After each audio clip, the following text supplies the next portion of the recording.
from someone else's point of view. And Yeah. Rivka Galchen is a novelist whom I like a lot. Heidi Julavits is the same way.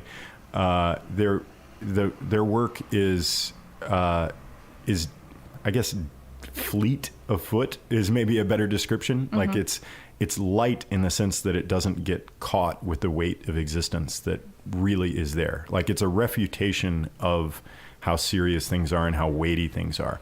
And that seems tied to how I view solitude. Like my entire life has been an extension of like what I was like when I was 5 and I was alone in bed thinking about like, you know, solitude to me means you're in some kind of dialogue with nothingness. And I was 5 looking at the spackling ceiling of my bedroom and started to think about death and nothingness and couldn't sleep. And so I had insomnia and had to, like, I really probably should have been in therapy, but my parents were like, well, no, we'll take you to the pastor at the church. And wow.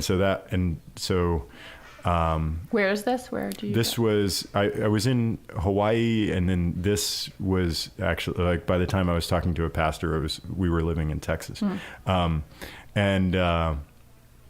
So, you know, but his reaction was, and he was like, well, what exactly is the problem? And I was like, well, anytime that I'm alone and like before I go to sleep in bed, I start thinking about, you know, what happens if there's nothing, and what happens if, you know, if there's nothing after death. And he's like, well, maybe it's just like before you were born. And he didn't realize that was the horror for me. Right. Like the void of non-being from before birth was exactly what, you know, was horrifying about being alone like that. Right. And I don't know that I still haven't found a therapist. I still should probably go, but like it's that's the weight of alone that's there. There's always that weight, you know, and that's always and that weight is present. And the writers whom I admire are able to stay light in the presence of that weight. You know, the closest thing that I have to a method is that I will write in complete isolation. I write on my kitchen counter a lot. So I'll write in complete isolation, and then I'll edit in public. You know, I'll edit at a bar. It's because that brings you more into the mind of like, oh wow, people are going to read this. I need to be thinking of it as a reader and not just me. Yeah, exactly. And I mean, as far as getting caught in, you know, self-indulgence, that's definitely what I'm always, even in a conversation like this, right? Like just trying to avoid being too self-indulgent. And it's about you though, this interview. So take it away. So here's my song and dance number. But yeah, I think it's important I think doing that act in public of editing does reinforce the fact that you're trying to avoid being self-indulgent and to make something that appeals to someone else, because that's really the point.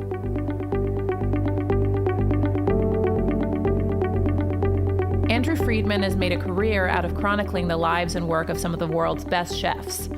Frankly, it would take the rest of this show to list all of his projects. Head to his website, tokeland.com, and you'll see what I mean.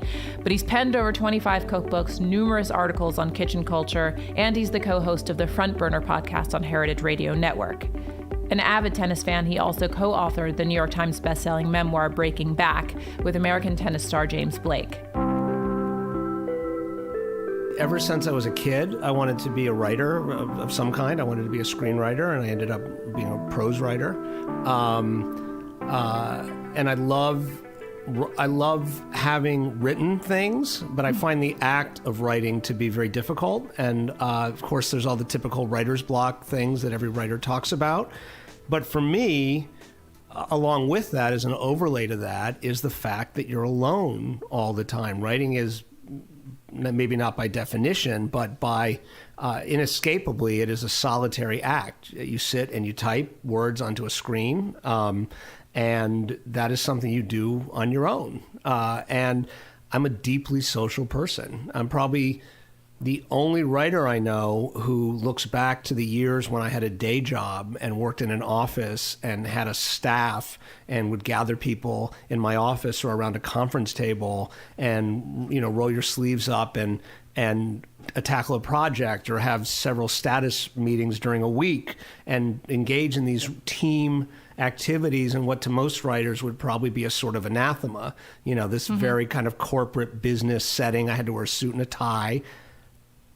I didn't like what I was doing, and I desperately wanted to be a writer, but the social aspect of that kind of work was really satisfying to me. The team aspect of that kind of work was really satisfying to me. And I actually do get very nostalgic for those days. I wish I could walk to a little employee gathering place like a cafeteria or the snack room or whatever existed in any place I worked periodically during the day and just kind of take a break and talk to people. I think in some ways email and social media fill that function sometimes. You can kind of have this virtual water cooler, but it's not the same. Right. The ideal of being a writer for me are the sports writers I've known who are at a tournament or at a big game and see it happen and then go back to their desk in the media center and kind of put their head down and bang out, a couple thousand words in an hour or 2, 3 hours, and then it's online and all over the world.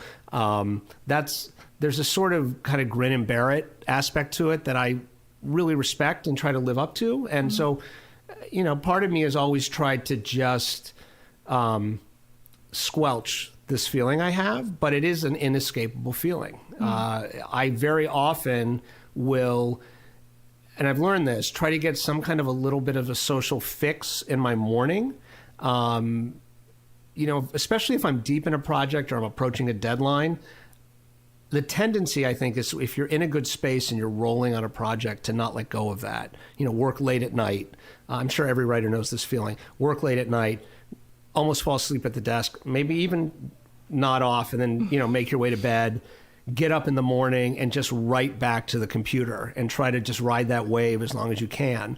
But what I've learned is there are little things I do that are a way of connecting with the outside world. And some of them have nothing to do with even communicating with other people. But for example, opening my windows, opening the shades, opening the blinds. That's not a normal thing for me because it pulls focus, but you feel more connected to the outside world. That's something I've been doing just in the last few weeks. I've just learned to do that. It sounds counterproductive, but I may make myself a breakfast appointment with a friend or a morning coffee or a tennis game. If I can do it early in the day, I find that having that out of my system very much enables me to focus. Right. And a lot of writers, especially I think in big cities, certainly in New York, I've had this conversation with countless writers where they will tell you they do their best writing after 11 or 12 at night because all the static has fallen by the wayside. They're not getting texts from people saying, let's grab lunch. They're not getting emails from editors and friends, and they're not even really getting junk mail at that hour. The social media stuff has died down.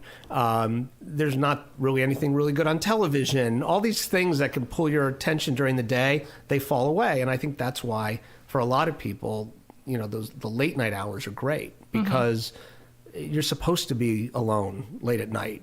That's kind of a natural thing. There's not a lot of other options.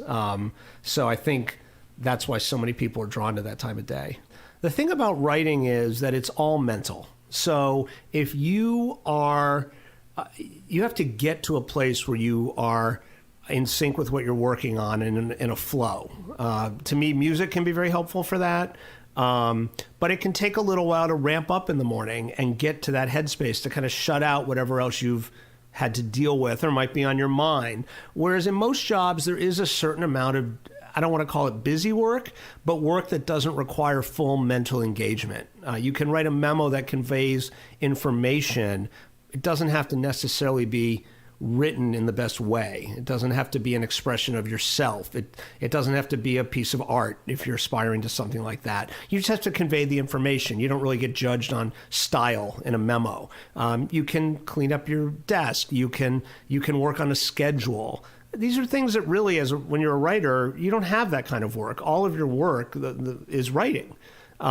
So if you're not in a good place for that, it can take a while to get there. And that can, on a bad day, that can take a few hours. And then if, God forbid, you have a phone call scheduled or a lunch appointment, you can lose, I used to refer to it as you lose the scent, and then you have to start over again. What does your office setup look like? Describe to me the room in which you write. I have a home office. I have a desk that sits under a window. And yes, it has kind of levelor type blinds. So you can open the blinds or you can pull the whole thing up. And very much on purpose, I face the window and my back is to everything else. My back is to my research books. My back is to even my wife's desk, which is over my left shoulder but behind me. It's to my back is to the rest of the house. Really, if you went beyond the room I'm sitting in, it's really designed to sort of put me at a remove from the rest of my life, so I'm not distracted by it. When I lived in Brooklyn, which I don't anymore, I now live north of New York City in Westchester County. But when I lived in Brooklyn, I joined a place called the Brooklyn Writer Space, which was, simply put, it was a space that had 18, I believe, study carrel type desks with little just partitions. It had a little room in the back where you could go and eat food, but the whole idea of this place was that you were to keep as quiet as a monk, basically. You weren't allowed to talk. You weren't allowed to eat at your desk. If you were listening to something on a headset, it had to not be audible to anybody. And it was, the great thing about it was, and I would liken it to, a lot of people work out best when they belong to a gym, because they go to a gym and you're surrounded by other people who are working out, and you're seeing them working out, you're seeing them put forth an effort, and it makes you want to put forth an effort. I don't know if I'd go so far as to say you're inspired, but almost just out of pride or not wanting to embarrass yourself, you keep going. It gets you in gear. It gets you in gear. So this was a similar thing. It was very comforting to have just this. Basically, all you heard in this place was other keyboards. Other writers typing is great background noise. There's got to be some kind of subliminal effect that takes hold just by having people around you producing. Although what I will say is funny to me is, you might be in that space and there would be 18, 20 people, because there were also some couches and things like that. So there could be more than 18 people there. But I don't believe I ever heard 18 people typing all at once. I think there were a lot of other people who were sort of, going through what you go through, which is like not having the next sentence or needing to think, and of course doing research and things like that. And I'm sure a fair number of those people were also probably surfing the internet and doing these other things that can pull you away from your writing and in their own virtual way connect you to the outside world. Part of this is also, writers are, historically very well known for procrastination. So, how much of this is trying to remedy loneliness and how much of it is just kind of a very sort of dolled up procrastination? I don't know. I think that's a fair question. That's a question. If I were interviewing another writer, I would ask them that. Isn't this just some high class version of procrastination? There is also the isolation of your brain versus your body. I think a lot of writers, again, especially when you're deep into something and you kind of neglect any kind of exercise, I think there's a connection that a lot of people do not honor or don't realize. I think I became a runner in the last year. And the days when I run, the way that I land at my desk after a run and a stretch and a hot shower and a healthy breakfast, and I mean, my mind is so... It's like this perfect blank slate at that point. A lot of writers, I'm a writer. I sit at a desk and, I don't go to the gym. No, I'm a writer. I'm a mind person, not a body person. You hear people talk this way. Those things are very connected. I mean, if you're not, my productivity went through the roof when I started running. I remember very vividly years ago when I was trying to write screenplays, I took a course by Robert McKee, who's a very famous screenwriter, did a very famous course that he would do several times a year in both Los Angeles and New York. I think it was simply called Story. And he was at one point, and he could be very dramatic and melodramatic, but at one point he said, you guys, is everyone here sure they're up for this? Do you want to be sitting at Thanksgiving dinner wishing you were back at your desk because you really ought to be working on the thing that you're trying to finish? Is that the life that you want for yourself? And I remember at the time I thought, gosh, that's really melodramatic, but that's a very true thing. Writing is, in some ways, and it sounds very pretentious when people talk like this, but it is true. In some ways, you can't necessarily control when you do your best work. You can't control when you're going to be riding a wave, or when you're on a roll, or you're having a runner's high or writer's high. That was a Freudian slip, but a writer's high. And when you have that tiger by the tail, you don't want to let go. You absolutely want to get everything out of it you can before you're stuck again or not in such a rhythm. Does that mean, like, if your kids want to play ball in the backyard and you're on a roll? Right, when you're on a roll, you don't want to let it go. Yeah. You don't. So that can affect your relationships. I think it can affect friendships. I've for sure canceled plans with friends who are good enough friends to understand because I'm on a roll and I don't want to stop working, and I feel like I don't want to. It's kind of the flip side of the morning thing and opening the blinds and all that. Yeah. There are times when, you know what, I gotta be alone with my work. But I think what I would say is when your work is going well, it doesn't feel like you're alone. I think what feels like you're alone is when your work isn't going well. When you're actually producing and you're in a great place and it's just coming to you, that's not lonely. That's why you want to write.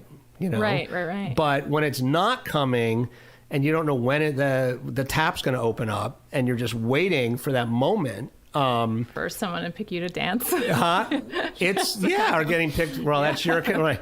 This is funny because I would say getting picked for the kickball team or whatever. but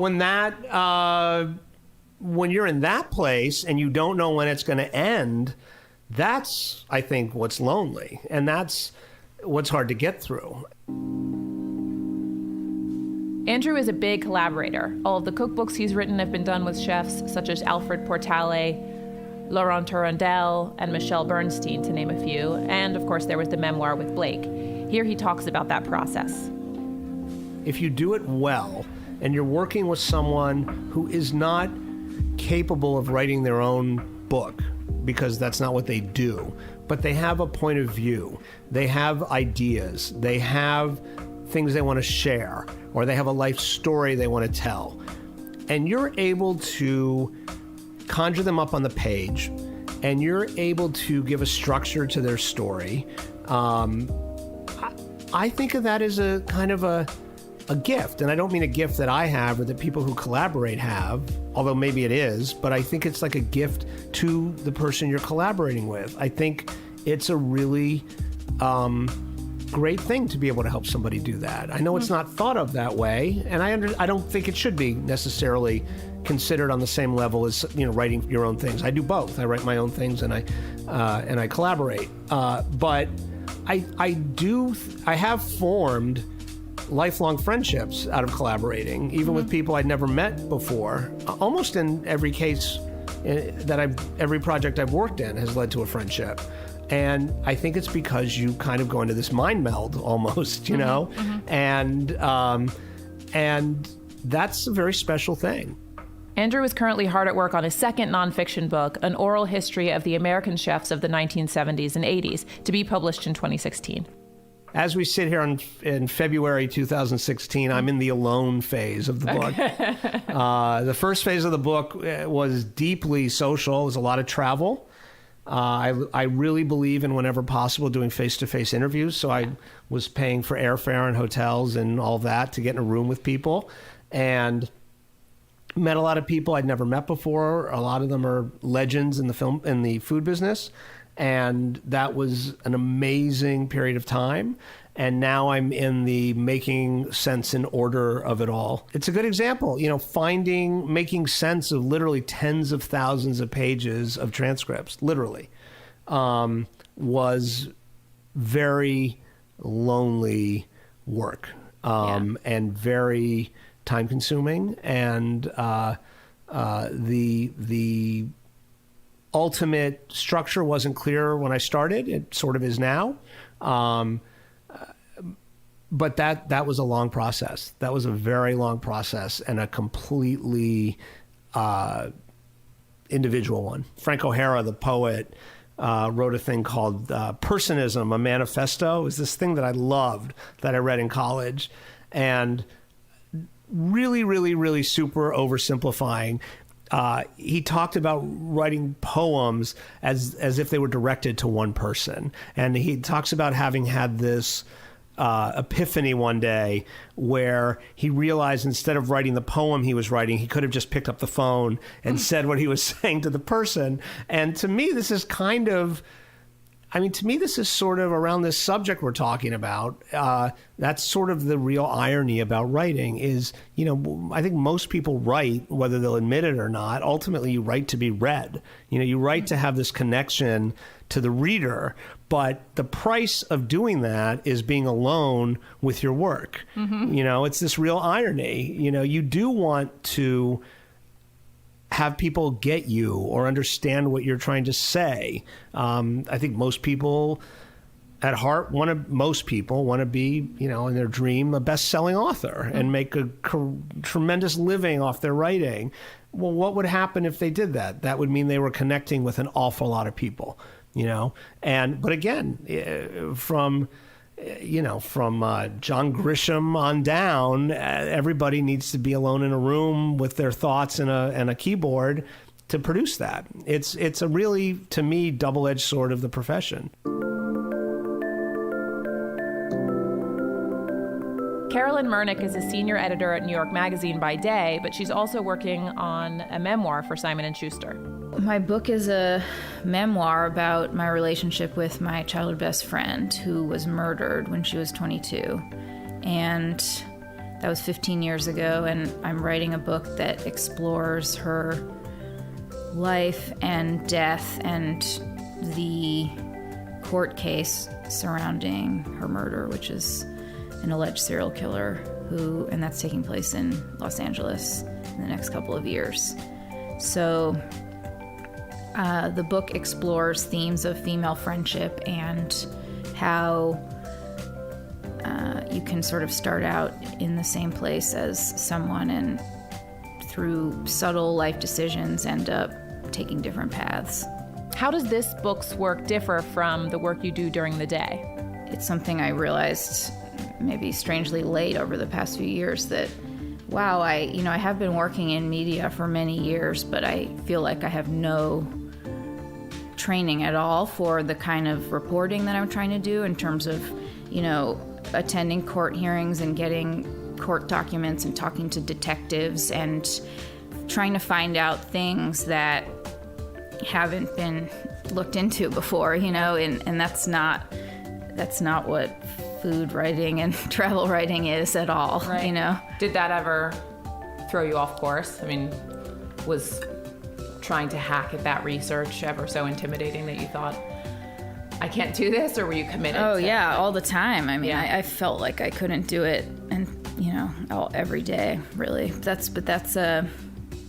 Hopefully that's something that comes across in the text in a way that makes the narrative relatable, because while not everyone has a friend that has been murdered, and maybe not everyone would even respond the way I have in terms of wanting to know more, that's perhaps part of maybe a writer/reporter attitude when something confusing happens that you want to dive into it and other people might distance themselves.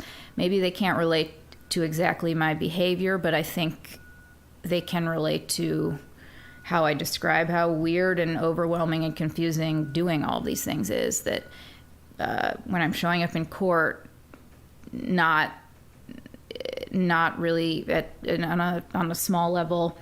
Am I press or am I a friend of the victim? I'm sort of both. The press treats me one way, but then they actually, some of them want information from me, but then, you know, the friends, the detectives see me as a friend of the victim because I'm not treated the same as the person from People magazine or Dateline, because there has been other media attention on this case for lots of different reasons, and that it's LA and a serial killer and there's celebrity aspects to it. But so there's that basic thing is continually confusing. How do I define myself when I show up there? And how weird it is that, you know, she died 15 years ago and this is still this major part of my life. And it feels, you know, through the writing and research process, I've connected with other childhood friends of ours that remembered her, and, you know, I've made connections that way, and I've made connections with her friends in LA in the last year of her life that I didn't know.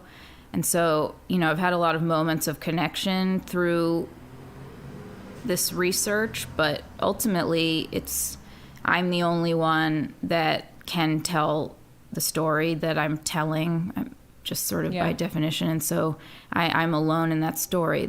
And I think that definitely informs my point of view when I'm writing. And the process has been painful for sure. I know from personal experience, like I have been toying around with writing some personal essays recently, and some of the things that I chose to include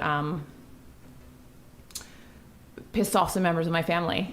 And, you know, I realized that was the first time I realized, like, wow, this, yes, it's my story, you know, so I'm entitled to share it, but it also affects other people. And that I felt really alienated from them, and like that they also didn't understand that some things are necessary to include. I wonder if how you negotiate what to include and what not to include based on how you feel. Absolutely. How important it is to the project, but also how you feel it might affect other people who are in her world. Yeah. That's a great and, you know, real consideration that I think that I'm just sort of starting the process of figuring out. I'm doing final edits on my manuscript now with my publisher, and I sort of have always felt that, okay, it's still ahead of me, the moment where I'm really going to have to make peace with the fact that this is going to be out in the world, and this person that I wrote about and this person that I wrote about, how are they feeling on it? And so I think I will, at a certain point, give pages to some of the characters, some of the people I interviewed that were in it, not as I think that's usually protocol from other memoir writers that I've written, and someone that you were close with, that you just want to make sure they're comfortable with it. You kind of imply that I can't really change anything at this point, but it's important for me that you know what is coming, you know?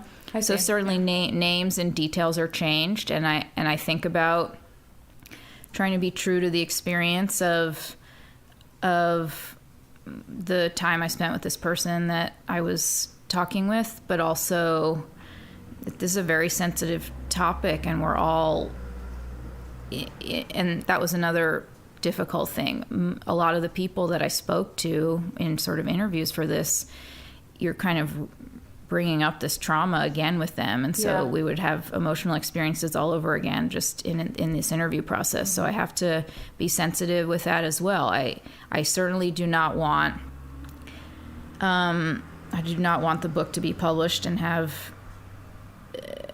all these people feel offended and regretful, you know. But also I think as a writer and as a journalist that you can't really think about that.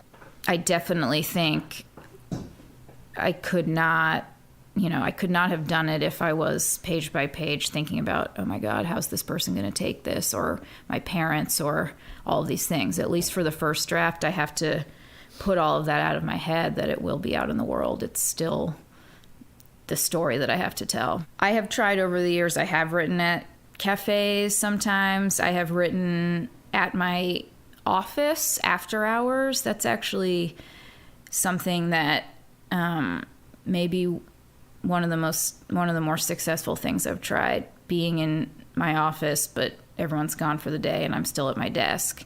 And one other tip that I developed was that it takes me a long time to kind of get psyched up to have to get back into the story, every day, even if, especially if I've missed a day or so and everyone's saying you have to do it every day. And I think you really do, because we have so many, at least I have so many, like, psychological resistances toward getting back into the story and putting yourself in the space. You have to really push yourself to do it. So doing it every day helps. I think I have always been pretty conscious and actually worried about getting too far into this loner writer headspace in a way. And I live alone as well. Mm-hmm. So I have always prioritized trying to have social time and like physical activity throughout all these things. Not that I'm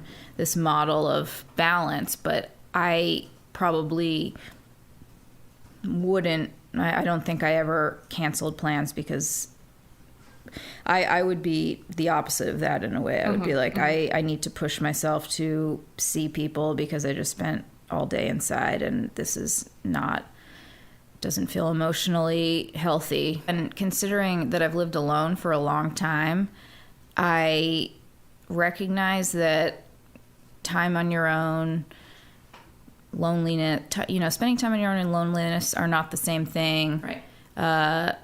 But there's this soup of we need a balance between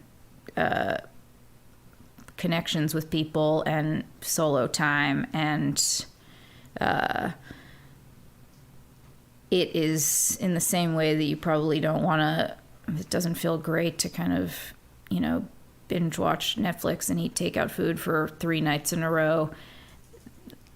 I guess I've always had a sense of that it's not the healthiest to, stay inside for 3 days writing and reading either, because then when you go out into the world, you feel a little out of sorts. Mm-hmm. It takes you longer to actually, in the same way it takes some time to get back to get into the writing headspace. Then the flip side is then it'll take you a while to get back into the space of being with people. I mean, sometimes I'll just be like, I am sick of myself. This is just me, and emotions and deep thoughts. And, I'm writing about loss and a girl's identity and sexuality and just deep stuff that I would just be like, I wish I need to go watch The Real Housewives now to just balance this more frivolously. So for this project, the writer headspace to me felt heavy, deep, like profound issues. I have to get into taking myself very seriously and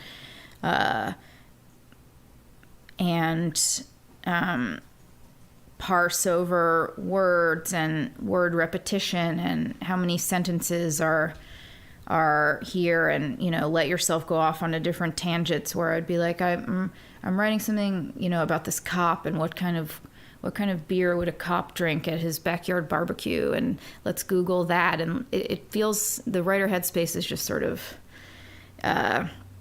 this, I think, erratic inner monologue of self-involvement. I've started writing groups. I've had 3 different writing groups over the past 5 years through working on this project. And that writing groups can be difficult to kind of balance all the personalities and different people's work styles.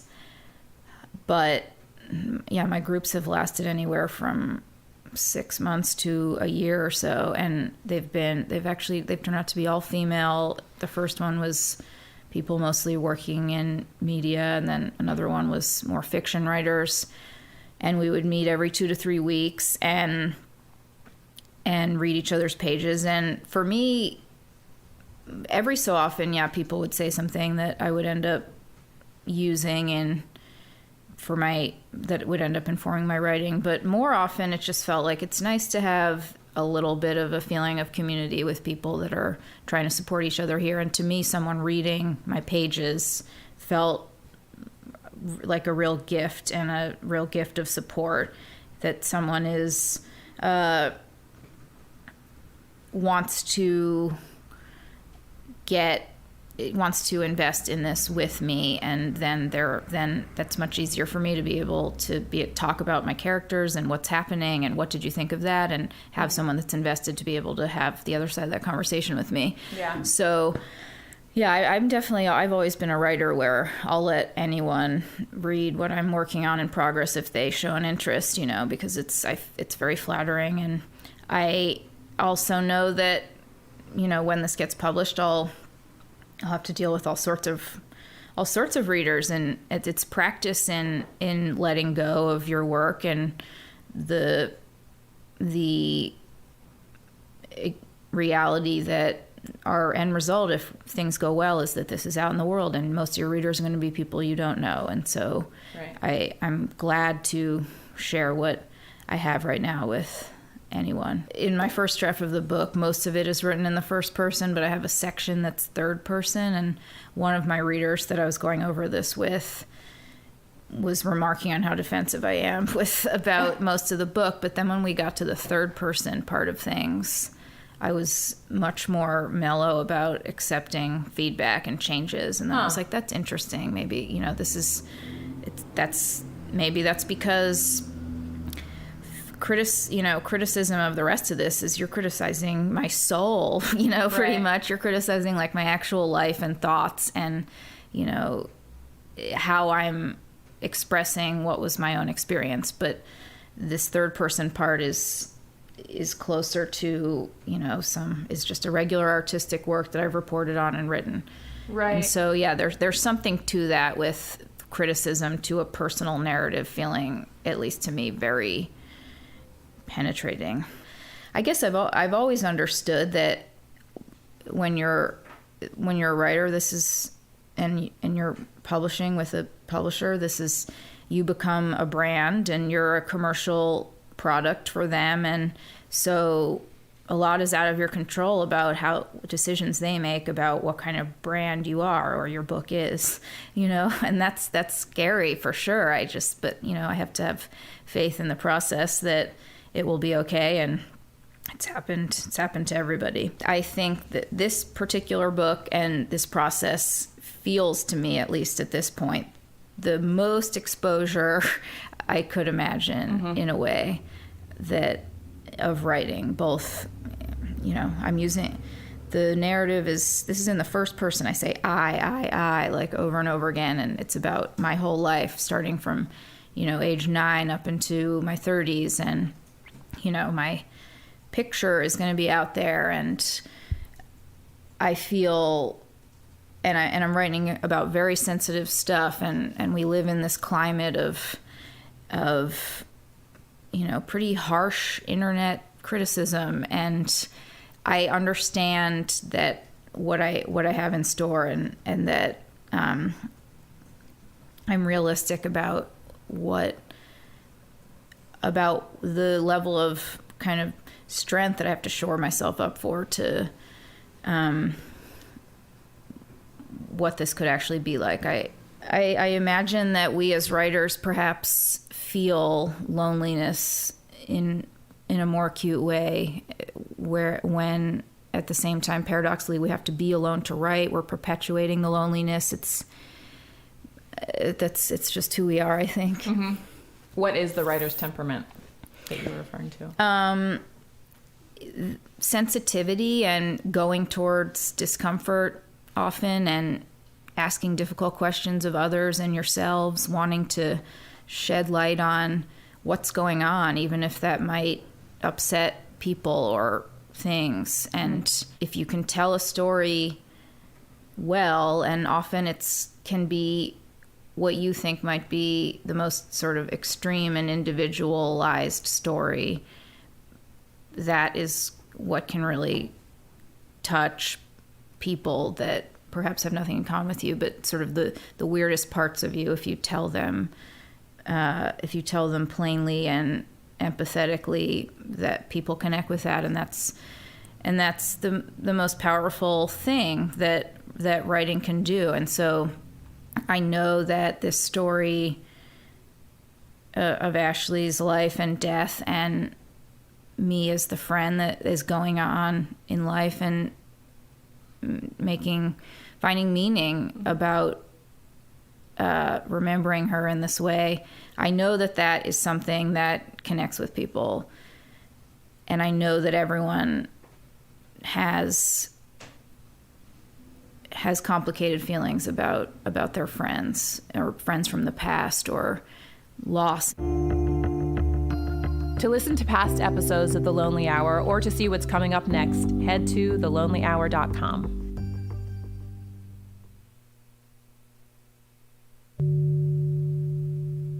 This is The Lonely Hour, produced by Pale Groove.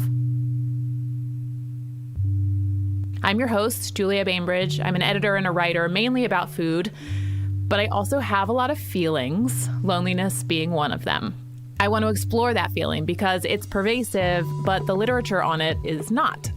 Each episode of The Lonely Hour is going to focus on a particular topic, whether it's a community or a profession, an age group, or an activity that seems to arouse feelings of loneliness or aloneness. That could be mental illness, for example, or it could be social media's effect on us. It could even be motherhood. The idea is to catalog tidbits on this very human feeling. Because we all feel lonely sometimes, I want to explore how we feel it. According to the Small Business Administration, there are nearly 28 million small businesses operated in the United States. And of these, 78.5% are individually owned.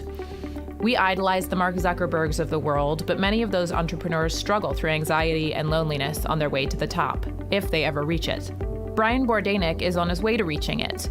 The owner of Dinner Lab, a member-based pop-up dinner event company that spotlights up-and-coming chefs, his company is growing, and fast. What started as, a startup, putting on dinner parties in New Orleans, Dinner Lab now operates pop-up restaurants in cities nationwide. The company scored $2.1 million in seed funding, led by Dr. John B. Elstrop, the chairman of the board of Whole Foods, in 2014, and last year raised a $7 million Series A, led by James River Capital.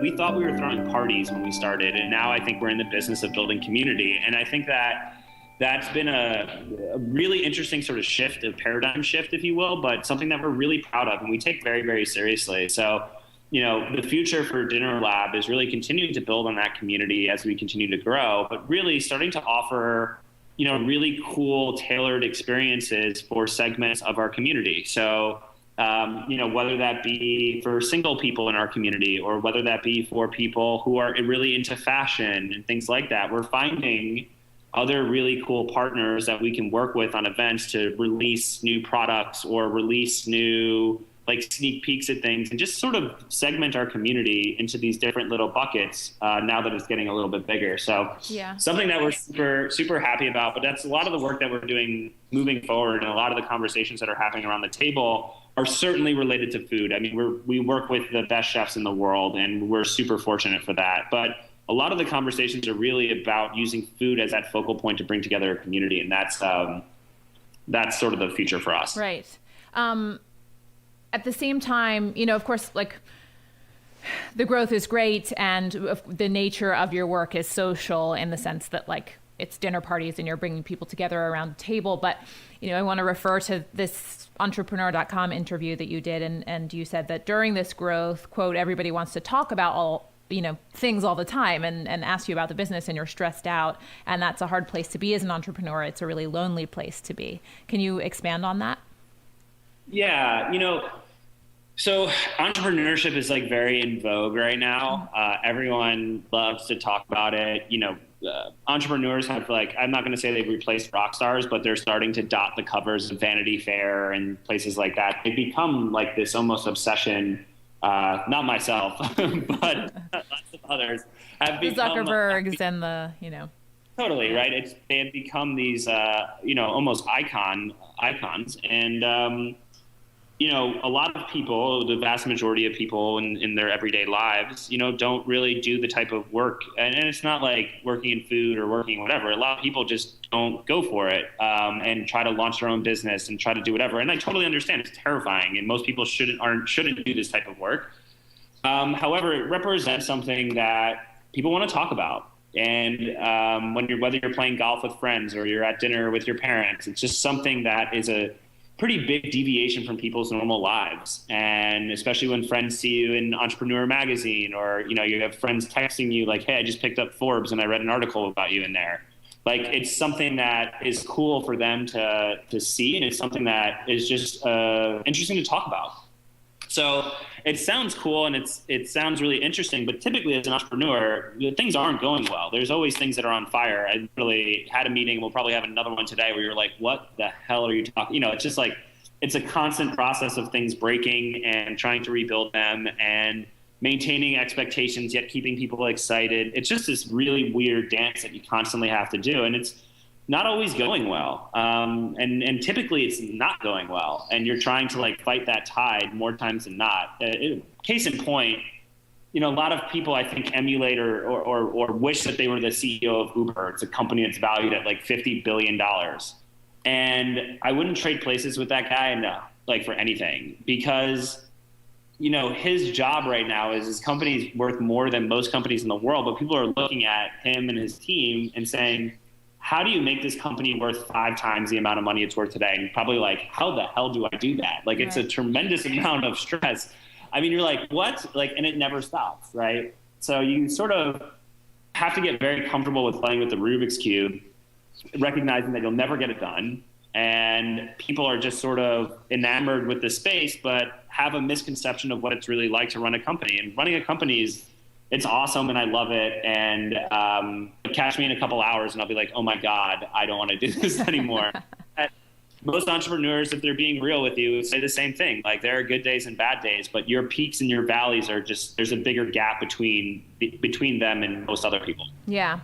I mean, you have referred a lot so far to we, and I know that now you have a bigger team and there are, other people even at the, kind of high level on the kind of masthead, so to speak here. But it's really you, at least at the beginning, you are the entrepreneur, you stuck your neck out there. You're kind of, certainly in the beginning, we're in the trenches and trying to do something you've never done before.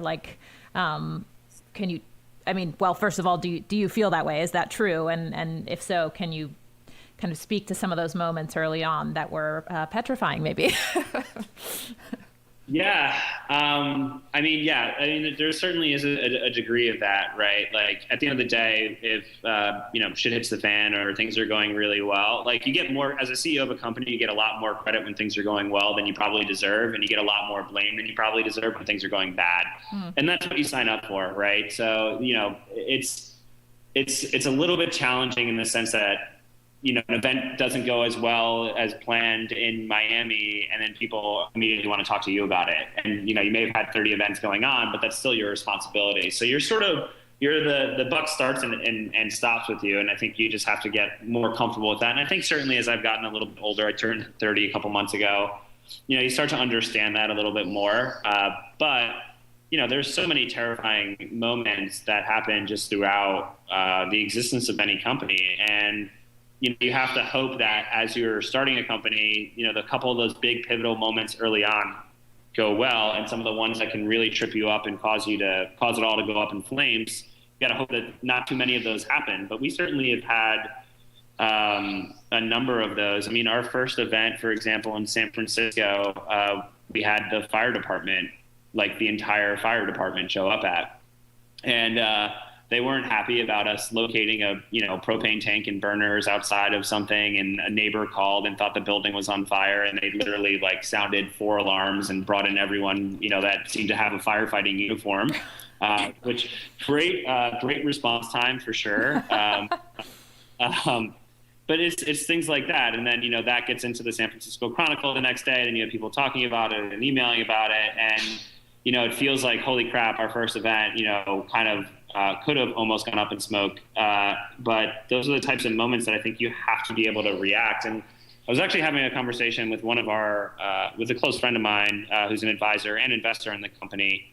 And, every couple of months, I feel like you wind up in these very high stress situations where maybe cash is tight or maybe growth is going better or worse than expected. And you have to be able to, because there's so much noise that happens during those moments. People complain about this and talk about this and talk about that. And the biggest challenge is, being able to sort of stand on that verge of staying kind of above it and also not feeling disconnected from what's actually the reality on the ground. And, a lot of that, I guess, is vision, but it's really hard to do, especially when things aren't going well.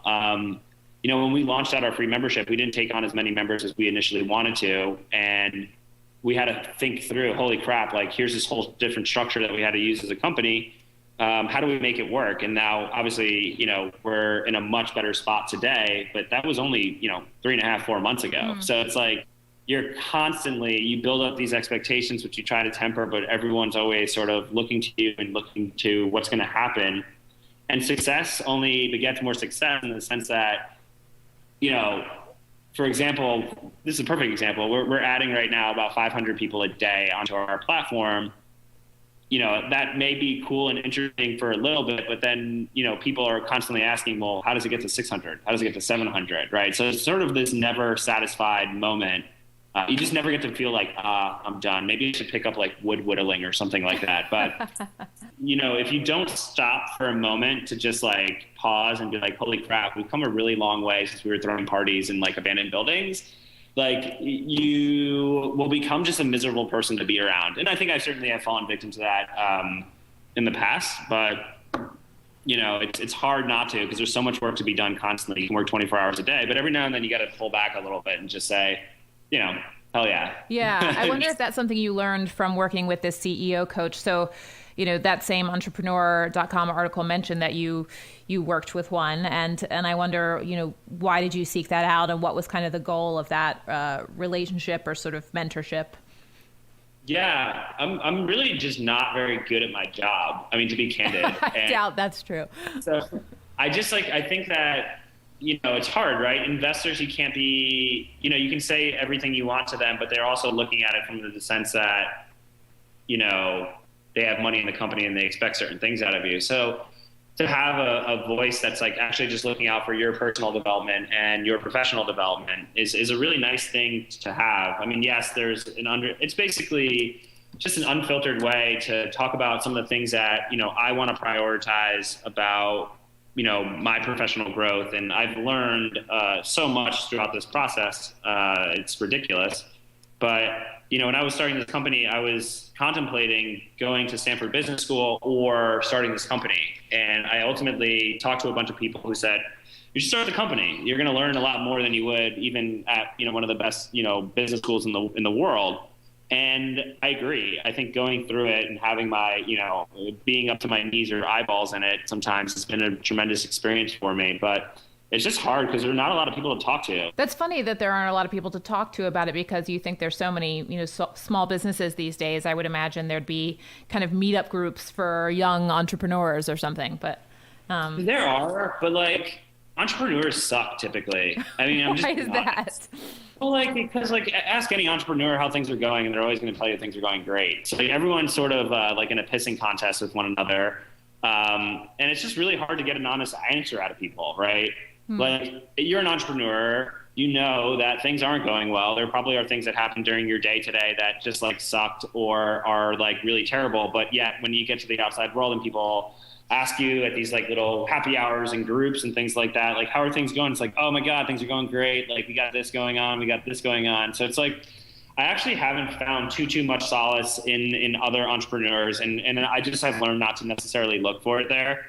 Yeah. But there are great resources out there, but I think it's also finding people that, care about you and love you. Like, to be honest with you, my friend group when I started this company was huge. I had like tons of people that, I could call up, grab a drink with and hang out with. And now I'm down to like 5, but I'm actually like really happy about that. I have like 5 friends that like I will talk to and go out to dinner with and stuff like that. And I'm just so happy to have those people, because you can go a little bit deeper. And maybe that's a product of getting older. I don't know. I feel like most people in their 20s can probably, that are transitioning into their 30s, probably say the same thing. But yeah, but maybe it was accelerated by, you know, having your own business and the sort of need to whittle down. Yeah, exactly. Yeah. I mean, that was going to be one of my last questions, since I know you have a hard stop for a million other meetings in 7 minutes. But, you know, managing personal relationships while devoting so much energy to the business, you know, it's required of you to do that. So how do you ensure that you see the people you love and sort of, I don't know, keep your heart full, you know, in a way?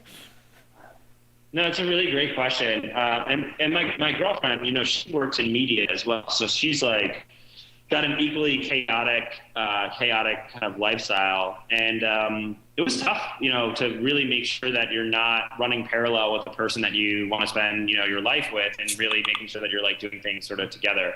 Right. So, you know, we've done a lot of things that I think have gone a tremendously long way for our relationship. And even with like friendships, is like, it really forced me to ask some difficult questions in my life. Like, are these people actually good friends, or are these just like transactional friends, or like, are these people who I want to surround myself with and invest more into these relationships? And it took a little bit of time to like, actually, I'm not saying shrink down my group, like I like kick people out of my life, but you just stop making time for the little bullshit things that like you shouldn't be making. I was going to like 3 happy hours a day, like spend an hour here, spend an hour here, spend an hour here. And it's just like, I just don't do that anymore. So I think that really prioritizing that, I think I had some anxiety that it would make me like less cool or less happy, but I've learned that I'm actually not very cool, and it's made me very, very happy being kind of structure my life. Well, I was going to bring up a quote that I read from the I Eat Foods founder, Shazia Salim, but I don't know that it sounds like the way you describe yourself, you're not, you didn't have an issue with this. She said, carry your ego with you, and it's a pretty lonesome journey, you know, talking about entrepreneurship. Ditch it, and you invite from the right people, of course, support, company, and experiences that make the journey much more worthwhile. But you don't seem to have an issue with letting go of your ego. I try not to. There are certain things, don't get me wrong, I am an entrepreneur at the end of the day. There are certain things that I definitely think I'm right on. Yeah. But I think that, I do think that most of the time, you know, things aren't going to go well, right? So you're going to screw up a lot of stuff. And, you know, I think the one thing that would add on to that is like, for anybody here, and myself included, and I have to remind myself of this constantly, is, you know, I'm a big fan of trying things and messing them up, but then learning from those mess ups and then trying to move quickly. And I think that's ultimately, you know, the job of any CEO is to like screw a lot of stuff up, edit a lot, and then keep moving.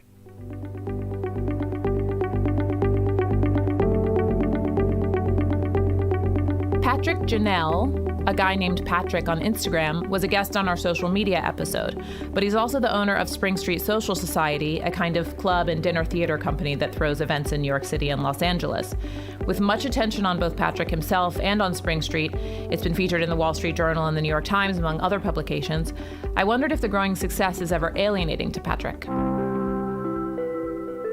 I don't think that I don't think the success itself is alienating, but it's so much more apparent to me now more than ever that like no amount of success, even though I'm sort of like in a very middle place right now that I hope to continue growing, no amount of success is going to ever solve any of the basic human issues that we all face. And I think it is surprising to me when somebody's like, oh, you must have like, you're on Instagram and all, you know, people must be asking you out on dates all the time, or you must be like doing so well. You can choose whoever you want. Meanwhile, I'm like still the person that's like, does that guy like me? I don't know. I can't tell. Like I'm trying to figure it out. And I spend a lot of my time like worrying about personal relationships and somebody caring about me and somebody loving me. I imagine. So what you mean by those human needs being met in part is companionship. Companionship, for sure. When do you feel the most surrounded, accompanied, loved?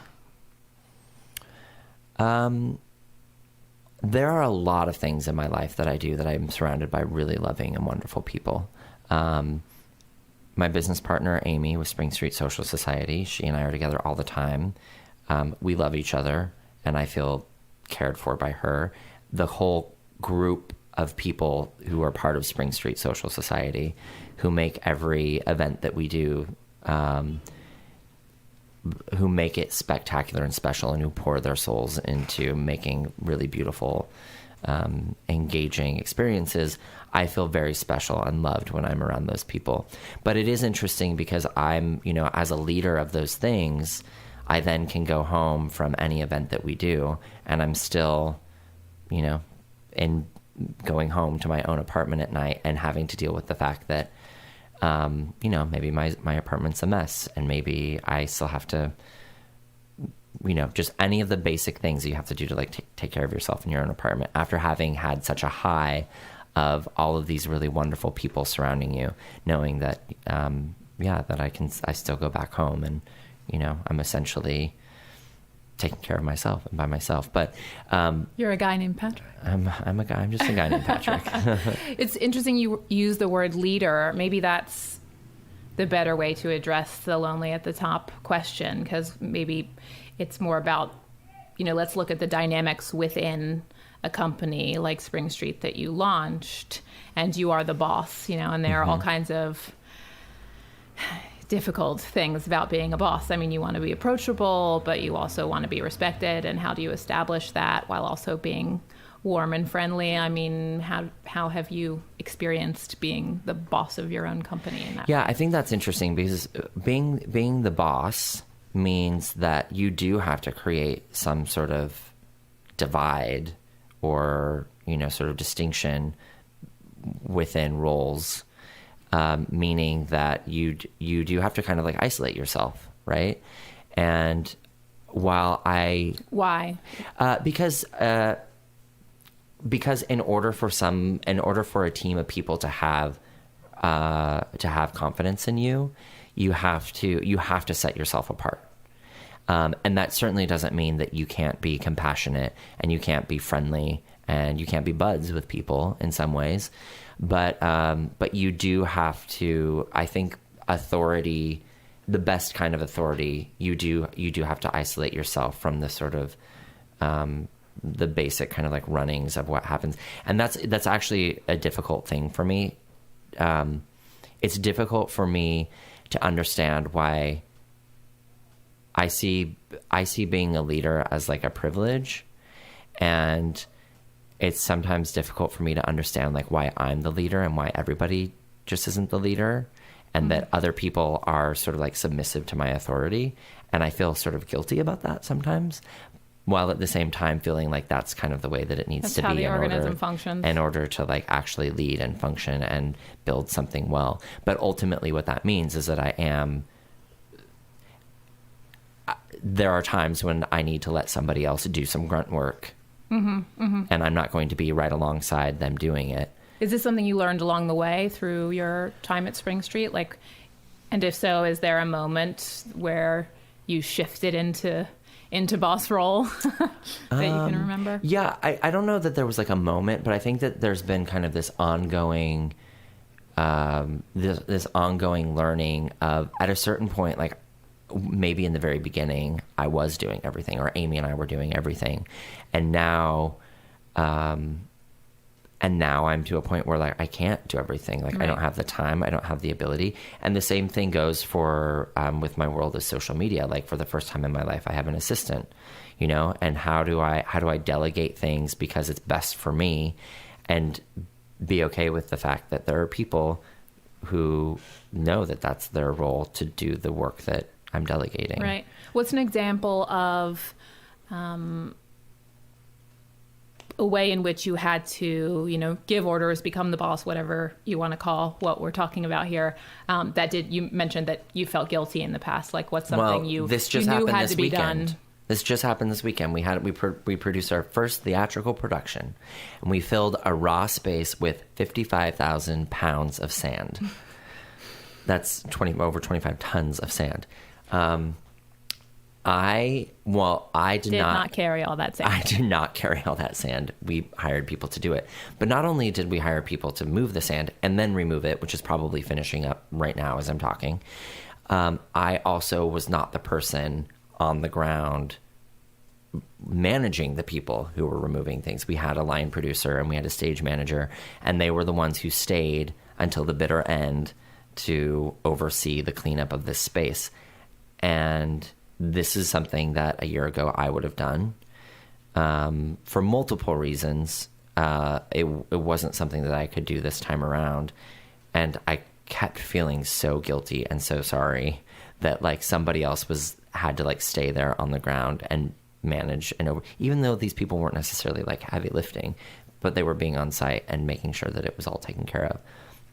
And ultimately, you know, sort of as like, and this sort of executive leader in this situation, like that's not my role and responsibility right now. And how we had kind of like set up the structure within this particular project, that wasn't my role. Mm-hmm.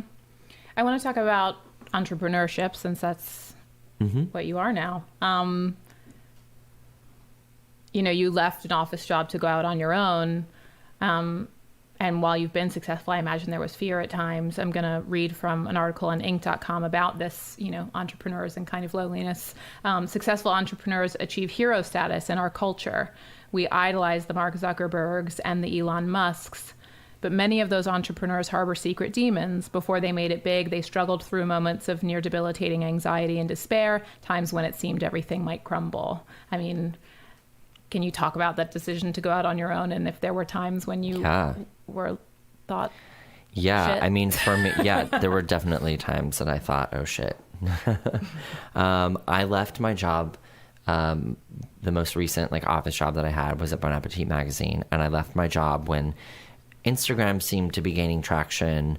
Spring Street Social Society was definitely gaining traction, but nothing was really very apparent in terms of like how I was going to make ends meet. I decided that I would take on freelance graphic design projects. That was my background, art direction and graphic design. So I at least knew that there were projects that would pay the bills, while I could focus more of my energy and intention on things that weren't necessarily paying the bills, but were gaining traction just sort of like popularly, Instagram and Spring Street Social Society. So because I was spending so much time on these things, it was great that I had like freed up my time to be working on other projects, but they weren't showing like an immediate return. So it was it was very scary and very difficult. 6 months after I left Bon Appetit, I was in Paris hanging out at fashion shows, sitting front row at Louis Vuitton, and like, you know, having the time of my life, showing this beautiful life on Instagram, which is great. And I was more broke than I've like ever been in my life. I literally had to borrow 20 euros from a friend to take the train back from the center of Paris to the airport so I could get back. Yeah, I literally had to borrow 20 euros from a friend to take a train to the Paris airport to fly back. And so this was... You could have hitched a ride with that guy out there. Yeah, right? Yeah, if he would have been around in Paris at the time. But it was so interesting that like... and this is also, I think, an interesting lens into like what is reality. Like I was invited to the show, the fashion shows, and I was there and I was showing up. And your shoes were shiny, but your wallet was empty. Exactly. Yeah. I was not capable of purchasing anything that I saw, but I was able to document and talk about it. That was a really scary time for me because I didn't really know. I had things in the pipeline that I knew were going to come down, and there were probably invoices that had been paid and that sort of thing. But literally, like the brokest that I've ever been in my life. But I'm also one to, I guess, embrace fear and risk. And maybe that's what makes me an entrepreneur. Although I'm not an entrepreneur in the sense that I also understand a good business sense of how to get myself through that in a very supported manner. But those are actually the times when I think I flourish the most because I have to make it.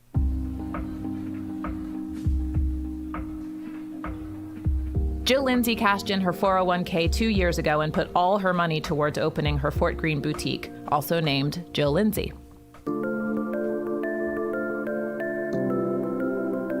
I was designing for a few different brands at the time. One was like a startup brand, one was like a very huge multi-store brand.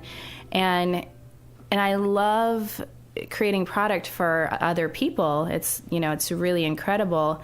But the reason that I guess I should back up a tiny bit. So I got my first degree in psychology. And I've always wanted to go to design school. So after I finished psychology, I decided to put myself through design school. So I studied fashion for 4 years. I interned with Alice Temperley in New York, in their showroom. And then, I really wanted to be in New York. And so, but I went to school in Seattle. So finishing up design school, and then I immediately got offered a position with Nordstrom designing for their private label. And then that spun into a couple other projects in Seattle. And then I really felt the need to be in New York. So I moved from Seattle to New York and then just began designing for everybody. I mean, I designed for so many different types of brands, so many different types of customers, like menswear, women's wear, kids at one point. And I loved everyone I worked with. And it was like really empowering to like help them create a product.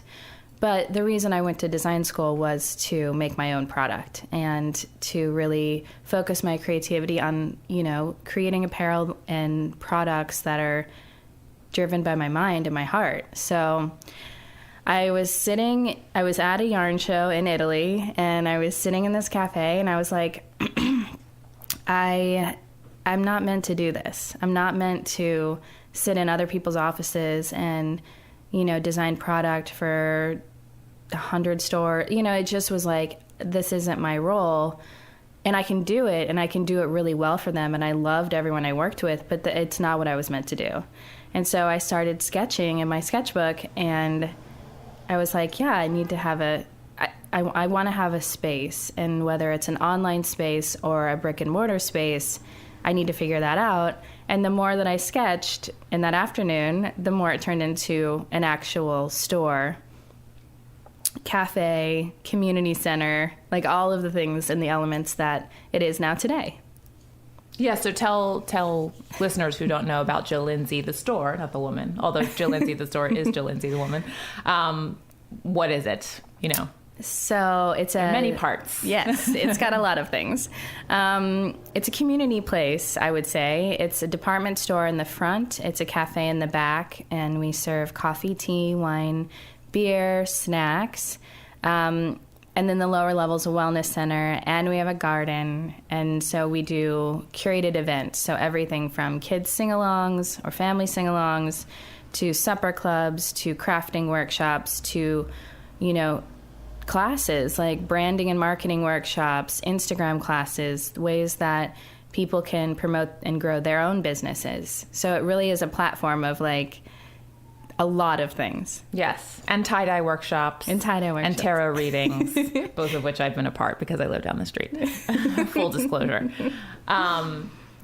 When you say you felt you weren't meant to do what you were doing and you were meant to do something else, like, can you explain that a little bit? Like, what was it about creating product at a high volume, or was it creating product under somebody else's label, or what about that didn't feel right?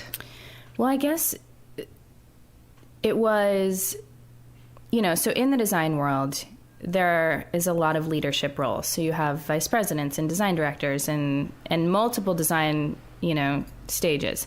So I was senior designer for one of the brands that I was working for, and we would go into these huge meetings with, coming up with creative for each season. And it was each product category, and you have, all of these elements. And then design goes back, and they work through and create the product. And, then you sample it, and then you fit it, and then you drop it, and then you change the color, and then you change the fabric. And it was all of these things, right? Mm-hmm. That on many levels, a lot of people are making decisions on.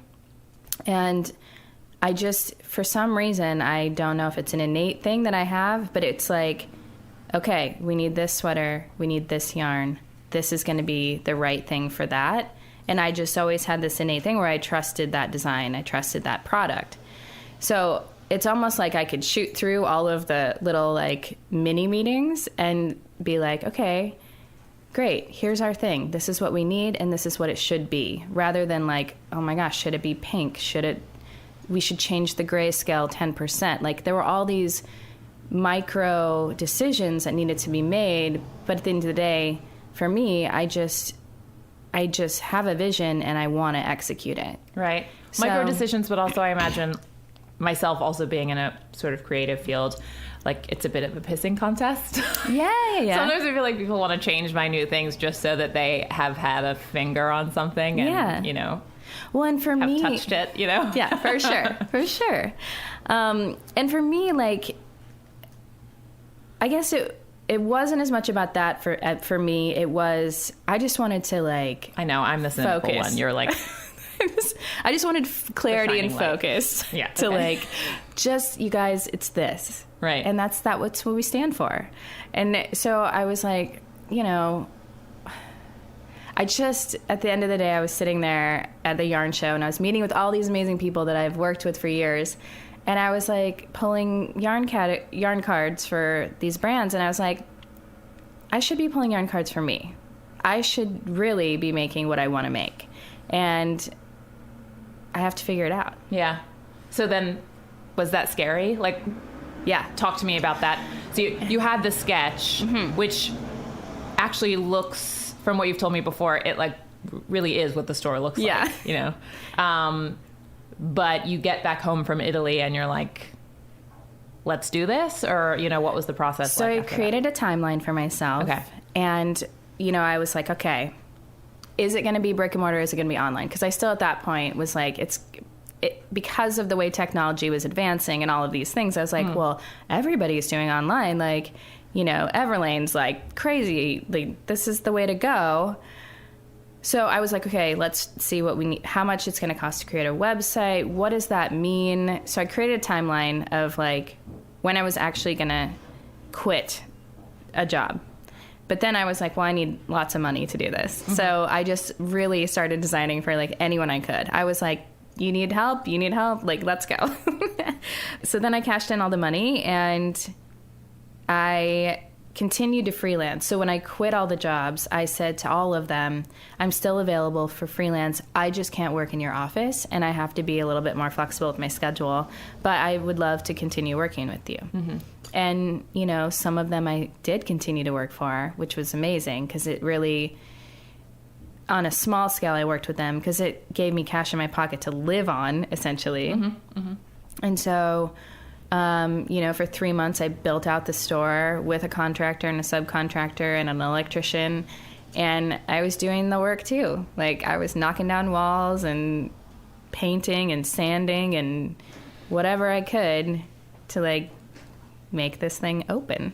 Yeah. I mean, what if it didn't? Like, there was potential here for that. Like, what if you didn't make it to the 2-year point? Like, were you prepared for that? I mean, it's such a bold move to cash in everything. You didn't have investors. Like, you just went ahead and did this.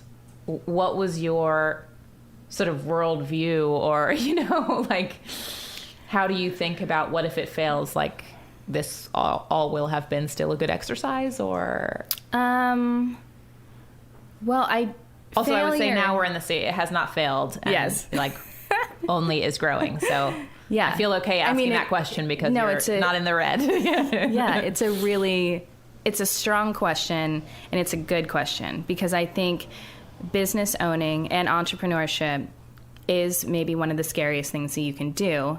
And, you know, when I think about it, you can't be, I think there's so much in this world that we're afraid of and that people get fear put in them from the news, from the, you know, everything that touches them. Like, you're going to get a mosquito virus. The plane's going to crash. Like, you're going to lose your job. Like, you're going to get food poisoning. Fear is in everything that is surrounding us. And it's a choice whether you decide to listen to that and live your life in fear, or you can take a risk and try and work as hard as humanly possible with enough balance and love and happiness and make your dreams come true. So it's, you know, like if I were to walk into my store every day and be like, oh my God, are we going to be open next week? That's not the right energy for the store. I live 3 blocks from the store, and it was a definite factor in why I opened in Fort Greene. But, you know, I've had people from the area come in and say, you know, good luck. You know, are you doing okay? You know, I don't see people in here so often. Is your business doing well? Like, how are you doing? And at first, when I was asked the first time I was asked that question, I got angry. And I was like, how dare you walk into my business that I'm creating on my own and ask me if it's succeeding? I wouldn't walk into someone's business and do that. I would walk in and say, wow, this is really cool. Good luck. And then I would, you know, support it in any way I could. And so, but I am I have a very positive outlook. So I can't, you know, when someone says that to me, I can't in turn be angry with them. I have to accept their opinion and then continue on and say, we're doing great. I'm happy to be here. I'm promoting local designers. I'm creating experiences for people and like really show them and teach them what this space is about. And hopefully they'll leave and they'll come back. You know, you're on the floor, you own the business. People are asking questions directly to you, you know, who is also the owner of the store because you are accessible there. Like, does it ever get lonely feeling like this is a one-woman show? Or do you not feel like it's a one-woman show? I would say in parts, I feel, well, it's interesting because I am my brand. So no matter what, I have to stand for my brand. Right. And I was also talking about your show with someone else, and, you know, I was discussing, like, you know, is it lonely? And am I lonely? And he was like, it's not loneliness to me, what I see, it's singularity. You're singular in this business. And because I am, like, purely a social person, right. I am just, like, all the time going, like, and it hasn't been until I opened the business, and I've always been that way, and it hasn't been until I've opened the business that, like, you know, it's a rare occasion that I will ever go home and just chill out and do nothing and not talk to anybody. And within the past year, it's like, if I can have one night at my house to, like, just sit there and, like, read a magazine or take a bath, that's incredible, because I don't have that time anymore. And, you know, and from what I used to do, like riding the subway, that's alone time. Walking down the street, that's alone time. I don't have really any alone time at all, because whether I'm at the store or I'm designing product somewhere else, traveling to Nicaragua where we have our things made, I'm managing 20 plus people all over. So I'm managing my staff. I'm managing the people that I guess I shouldn't say managing, but I'm, like, in touch with the people that I buy my product from and, you know, collaborate on product from, events. So I don't feel alone, but it can feel lonely because it can be extremes. So, like, when the store is crazy busy and there's, like, people and events and it's, like, really the fruition of what I've envisioned this business to be. And then it'll be, like, a slow Sunday morning and there'll be 3 people for, like, an hour and a half or 2 hours or 4 hours. And you're like, wait, this doesn't feel right. And then I think about it and I'm like, but we actually need this, like, 4 hours because we need to do X, Y, and Z. So that's great. Yeah, so you're built to do this kind of work, Yeah. you know, because you kind of have this natural shield of positivity against any of the stresses that do inevitably come with, you know, doing this kind of work and going out on your own. They maybe don't, like, get to your guts as much. Yeah. But again, you know, back to other people's views and loneliness and that kind of thing and what people say, you know, there's, again, with the comments that you take in every day, you know, it's like, do you have a family? Do you have children? Do you ever take a vacation? Do you sleep at night? You know, and all of those, when people say those things to me, like those are all things associated with being lonely or scared or anxiety or all those things. And I'm like, I don't. Well, I mean, I kind of created my life so that it would be a vacation in some regards. And I feel like I've created a family with the people that, you know, I surround the store with and partner with. And I do sleep 6 hours a night. So it's, you know, it's my view on loneliness, I guess, is a different one than other people's. Well, and it's, do you think creating this world was a conscious thing because you didn't have a family or children yet, and so you wanted to build it to fill the space, or it wasn't so? No, I think it really just formulaic. Yeah, it really just happened. I mean, I never intended it to be so event driven ever in my life. Like, it just, you know, we started doing them to draw people into the store because I didn't have the funding to pay, you know, thousands of dollars a month for a PR firm. So I was like, well, how are we going to even get people here? And so we were like, we'll do dating events and we'll do tarot card readings and we'll do all these things to hopefully drive people in and give them interest and then give them something to take away. And that's really what spun this like insane event calendar that I have now, where sometimes there's 3 in one day. But it's, you know, yeah, it's a strange, it's an amazing, strange turn of events from coming from, I'm just going to have a retail space with a cafe to an entire community platform. Right. There isn't anybody I go to. I just kind of trust my gut. Sometimes it's wrong. Sometimes it's right. But, you know, I want a big business, but I want a big business that has sustainable roots and sustainable growth. So, you know, when I'm talking to banks about, I mean, because in my real vision, I see this as a hospitality industry type of business. So I want hotel rooms and places we can have bigger events and structure it all based on the people that I currently have in my store and helping them grow as well.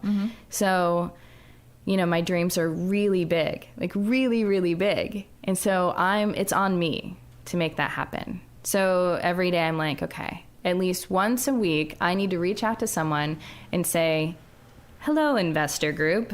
You already invest in hotels. Can we talk about what my future goals are? And I meet with banks and I research, you know, different companies, and then I just speak to people about it. And at one point, even in the neighborhood, I was talking to a couple about it, and they were like, we will help you crowdfund to put a hotel in Fort Greene because there isn't one, right? And there's a need for one. And I know I would do it amazing and like make it such a great place for people. So I'm the answer. I'm the question. I'm the answer. I'm the thought. I'm the work. Something that stands out to me is your confidence. And I imagine that that's something that has really helped you maintain a positive outlook and just kind of carry through and continue like taking down obstacles and opening the store every day and staying, you know, just like doing the amazing job that you're doing. Like even when you said just now, if I opened a hotel in Fort Greene, I know I would do it amazingly. It's like, I guess it stands out to me because I wouldn't feel that way. I'd be worrying every step of the way, you know, and oh my gosh, it's going to suck and everyone's going to hate it and think I'm stupid. I mean, you know what I mean? It's like, I may be extreme on the other end of things, but where do you say, is that just natural to you? Do you think it had to do with the way you were raised? Is this something that you kind of practice? I know you meditate, you know, I don't know. How do you keep that up? Okay. Or is it not so conscious? Okay, this is good because I hadn't thought about this until just now, ever. And I guess I create my business for the people. You know what I mean? Like, I do what I do for people. So when I say it's going to be amazing, it's because I'm giving this thing. So I'm, you know, when I'm giving something or creating an experience that is hopefully positive and happy and touching and these things, it's like when I want to have a hotel, I want to have it so that Kaylin from upstate, who I sell her product at the store, can be involved and do the bedding, you know, and helps her. And when Christina and Matt have their family come in town who live around the corner from the store, they don't have to rent an Airbnb, and they can stay in a hotel that has a restaurant that my friend Robin, who makes the tacos, runs. You know, it's like this thing almost, I mean, because the space is like a tiny home, so creating this thing, so it has to be good. The first year I was open, I didn't go home for Christmas, and that was the first year in my entire life that I wasn't with my family. And it was so hard. I was exhausted because it was the first Christmas season I'd had, and I had no expectation. And because I don't come from a retail background, I don't understand that everyone's going to shop the day before Christmas between the hours of 2 and 6, and and we need more than one person working. Right. In my head, I'm like, everybody's already shopped, and we're going to close early. And yeah, that was not the case. So the loneliness that I have, I think, in general in my life, is missing the people that I love the most. Yeah. What about and friends? Yeah, does that extend to friends who, of course, you have a lot of friends who are looped into the business now, but what about your friends who aren't? Like, you know, are you have those relationships suffered because your business really requires you all the time, you know? Yeah, I mean, it absolutely has. Yeah. I miss my friends every day, you know, and it's hard to explain to people that the job doesn't end. Like, yes, we close at 9 or 10, but I have at least 20 to 50 emails and restocking things and checking on things and ordering things and managing my staff. And, you know, there's all of these things. It's literally constant. And because I want, you know, a bigger business anyway, it's like one of those things that it's challenging to manage, when to stop working and when to make time for yourself. Mm-hmm. And, you know, explaining that to the friends that you have who work for companies, that none of, you know, the ones that I've known the longest, you know, have jobs that they work, you know, 9 to 5 or 10 to 6 and not on the weekends. And it's like, and they don't live in Fort Greene. So for me, it's a real challenge to get to spend time with them. Right. And I miss them terribly. And it's, you know, that's probably been one of the hardest things about the store, is between the family and the friends. But on the same regard, they're always going to be my friends, because they're, you know, most of them we've gone back to like high school. But there's also an entire new group of friends, and they're not even people, they're like people that I've met through the store. And so it's, on one hand, it's, you know, disheartening and like, you know, heart-wrenching that I miss them and I don't get to see them. And on the other hand, I get to like follow them on Instagram and Facebook and kind of like make sure they're good and make sure everything's okay. And then I get to meet new people and, you know, share my life with those people. To listen to past episodes of The Lonely Hour or to see what's coming up next, head to thelonelyhour.com.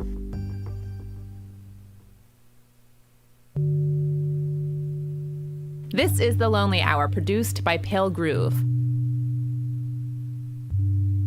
I'm your host, Julia Bainbridge. I'm an editor and a writer, mainly about food, but I also have a lot of feelings, loneliness being one of them. I want to explore that feeling because it's pervasive, but the literature on it is not. Each episode of The Lonely Hour is going to focus on a particular topic, whether it's a community or a profession, an age group, or an activity that seems to arouse feelings of loneliness or aloneness. That could be mental illness, for example, or it could be social media's effect on us. It could even be motherhood. The idea is to catalog tidbits on this very human feeling. Because we all feel lonely sometimes, I want to explore how we feel it.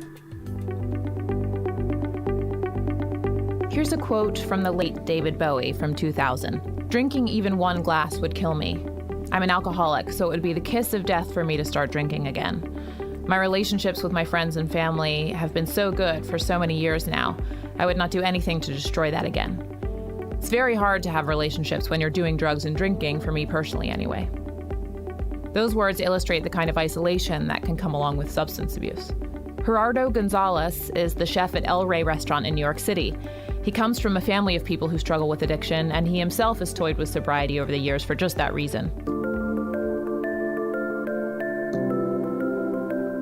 I was blessed with a very outgoing yet addictive family. So just mainly I've had relatives who passed away from alcoholism. There's been a lot of drugs. Gambling is very big in my family. And I think to the extent it has been very hard to deal with and kind of accept or growing up with that. It's always been visible growing up. And, there's just a little bit less of the moderation on one particular side of the family. But it seems to affect the males even more so, which I'm not really sure what that is, but it has me more concerned then, because if it's something that is genetically predisposed or if it's just kind of like a conditional thing, either way, it's something that's been pretty apparent in my life. Yeah. Yeah. Did you ever talk to those people about how addiction could be lonely making, like those people who were struggling with it in your family? Because I know in an email that we were sending, or that you sent me, before this, you said it's interesting because there's a certain loneliness associated with addiction, and one that's almost opposite that comes with sobriety. But as far as the loneliness associated with addiction, is there anything you were referencing in particular? Yeah, I guess I've kind of witnessed like firsthand relatives who like slowly withdrew from the family, but in a way that was, it was always very self-destructive, but it was kind of apparent within the family. So it wasn't hiding away and disappearing. There was a lot of that, but there's also been like in the middle of a large close family, people kind of withdrawing within themselves and getting deeper and deeper into that addiction. And it's been hard for my family's sake. It's just a matter of, I don't think it's necessarily denial, but it's really kind of understanding that you can't necessarily help somebody until they're ready to kind of help themselves. Like you can provide support and you can be like, hey, I'm here for you. But at a certain point when the person is so self-destructive, you kind of have to step back and let them run their course, because otherwise you're going to kind of get involved in that like destructive energy. Right. Kind of thing. Right. And it's so hard because in some cases, if it runs its course, it's that rock bottom is going to be. It could be death, or, it can be incarceration, it can be a lot of things. Okay. So tell me about your own experience and when you first thought maybe you had a problem and so what your activity was like. It's a lot of interesting things, and it kind of like ties in with, I think, social anxiety. If there's kind of like a base, or if there's something underneath the surface that I think it kind of all stemmed from, and how I've kind of dealt with that in the past. I would say I was very, very shy growing up, and then something got in me, and I just like left my hometown at 17. I've told you this, and like traveled around and lived abroad and like met people, and it kind of seemed to go away. But then whenever I would go back, it would just kind of resurface in this way. So then I think when you would go back home, when I would go back home, it would kind of resurface. And I just and found home, again, for people who don't know, is San Diego. San Diego, yeah. I eventually moved to San Francisco, and I was pretty young when I moved there, and that town is kind of a very heavy drinking town. And I think it's interesting when you look at certain cities that kind of have their own personality, where it's just like very alcohol driven. I kind of imagine like San Francisco, New Orleans, New York to an extent. But San Francisco to me was a very much a day drinking kind of culture, where you would just kind of walk out the door, run into somebody, go to the park and like grab a 40 and we were all like young. We were just like kids. And how old? So I was 19 or 20 when I moved to San Francisco. Okay. And being on my own, I think it just became like a social lubricant, and then it just became more and more so. And then the thing with that is, you know, when you're using it as kind of like a way to like make you feel more social, then you reach a certain point where you're like, ugh, am I like being obnoxious? Am I being not annoying, but I guess just like an idiot for being like so drunk? Because it makes like, you loose. Yeah, it makes you too loose or something like that. Yeah. So then that's all common things that everybody goes through, whether it's like they go out, they have a couple drinks, they drink too much, they experience like the effects of regret, or like, oh, did I say that, or did I really do that, kind of thing. The next day, everybody kind of goes through that. And that actually, it's worth noting, is a really lonely feeling. It is, yeah. I mean, I've woken up, and that anxiety, when you think back on, you look back over your texts, you think about what you might have said, and you feel really alone in that, because it's your fuck up. It is. And you have to realize that there's that part of you that, whatever reason why it happened, whether you felt like kind of like up against the wall, or you were just way looser than you would have been normally. And I mean, that can be a very isolating experience when you're like, I had no control over myself, like physically or mentally. But for me, I think eventually what that kind of led to was just like overly compensating and drinking quite heavily, especially when I was in San Francisco. And the loneliness of addiction that you kind of feel when, you know, you're just kind of in your room. And there's a lot of things that kind of got tied into it. And it's kind of interesting when you're young like that and you just connect things. I think I mentioned creativity and, you know, I was like painting and drawing and doing a lot of photography then. But the two, like drinking alcohol and creating, started to come more and more frequently, to the point where they were almost like dependent on each other. And I realized that, and I saw that as a crutch, essentially. It was kind of like an excuse. Like if I did something really amazing, I was like, oh, I need alcohol to like make myself creatively lucid and kind of like loose. Or if it turned out really shitty or horrible, I could be like, well, I was drunk, so... Whether it is, or whether you've justified that it is a necessary thing for you to be able to do kind of basic things like create art, which is something that you like doing, then that's a problem, right? It's like, it shouldn't be like coffee.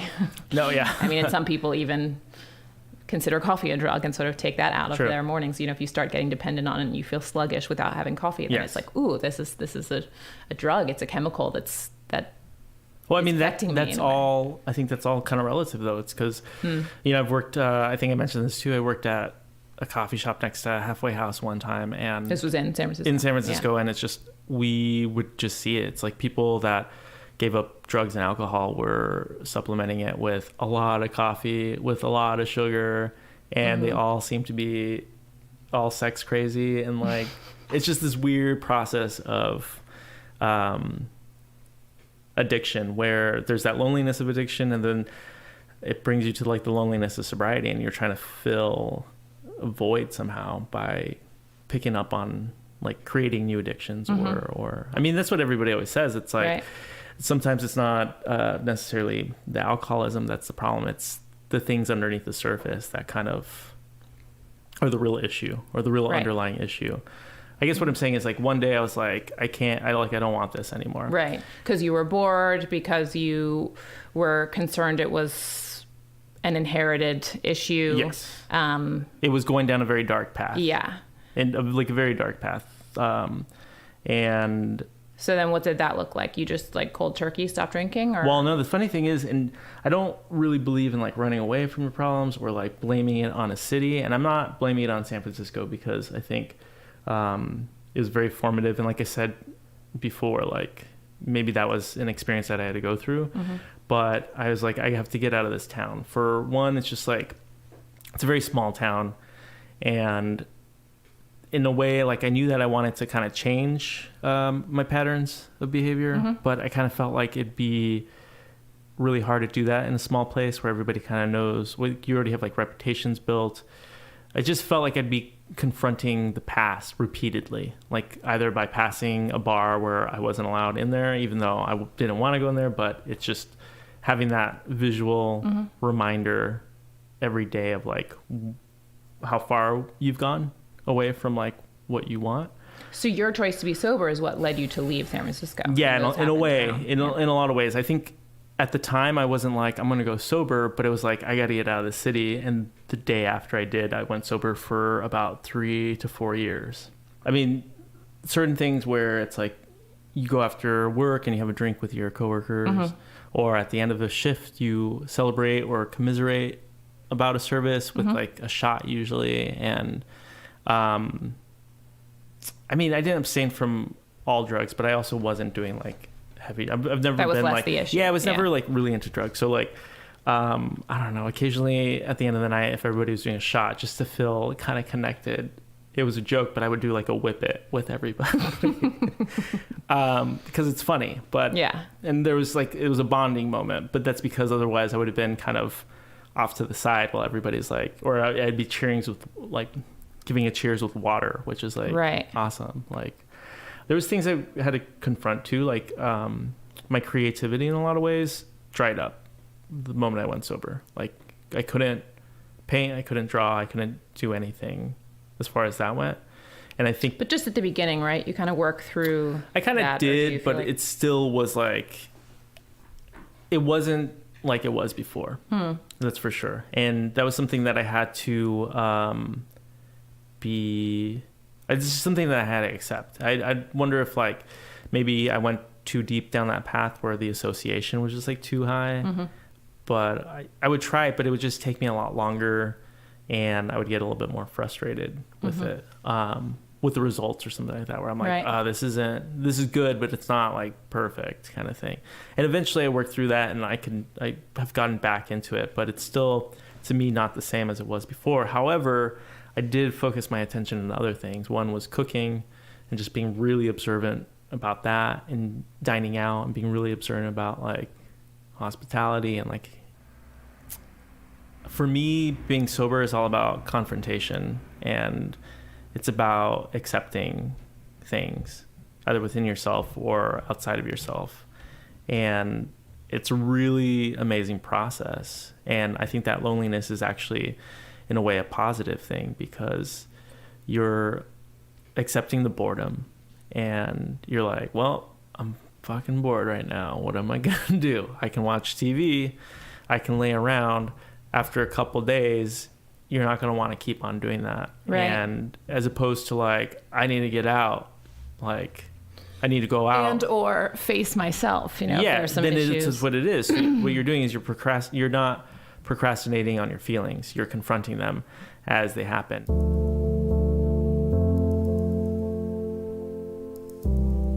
Somebody really close to me was addicted to drugs, and they were actually dealing drugs and methamphetamines in particular.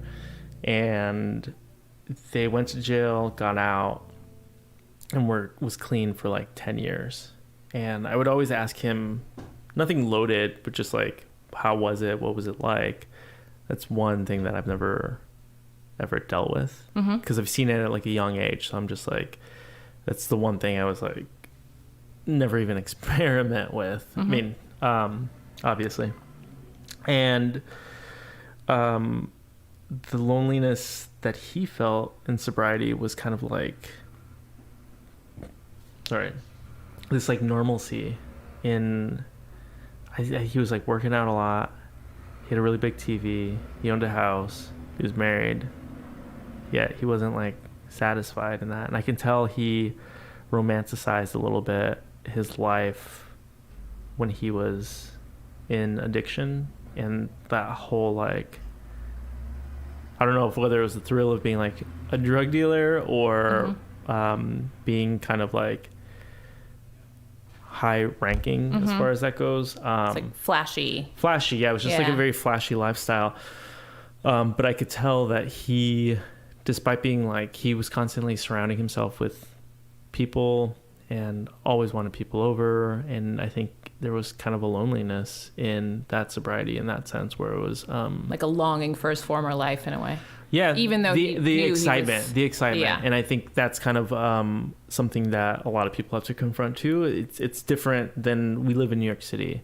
We live in a city, but when you're living in a suburb or the monotony of that kind of lifestyle of sobriety can be very overwhelming. I'm very fortunate. I have a lot of stimulants around me. I have like amazing art, amazing music, amazing food that I can use as outlets over here. And I remember like very vividly talking to him about that. And then towards the end of the 10 years, like he just got slowly, like I could see things like patterns. He would hang out at the local dive bar, and then he would bring all the people from the local dive bar to his house, and then his house became like a party house, and then they were all, smoking weed openly and drinking a lot.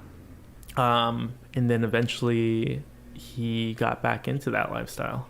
And I'm not saying that was all like a gateway, but I think there was something very serious about that kind of loneliness in sobriety and not having that connection. I don't think he went fully sober, like he was still drinking, but for everybody it's like a different experience. And I think the connections that he felt while on drugs or while in that lifestyle was a little bit more enticing to him than the connections he was feeling. You said to me before this session that at a certain point the loneliness and stress of starting and running a business got the best of me, and I ended up back to smoking cigarettes and drinking. So did drinking in that sense, make you feel less lonely? Is it like company? What did it do for you? It's company. It makes you turn off parts of your brain, honestly, where you can not worry or stress out 24 hours a day. I see. Yeah. It was kind of one of those things where it's an inhibitor. Yeah, and it's also a depressant in the sense that it helps you fall asleep.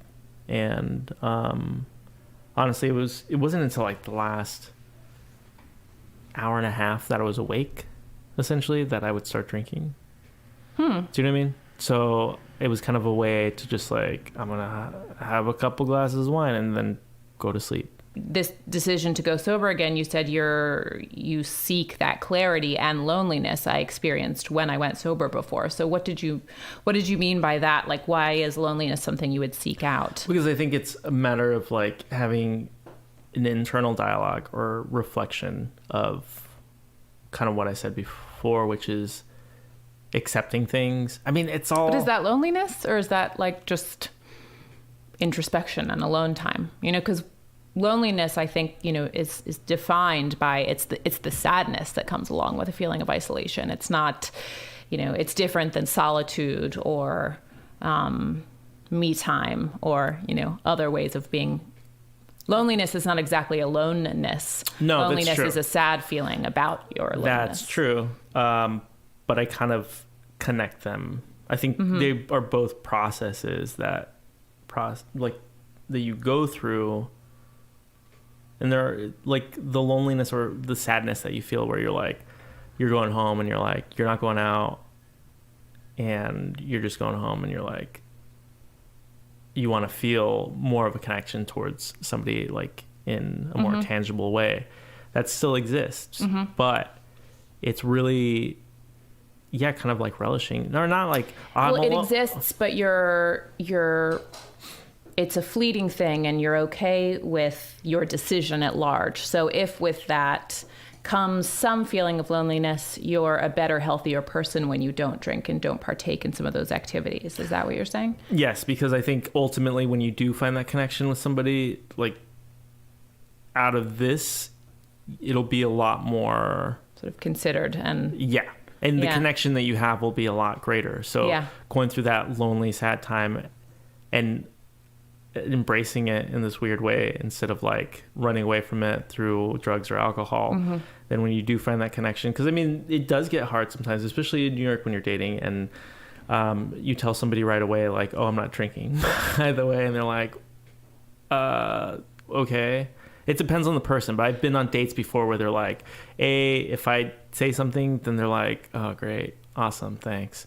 Or if I don't say anything, 3 drinks in, they're like, you're not drinking, are you? And I'm like, no, I don't drink kind of thing. So, and how did you feel? Like, did that not result in a second date, or sometimes Yeah. like, but that's what I mean. Like, when it was an issue for them, did you feel sad about it, or is it like if it's going to be an issue for them, then you're not really interested? I mean, sometimes Yeah. if you were really interested in that person, and I don't think it necessarily had to do with them drinking and you not drinking, but it just maybe had to do with something like you're not on the same like wavelength.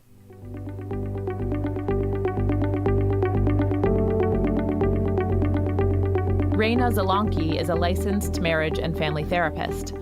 Substance abuse majorly affects personal relationships, and healing both of those things is largely what Reina's work is about. Substance use and abuse has a big impact on relationships. You know, one of the old sayings is that one's greatest love affair is with a substance, because in a lot of ways, substances are consistent, they're reliable, they are effective in a way that relationships don't always feel consistent and stable. And so substances end up filling a void in many ways, a soothing, comforting void where relationships are more complicated and they don't always fill that void. And so a lot of the work that I do in working with individuals who are trying to, remove substances from their life or have a different relationship with substances is really looking at the other relationships in their life and kind of strengthening and breaking old patterns, old kind of negative cycles in relationships in order to have positive connections that are soothing and comforting in a way that's really, something that's really hard to accomplish without a third perspective.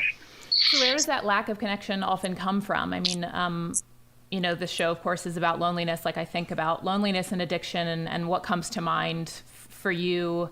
How in your experience, do addicts experience loneliness or experience like a kind of vacancy that they're looking to fill with the substance?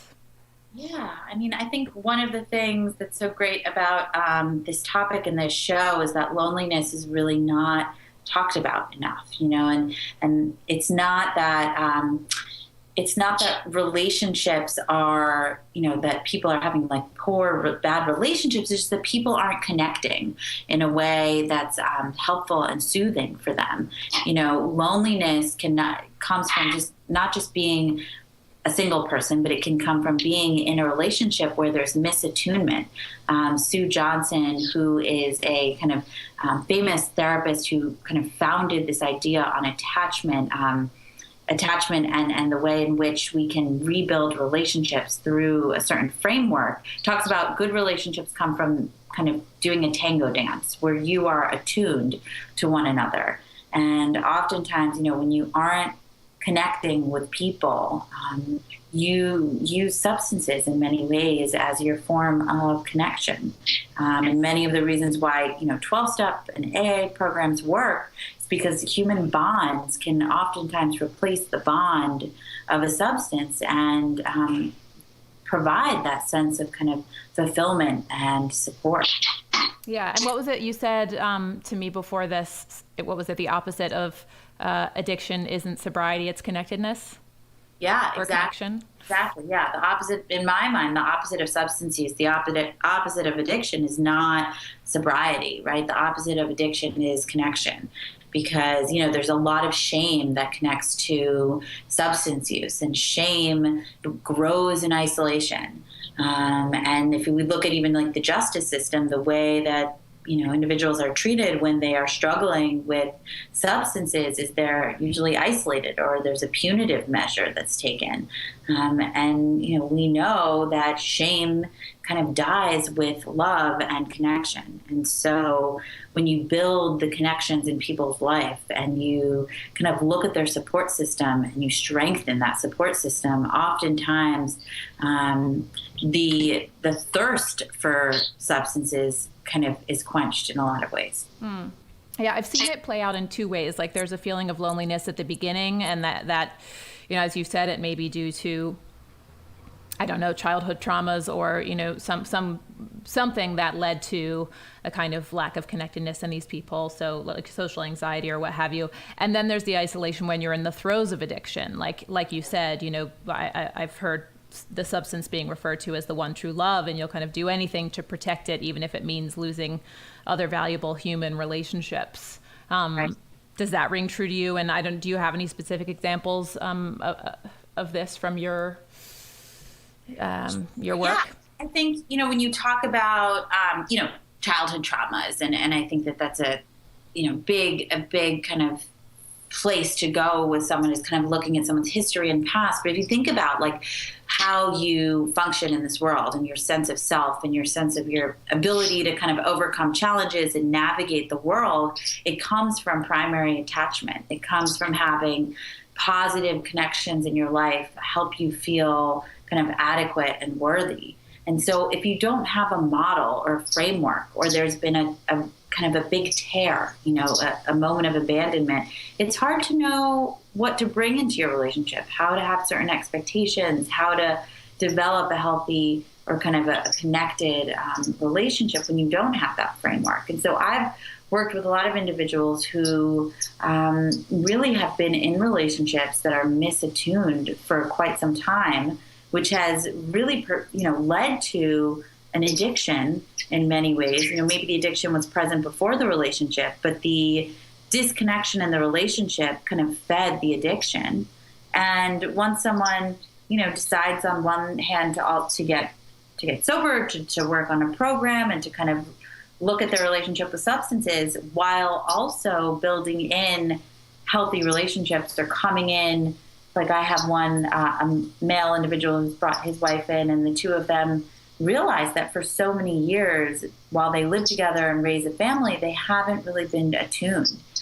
So how do you talk about feeling lonely and feeling vulnerable with someone when it's not something you're used to? It's not something you've been taught. Healing those things, both the addiction and the relationships that have suffered from it, you know, that's mainly what you work on in your private practice. And what are some of the major steps that need to be taken to get healthy again?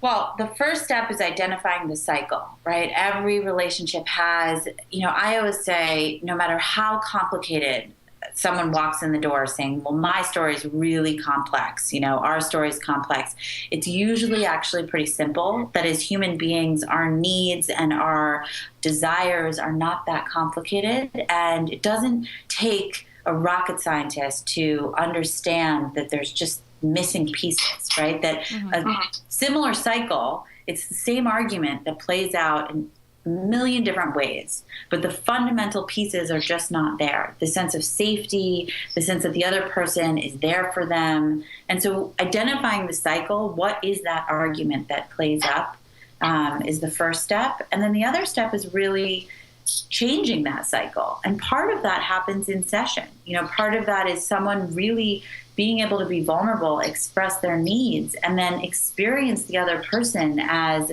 safe and as loving, so that it can encourage them to be vulnerable moving forward.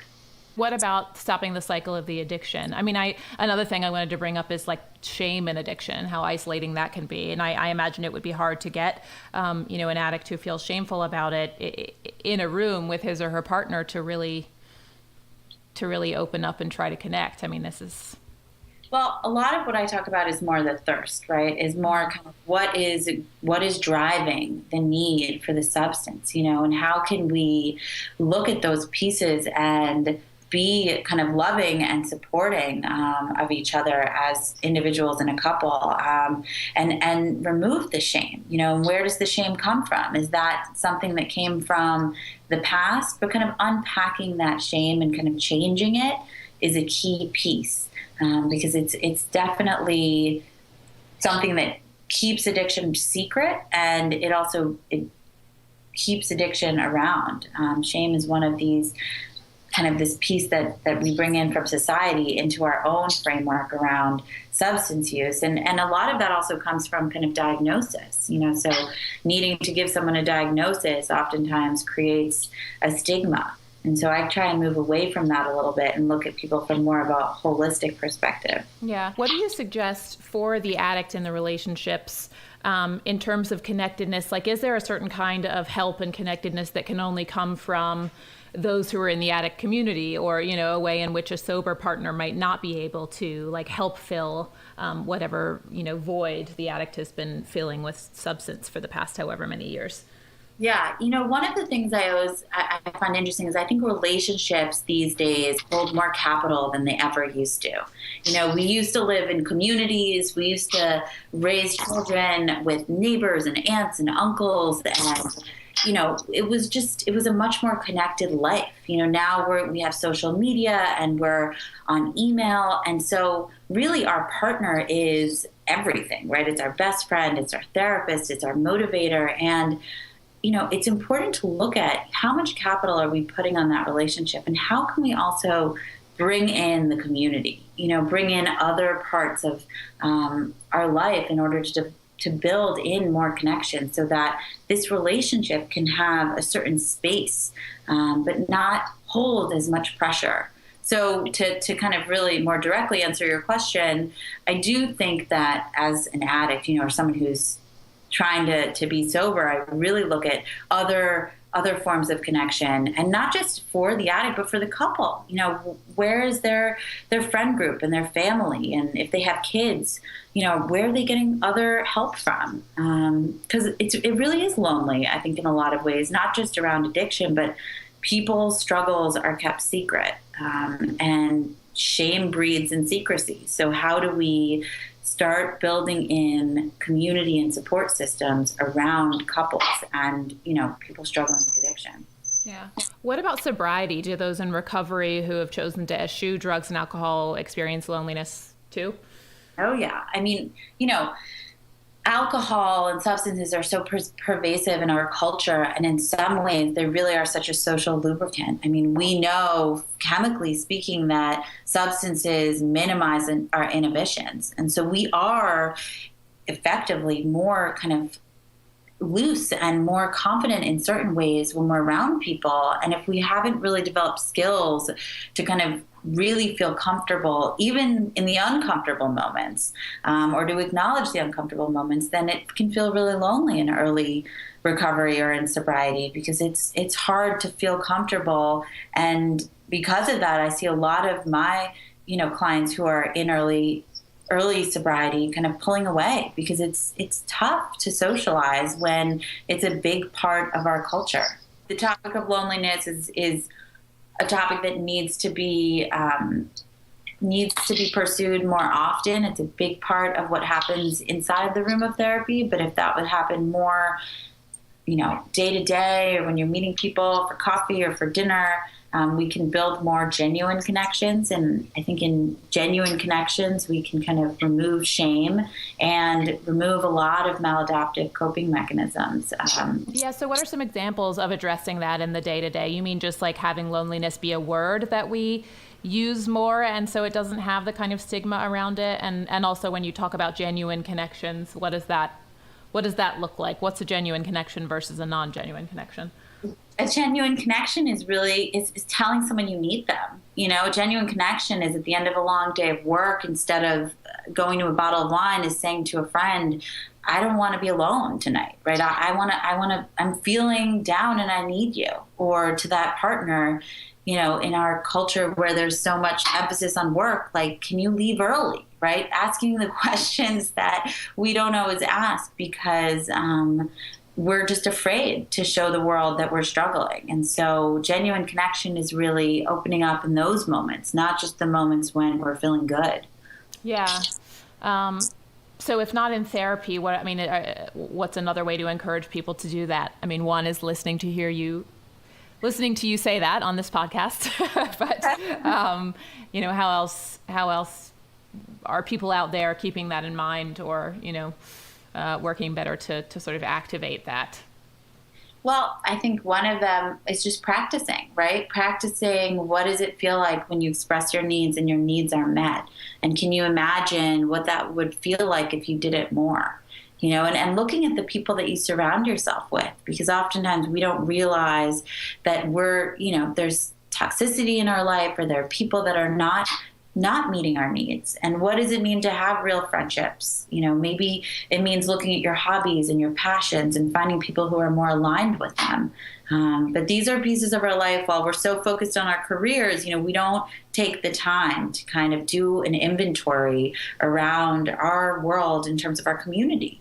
And so I encourage people to really look at that piece and to look at how they can strengthen their relationships from a more like genuine, real place. Anne Bainbridge, now sober, has dealt with alcoholism for much of her life. She's also my mother. Why do you think you became an alcoholic? Like, of course, it's a hereditary thing, so it's part of your makeup, but was there kind of a catalyst at all in your life, you think? I don't think there was a specific catalog, but of course there is that hereditary factor. And there have been lots of studies about that, but I've never seen a conclusive one. But one can observe this in generations of families. For me, as you know, I grew up in a rather demanding academic household. And although my brothers and I were very successful at these things, I always felt that never quite good enough. And looking back, I can see that I was always an anxious person. And as I grew into adulthood, I never knew that I was depressed and anxious. Never until I was, 5 years ago. I just felt that everyone else handled all the challenges and difficulties and fears of life much better than I did, which of course made me feel even worse about myself. I think that I lived in a kind of vortex of low self-esteem, depression, anxiety, and when I was younger, into really adulthood, I just felt that everybody handled life better than I did, and that increased my low self-esteem. Yeah. Did you... But as far as a catalyst, I forgot that. I just think as I grew older, I became more depressed. Now, everyone in his life has his fair share of losses and trauma and tragedies, and I had many which affected my fearful outlook on life. Some of them were fairly frightening. I mean, little things that happened. I broke my nose horribly, so I always thought I was ugly when I was a child. When I was 11, as you know, I became very, very seriously, deathly ill, and I was ill for pretty much a year. So I was not allowed to, had no self-immune systems. So I was not allowed to play with people. I was in isolation for several months. And then when I did go back to school, I was in a little tiny room upstairs off the teacher's room, and I could wave out the window at my friends, but I had no real interaction with friends for virtually 9-10 months. And you were how old? 11? 11. God, talk about isolation and loneliness. It was very, very lonely, and I had to sort of develop this imaginary inner world where I wrote stories and all that kind of thing. But I did go back into school, and I want to reassure your readers that I basically had so much happiness and joy in my life, and I think a lot of that came from being your mother. But that's down the road, I guess. There were bad things that happened to me. I was raped with a gun in my mouth, which makes one always ever vigilant, always looking over I still do. I feel sick, but I still do. I'm very careful. I lost my really beloved younger brother, the uncle you never met, in a horrible tragedy. And he'd always been my baby, and so that was a huge loss, and it was terrible to watch my parents go through that just horrible suffering.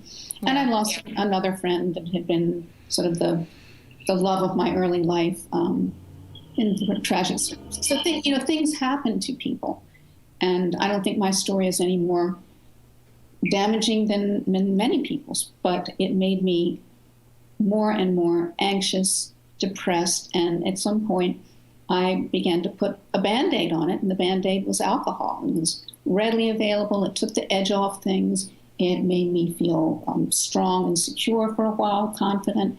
And the more I began to depend on that, this is an old story. Right. The more I needed it, and leaned on it, as it were. Yeah. You talked about how you felt that other people dealt with stress or, whatever else better than you, or you had the perception that they did. Is this because either in your family or at the time, which I guess, I don't know, in your young adulthood, let's say it's the 60s, 70s, were people just not talking about this stuff as much? Like, what was the landscape like, both in your own world, but in the world at large, for talking about these kinds of issues? Like, you mentioned the rape, like did you not get to talk to people about that? No, or, I never talked to anybody. Yeah. For decades. No. And probably it had happened today, to the younger me, I would have had immediate access. Right. But it was still a science of blame the victim, that sort of thing. And I did not have very kind treatment by the police, and I did call at all. Not at all. Right. So that's one of those things you bury underneath, but it adds to your lack of self-esteem and to your fear, to your sort of contra mundi attitude towards the world. Yeah, I mean, I'm surprised that you said that, on this show, because I know about it. I mean, I knew this happened to you only recently, but I didn't know that you were at the point where you're comfortable with, talking about it publicly. Well, we're not particularly comfortable in having things broadcast, but who wants to have their sort of inner achings broadcast? However, that's what I'm in the business of doing, I guess. Laundry out there. Asked me to think about this and speak frankly about it, and so that's what I'm trying to do. Yeah. Okay. Well, thank you, Mom. All right. We'll get back to the alcohol stuff. A study linking loneliness and addiction reported, and I'll quote here, loneliness is recognized as a contributing, maintaining, and poor prognostic factor in the development of alcohol abuse. Further, it's recognized as an essential risk factor in all stages of alcoholism. Various studies have demonstrated that lonely people with heavy drinking are more vulnerable to alcohol-related problems. The reasons attributed to this are due to lack of social support and distinct perceptions of community pressure. Does this ring true for you? Some of what you've already said shows that it does, but, what do you say to that? I say absolutely. I don't know a single alcoholic who is not also lonely, unless he's so over the edge that he doesn't know what's going on. And I felt in this triangular vortex of low self-esteem and what the things I wanted to say, loneliness and dependence eventually. And looking back now, I can see it's like a downward cyclone. I would begin to get depressed, and then I would begin to isolate.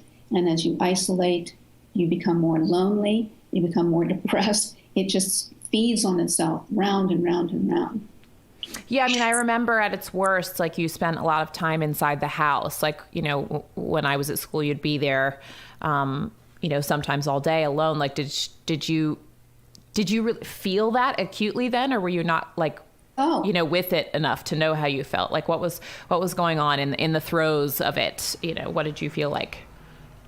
In the throes of it, there was a feeling of just utter desperation with no way out. And that, of course, beefed up that self-loathing, which I still have today, but I've learned to maybe put it in perspective. But yes, I felt lonely, and I hated myself that I did not have the strength to look this thing in the eye and get help at that point. Yeah. So it just constantly made it worse and worse and worse.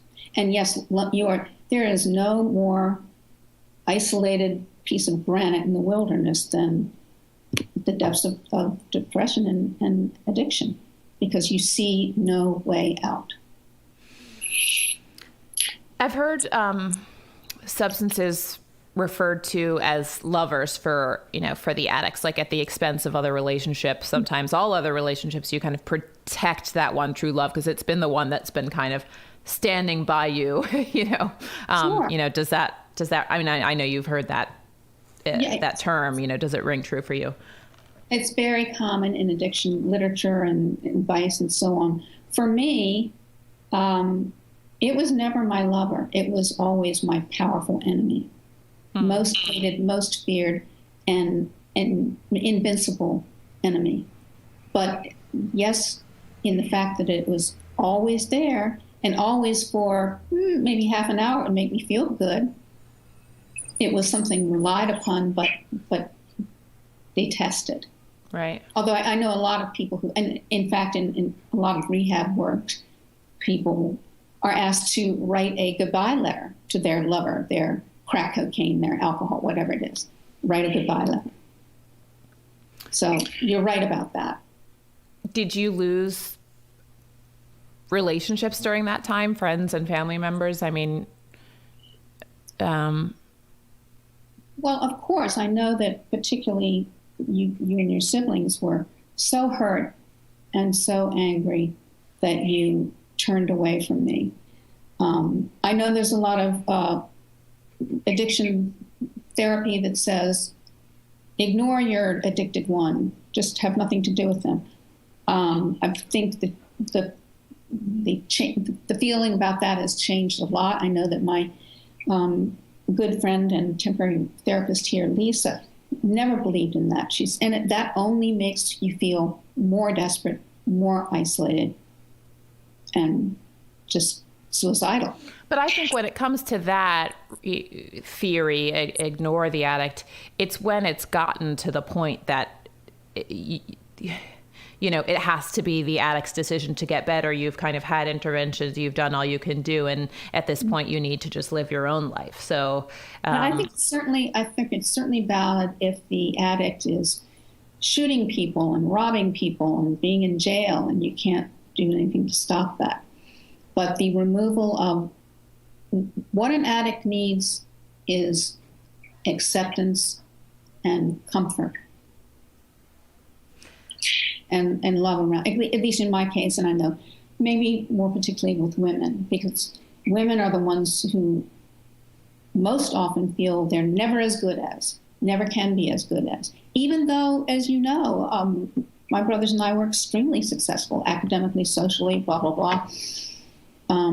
It doesn't help that sort of round-in feeling. Yeah, I get that, but I guess that's if the addict is still like a primary person in your life. And I know at least for me at one point, like I did have to kind of ignore it because I needed to focus on my young adult life and being in New York City and working. And it just was too much of a, you know, after like years of making efforts towards making the situation better, it was just, I had to throw up my hands and sort of focus on putting one foot in front of the other and, you know, down the path of my own existence, right? Yes, I mean, I completely understand that. And I think you were right to do that because you had your survival, you know, ahead of you.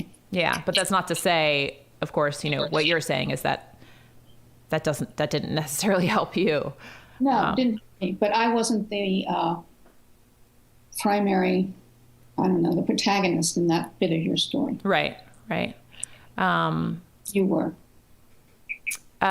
What about now that you're sober? Like, do you know, we were talking about that one true love and you mentioned people writing goodbye letters. Like, does it feel like a kind of like loss, you know, that was a companion that you could turn to for comfort at times? And I know for you in particular, that Band-Aid, you know, it was a relatively short bit of comfort. So I don't know that you expressed you didn't exactly have that one true love. You know, it was more like an enemy relationship.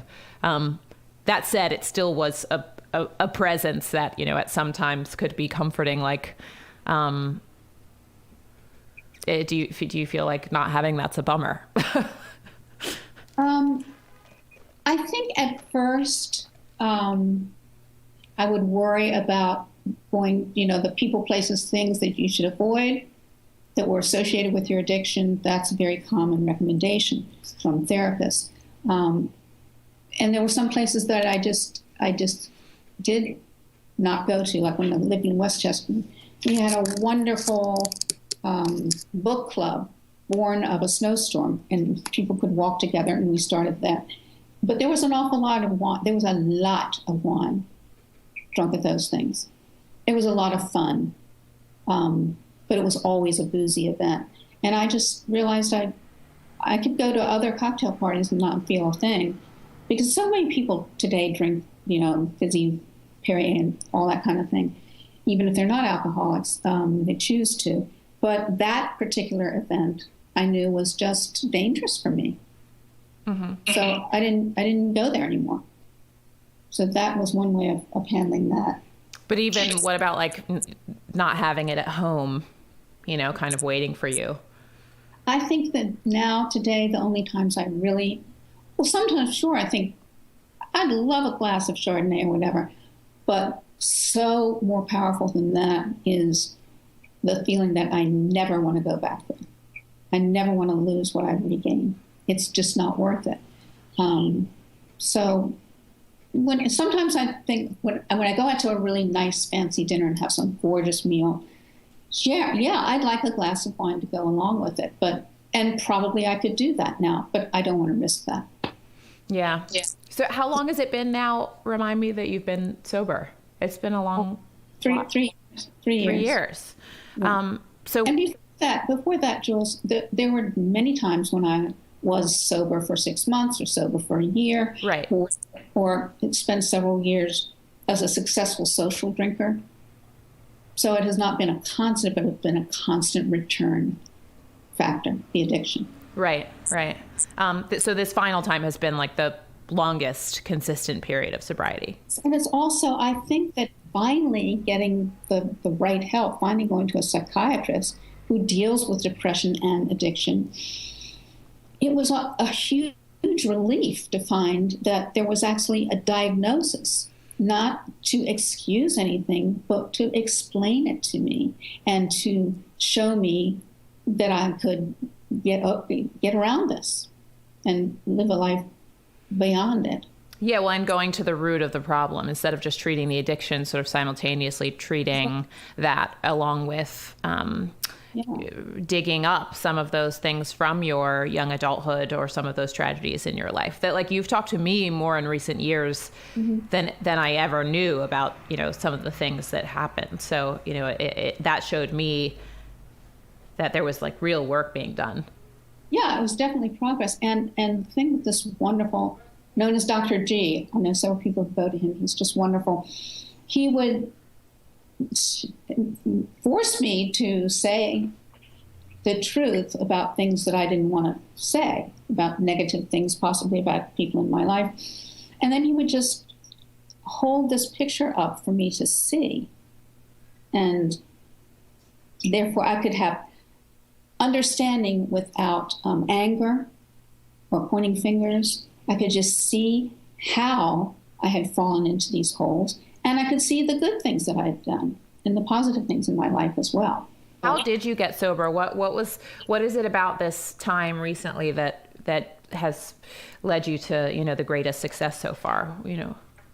I think it was partly that diagnosis and working with Dr. G, and realizing, stepping back and think, what do I value most in life? And it's my family and my relationships, and that love that doesn't come from anywhere else, really.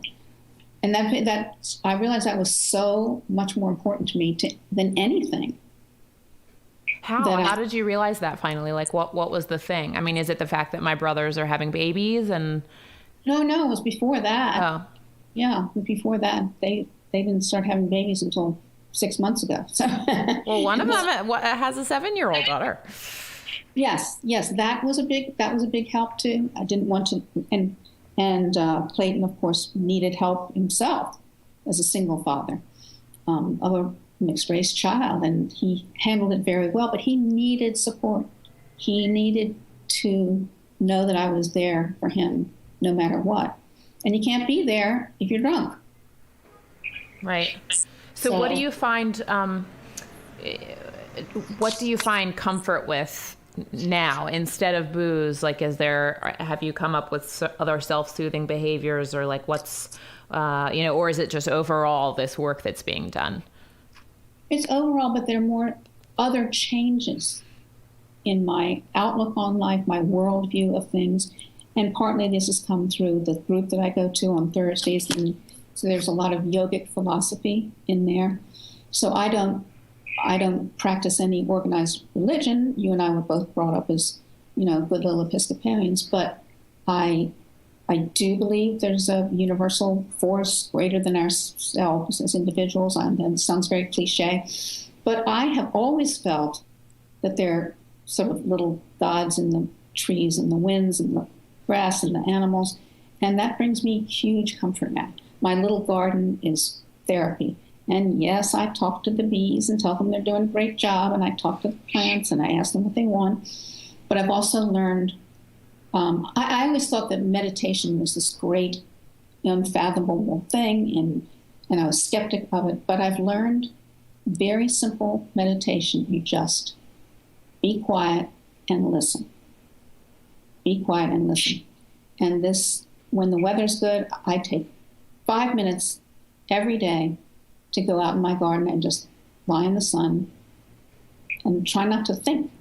What else? I mean, that answers my final question a little bit already, but, I think the most important thing here is, Mom, what have you gained along with your sobriety? We talked a lot about loss and isolation, and but now that this one powerful, horrible thing has been kicked out of your life, what has entered into its place? Peace. I never thought that I really was worthy of love. And I guess I'm getting teary, but realizing that my children and my friends really do love me. I'm not sure why, but I'm beginning to accept that. I love you. I know you do, and I love you dearly. You know that. So, and I reiterate that there have been so much fun. There's been so much fun and joy and happiness in my life, and the greatest of these was motherhood to the four of you. I mean, that to me, when I think of what you've gained, is like going back to the main topic of this episode. Mm-hmm. Is that you've kind of regained all of us. Yes, and I've regained those rewards and those feelings. And, there are all these little endorphin things that go on when you're happy, mostly when you're making other people happy or helping other people, I think. And if you're drunk, if you're addicted, if you're severely depressed, you can't do those things and you can't get those things. And I do take a mild anti-anxiety. I also had chronic insomnia, for decades, 4 hours max. So I do take a mild evening, sleeping pill too. Both of these are non-opiates and they are non-addictive things. So I'll just that out. That's all the questions I have for you. I don't know if there's anything else you want to share or anything you feel like I didn't get to. I just really hope that anyone who is entering into depression, addiction, you can have depression without addiction, addiction without depression, but so many times one begets the other, or is causative for the other. I'm delighted that there are so many more ways for people to be helped. Also delighted that so much of the stigma has been removed. It's still there. It's still there in my generation, a lot more than in your generation. But at this point, I'm over that. I don't give a damn. Really. I just need to live my life. And to come to that point is an amazing gift. So, yeah. I guess I thank everyone who has supported me through this. And so that's where that is. And I have so much to look forward to. To listen to past episodes of The Lonely Hour or to see what's coming up next, head to thelonelyhour.com.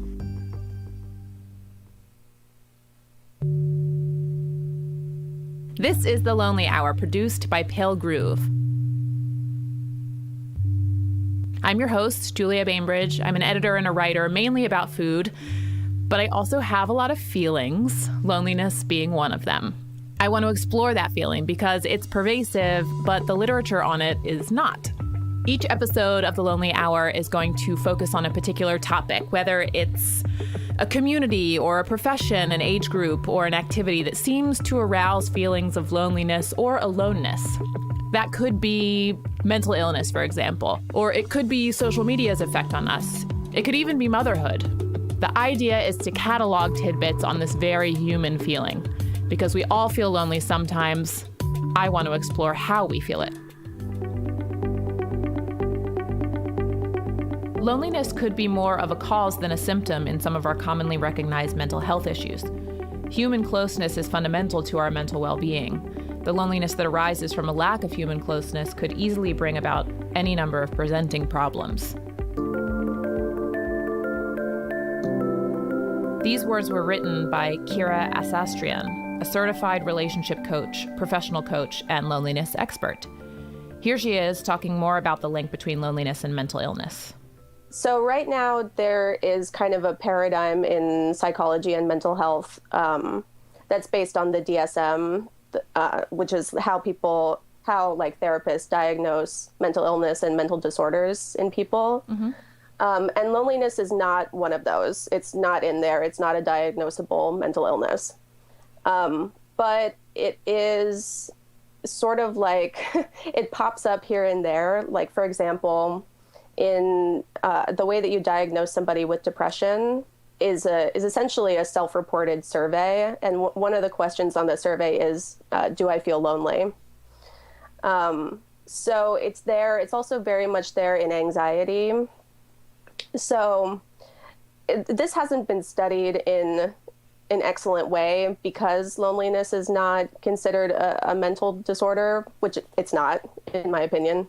But depression, anxiety, addiction, those things have been studied a lot more heavily because they have this medical label that loneliness does not. I mean, it's interesting you say it's not a mental disorder. I mean, I would agree. And I'm obviously not I'm not a therapist or somebody who has the degrees that you have. But, a big part of this show, if there is a goal of this show, is to just highlight the fact that loneliness is part of the mixed bag of the human experience. This is something that everybody feels. And I wonder if that rings true to you or if you could explain more when you say like it's not a mental disorder, then what is it, Right. Yeah, I totally agree with you. And even the things that are diagnosable, like depression, anxiety, my personal philosophy is that a lot of that is just the human experience as well. And it can be easy to latch onto those type of labels because they help explain what you're feeling. Mm-hmm. But a lot of it is just, quote unquote, normal human experience. Yeah. And loneliness totally falls into that category as well. It's like, this is a separate thing, but a lot of times people going through grief get diagnosed with depression. And, grief is just part of life. And I look at loneliness that same kind of way. Right. Also referring to one of your Psychology Today articles, you said human closeness is fundamental to our mental well-being. And the loneliness that arises from a lack of human closeness could bring about any number of presenting problems. I want to get to those in a second because you talked about 4 areas of mental illness specifically. But I wonder if you think at large, is our level of human closeness, is our level of human closeness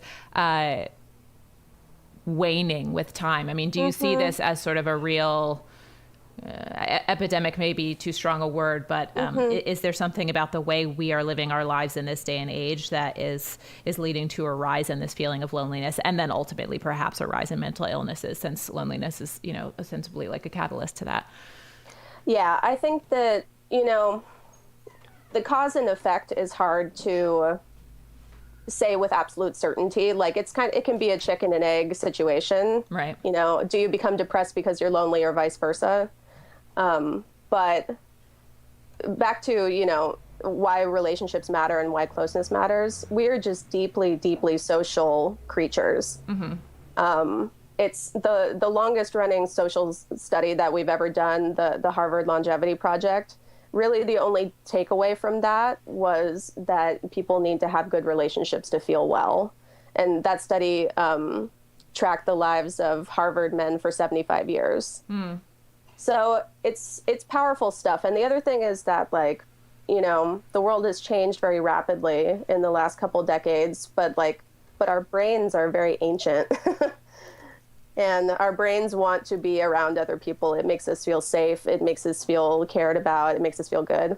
Yeah. So do you think because, you know, I'm thinking of like the rise of social media and how sometimes these connections on a screen can take place instead of a face-to-face connection, or even the fact that, you know, we don't have the same village that we used to because we live these kind of global lives. Like, you're not raising children next to the house you grew up in anymore, where your mother's there to help take care of the kids. And, you know, also we have like dual professional households, right? You know, and like nannies who are raising kids, and both mom and dad who are working, and all these things that have changed.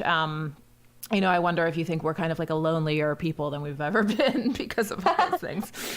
Yeah, I mean, the most recent statistic on this is that about 1 in 5 Americans is lonely, and that's up probably 30% since the 80s. So even just in that short window of time, we are probably lonelier than we were just a couple decades ago. Yeah. And how are we defining that? Like, when we say they're lonely, at least I guess in that study, how was it defined maybe? Yeah, almost everything is self-reported experience. So you get like a sheet of paper that says, you know, I feel lonely frequently, never, blah, blah, blah. So it's self-reported. There's kind of, unfortunately, really limited ways to study any of these things in a way that's not biased by people's own, you know, what they're willing to say is one thing, what they're willing to admit, you know. Right. And in a more like objective way, I guess you could say. Right. Earlier you referenced, you know, that people need good relationships to feel well. So what's a good relationship? Or I guess, and maybe what's a bad relationship? Or how are we, you know, I don't know, what's a good, supportive, filling, satiating relationship? That's a big question. Well, many things have been identified as things you need to have in a relationship for it to feel good. Some of those things include empathy. You need to what's called self-disclose, or be willing to talk about yourself and your private life. Developing like interdependence, so relying on other people is a big part of it. But when I started learning about all of these, you know, hundreds and hundreds of things that you're supposed to do to have a good relationship, it overwhelmed me personally. So that's part of why I came up with this. I call it my formula. It's closeness equals knowing plus caring.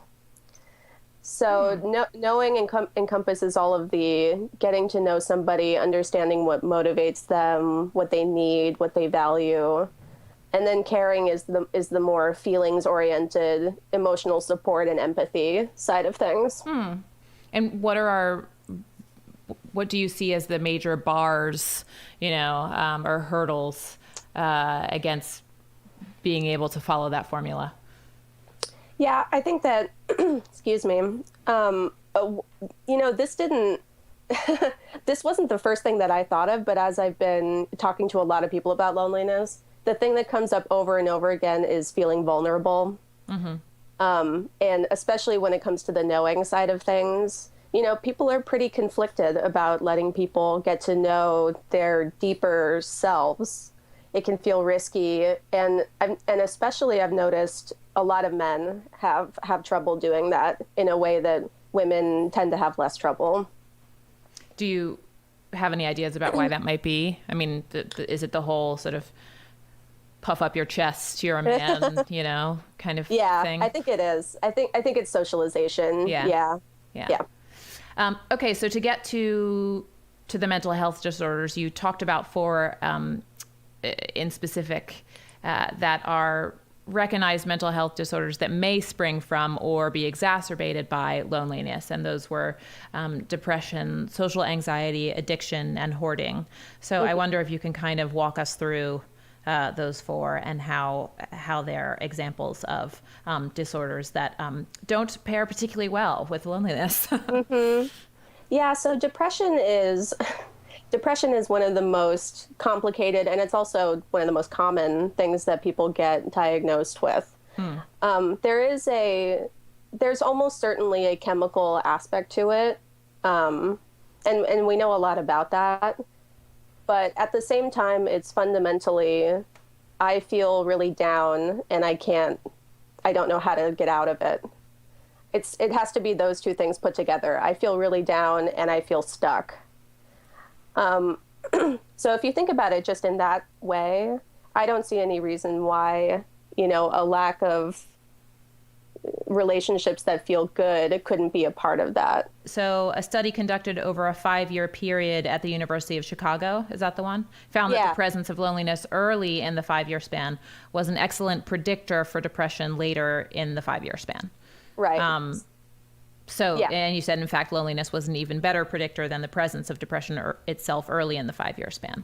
So, so loneliness may precede depression even more frequently than depression precedes depression. Right. Exactly. So that's just one data point, of course, but that is one that suggests that loneliness could be the trigger. That it's possible for that to be the cause and not the effect. And then social anxiety. This is a big one. I mean, I feel like. This one kind of explains itself. If you're very socially anxious and yet, you're a human and you desire closeness and connection to other people, it can get very overwhelming very fast. And I would say that I have social anxiety. I've never been diagnosed with it because I didn't go that route, but I'm sure I could be. I'm sure I would fit the criteria because I do get very physically nervous in groups of people. And so my workaround, and I work with a lot of people with social anxiety, is to reduce the amount of stimulation, because that's a big part of anxiety, is feeling overstimulated. So maybe avoid parties. That's not going to be something that's going to make you feel great, most likely.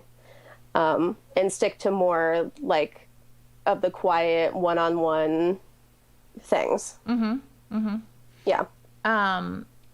It was an interesting point that you mentioned in this article. You said this was in June 2015. NPR ran a story about how research suggests lonely people may actually have superior social skills than those who are not lonely. In other words, lonely people are not lonely because they don't know how to talk to people. Instead, the findings suggest that they struggle with relationships because they're scared of messing up. They worry about saying the wrong thing in social situations. What do you see there? I don't know. What does that tell you? Yeah, I mean, that's the real anxiety portion of it coming into play, which is a slightly self-sabotaging, being worried about things that haven't happened yet, or anticipating dangers where danger may not ever happen. Right. Borrowing trouble. Yeah. And exactly. And one of the classic ways to help with generalized anxiety is to, first of all, confront the things that scare you, because avoidance makes anxiety worse. And if you can't quite do that yet, if you can't quite confront it, then imagine confronting it and we call it imaginal exposure to the thing that makes you anxious. Yeah. Okay. So walk us through an example of that. So you sit there and you imagine, I don't know, what's an example of something that somebody might be anxious about? Going to the party, let's say? Yeah, like a classic one is public speaking. Almost everybody is scared of public speaking. So if you're not terribly scared of it, then the way to start getting over it is to actually start doing it. Meaning line up, maybe just give a presentation at your work or something that feels semi-safe, but a stretch. And if something like that, would just throw you into a panic attack, and it wouldn't be okay, then you just start out imagining yourself giving a presentation in front of your company or something like that. And if you do it the right way, it's timed. You make yourself go through the whole experience of doing it so that your body can acclimate to essentially the fear that gets released and learn to adjust to it. Yeah, that's a good idea.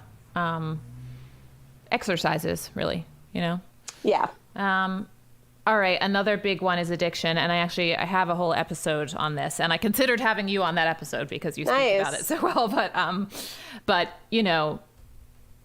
all these things can be so intertwined. There's like depression and addiction, but certainly addiction and loneliness, whether that's because, again, to reference the chicken and egg thing, it's like whether people feel isolated, so then are kind of driven to use because that fills a kind of hole, or, there's that example of the substance becoming kind of your one true love, and you do anything to protect it, even if that means losing out on other relationships, and you do actually become alone with your addiction, and no one else wants to be around it, and you care more about the substance than those other relationships. I don't know if those things ring true to you, and also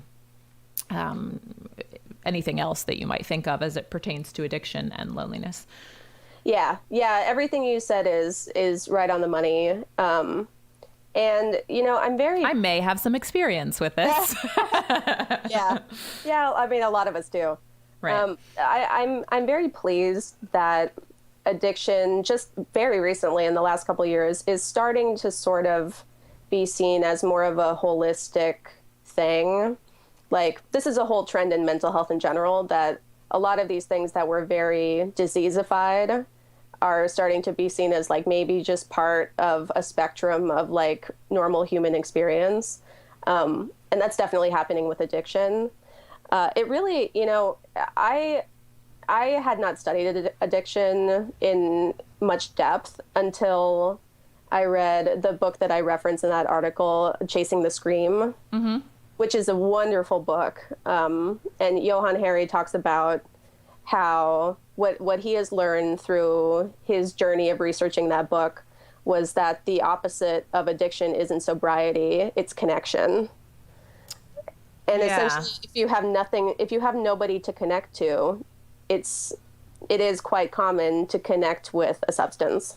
Okay, the last one that you list in this article, and this is the one that stands out to me, is probably less, like, I think most of us have experience with or have friends who have experience with either depression, social anxiety, or addiction, but hoarding is one that you brought up as a fourth example of a mental illness that's linked closely to loneliness. So can you explain that a little bit?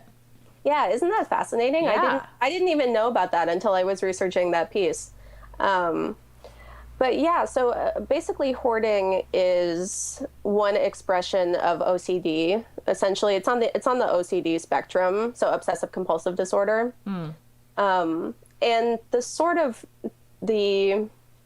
I don't want to say cause, but I'll say cause. The root cause of OCD behaviors is fear of the unknown and a belief that rituals and routines and doing certain behaviors will stop bad things from happening.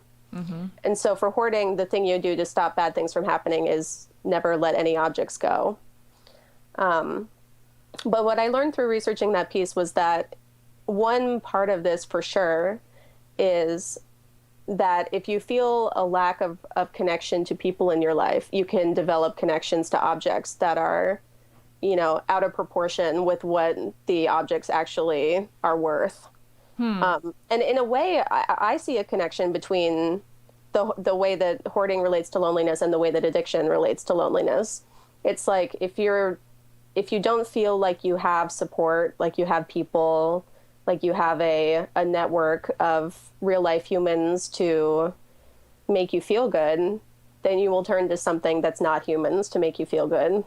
Yeah. Well, and then well, first of all, do you have any specific examples or maybe even clients of your own who've dealt with that? And then secondly, what's the solution? I mean, I guess I imagine you'd have to get to wean people off of these objects. But how does that process go?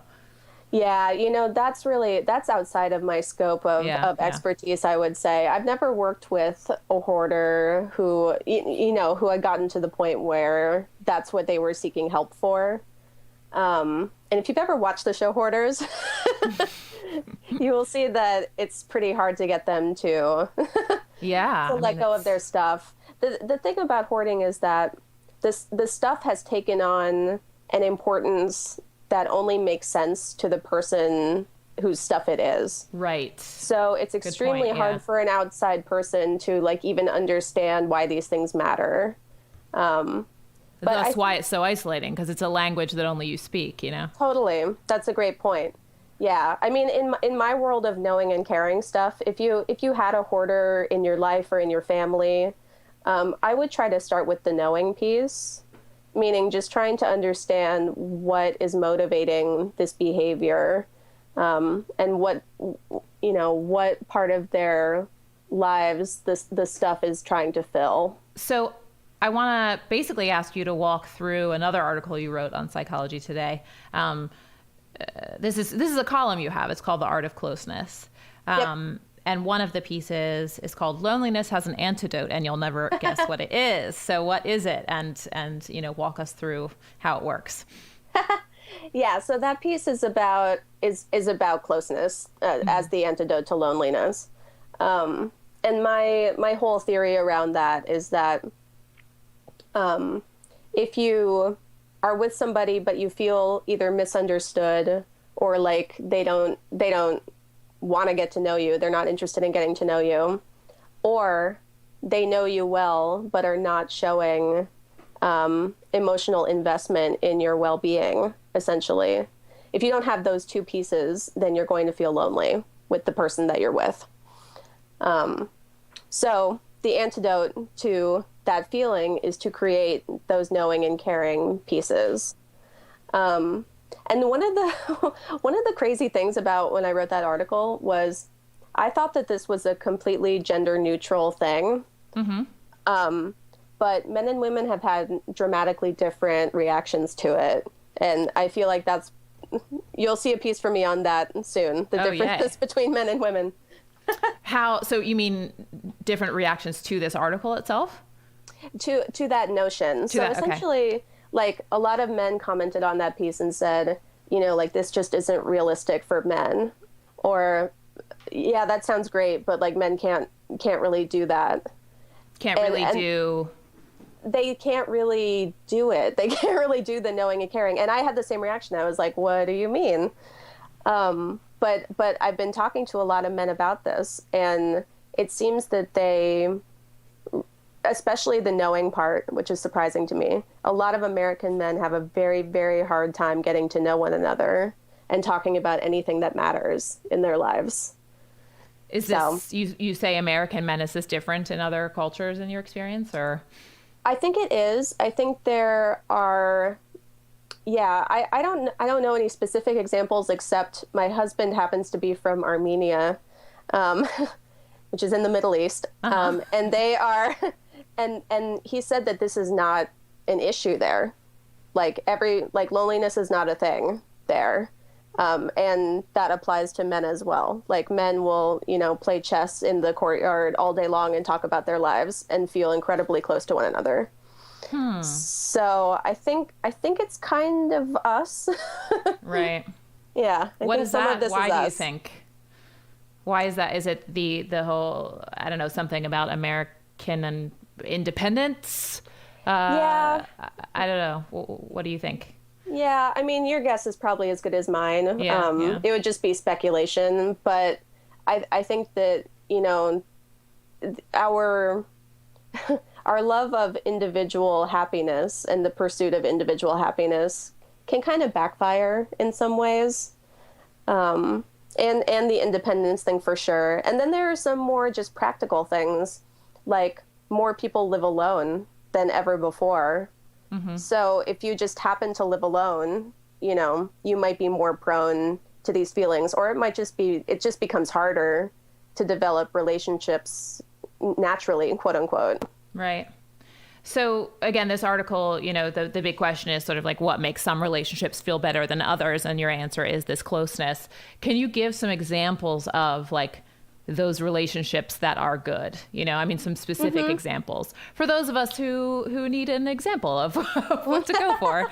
But yeah, what does true closeness look like? And just an idea of what we should be kind of going for, I guess. Mm-hmm. Well, and this won't happen instantly. Right. These are actions that you take over quite a period of time, and it grows. And the other thing I want to say before I answer your question is that the way I think about closeness is that it's like a spectrum. So you can be very, very, very close to somebody, or you could just be moderately close. And you can kind of move that relationship along the spectrum depending on how much both of you do this knowing and caring stuff. Okay. But an example would be some of those. Hopefully your listeners have had these moments where you just kind of know what somebody's thinking. You know what motivates them enough. You know how they react to things enough. You know what they need, what they value, what they're interested in. You understand their inner world enough to know how they're reacting to something that's happening. That's a closeness thing. Mm-hmm. That's a knowing thing. And then caring, a lot of it has to do with emotional capacity. So if you're in a relationship where the two of you don't even have to say anything to each other, you just kind of can sense what the other person is feeling and can be there with them. And if you have, those two things going on at the same time, in my opinion, it's like, what more could you ask of somebody, know? Right. To get back to the mental illnesses, mm-hmm. What's the path of treatment look like? Like when, if you're going to say loneliness is tacked onto each of these illnesses, like, so there's depression and loneliness, social anxiety and loneliness, addiction and mm-hmm. loneliness, hoarding and loneliness. How then to heal, Mm-hmm. Yeah, that's not a simple question either. Yeah. There's a lot of different paths you can take. So I'm a coach. Mm-hmm. And coaching is I think it's a very helpful thing for people to do. If you need to delve deep into your past and deal with issues from the past, mm-hmm. Then therapy is often a good route. And if you feel like you need a diagnosis to move forward, then therapy is the right route.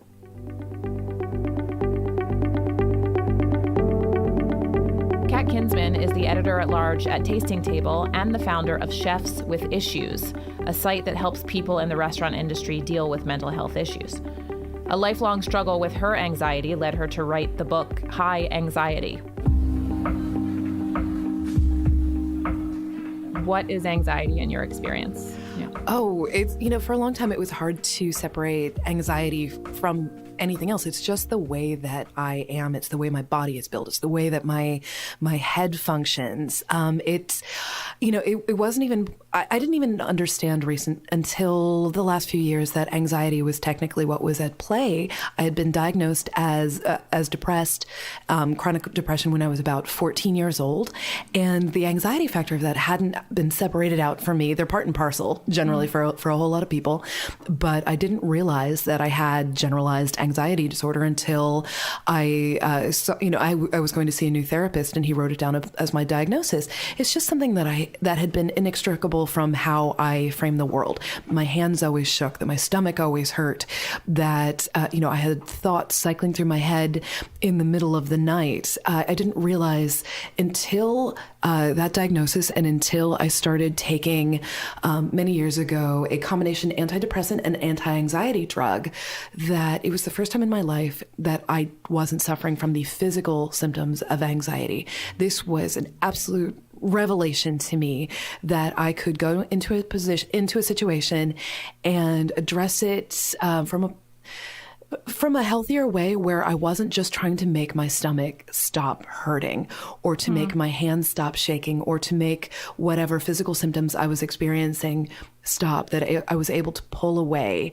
and rationally decide how I want to address this situation where I wasn't just trying to mollify, but I was trying to solve for just in a better sort of way. I didn't realize I was anxious until I wasn't. And so it just didn't occur to me that I was, because, in the same way that if you're a fish, you don't think about the fact that you're wet. Right. Just because that's your constant state of being. Once I became aware of it and my physical responses to situations, I was able to get a little bit better of a handle on it. But still, it's a constant companion for me. Right. When I was 5th or 6th grade, and I was being bullied by a teacher. She didn't appreciate the fact that, I was a smart kid and I wasn't afraid to ask questions or speak up in class, and she made my life a living hell. So I just started to physically shut down, and there was mono going around in the school. And so it was determined by my doctor and my parents that that's what I had. So I stepped out of school for a couple of weeks or something, and just went home and slept a lot and sort of recovered myself a little bit. But I remember writing this terribly angsty poem, and then definitely on the topic of loneliness, but really feeling physically separated from the world, like there was a dome between me and the rest of the world. And this is at 5th or 6th grade, and then sort of went on with my life a little bit.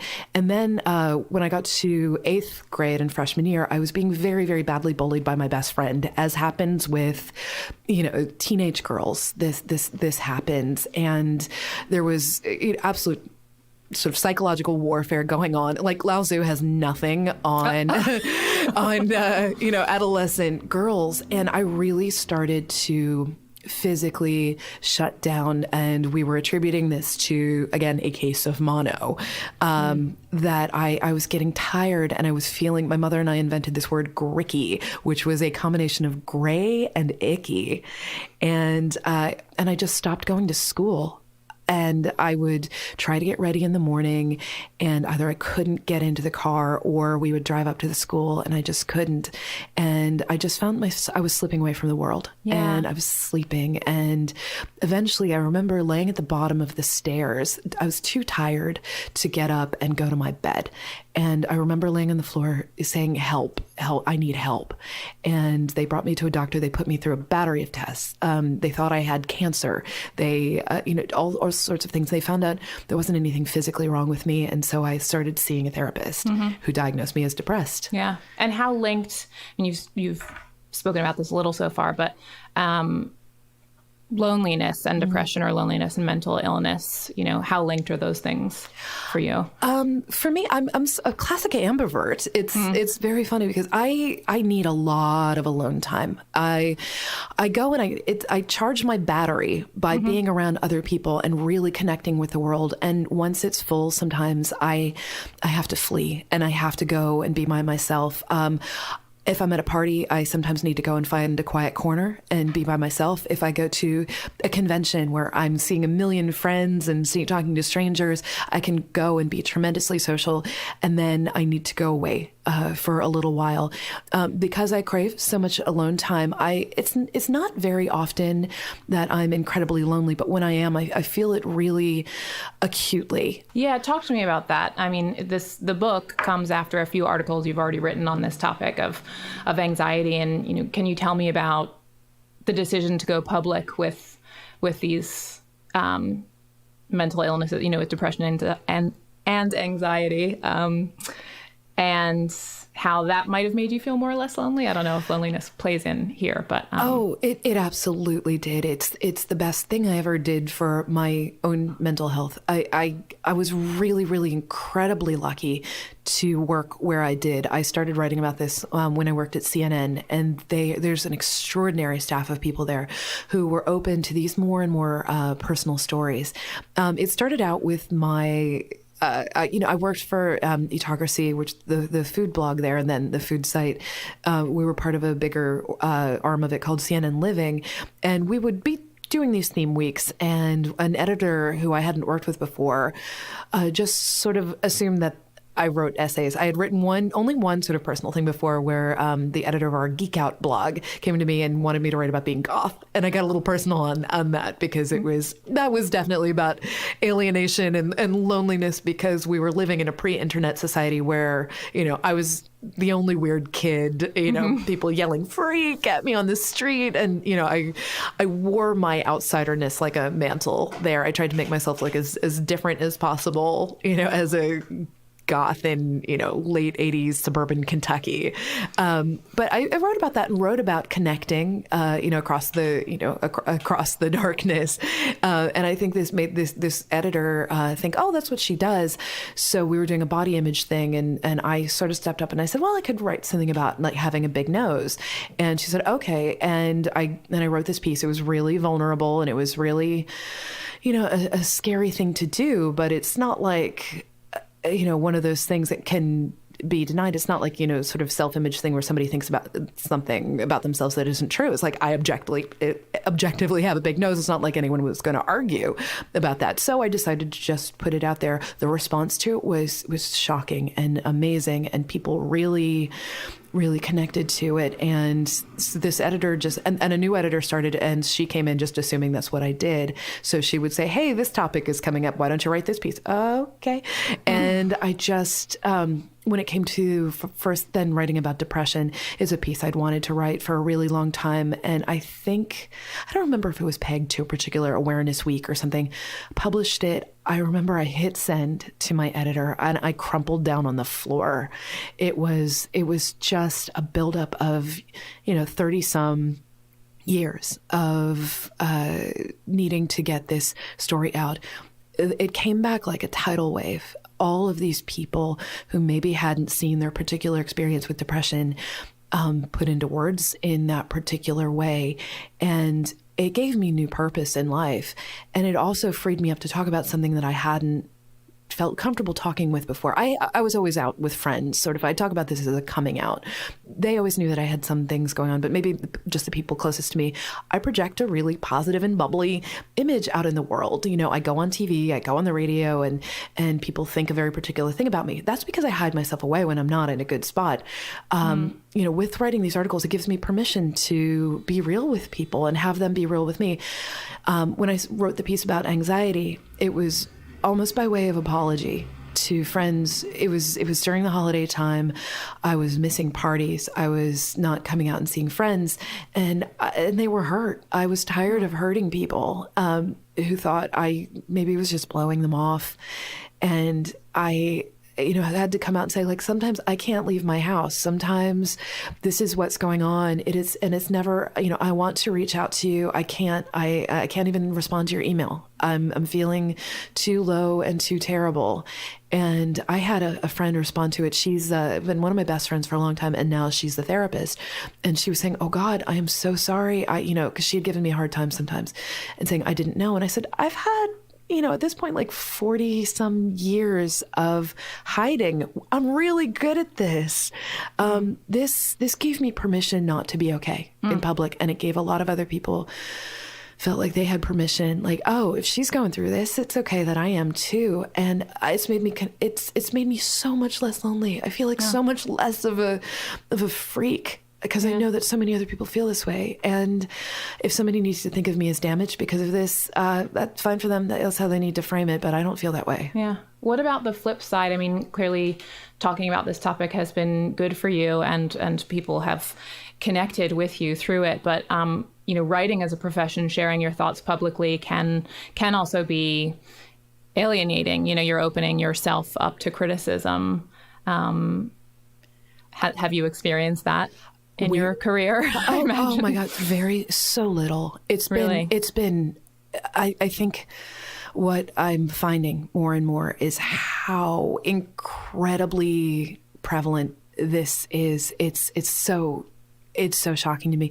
The people who have felt the need to come to me in an aggressive or whatever kind of way almost inevitably end up talking to me about it. Because I've come to realize that the people who approach me, if they have approached me in any kind of nasty or negative way or aggressively, I I talk to them. I talk down trolls is like a hobby. Oh, I know you're not scared. Oh yeah. Yeah. No, and the thing is, because these people are operating out of a place of pain, people who are well don't do that. People who feel great and really happy about their lives and stuff don't approach in that way. So I've learned that if somebody wants to come at me with any of this kind of stuff, they have something that they need taken off their shoulders. So, do you have an example of that? Yeah, I used to deal with CNN trolls all the time, and people would, and we would host live chats with some of these, like in the comments, or or sometimes we would do Google Hangouts or something, and some people would come at me, and say, well, what about this, or just sort of like, why don't you just go and talk to a friend who needs that or whatever. And I'm like, have you talked to a friend, have you whatever, and just listen to them like people.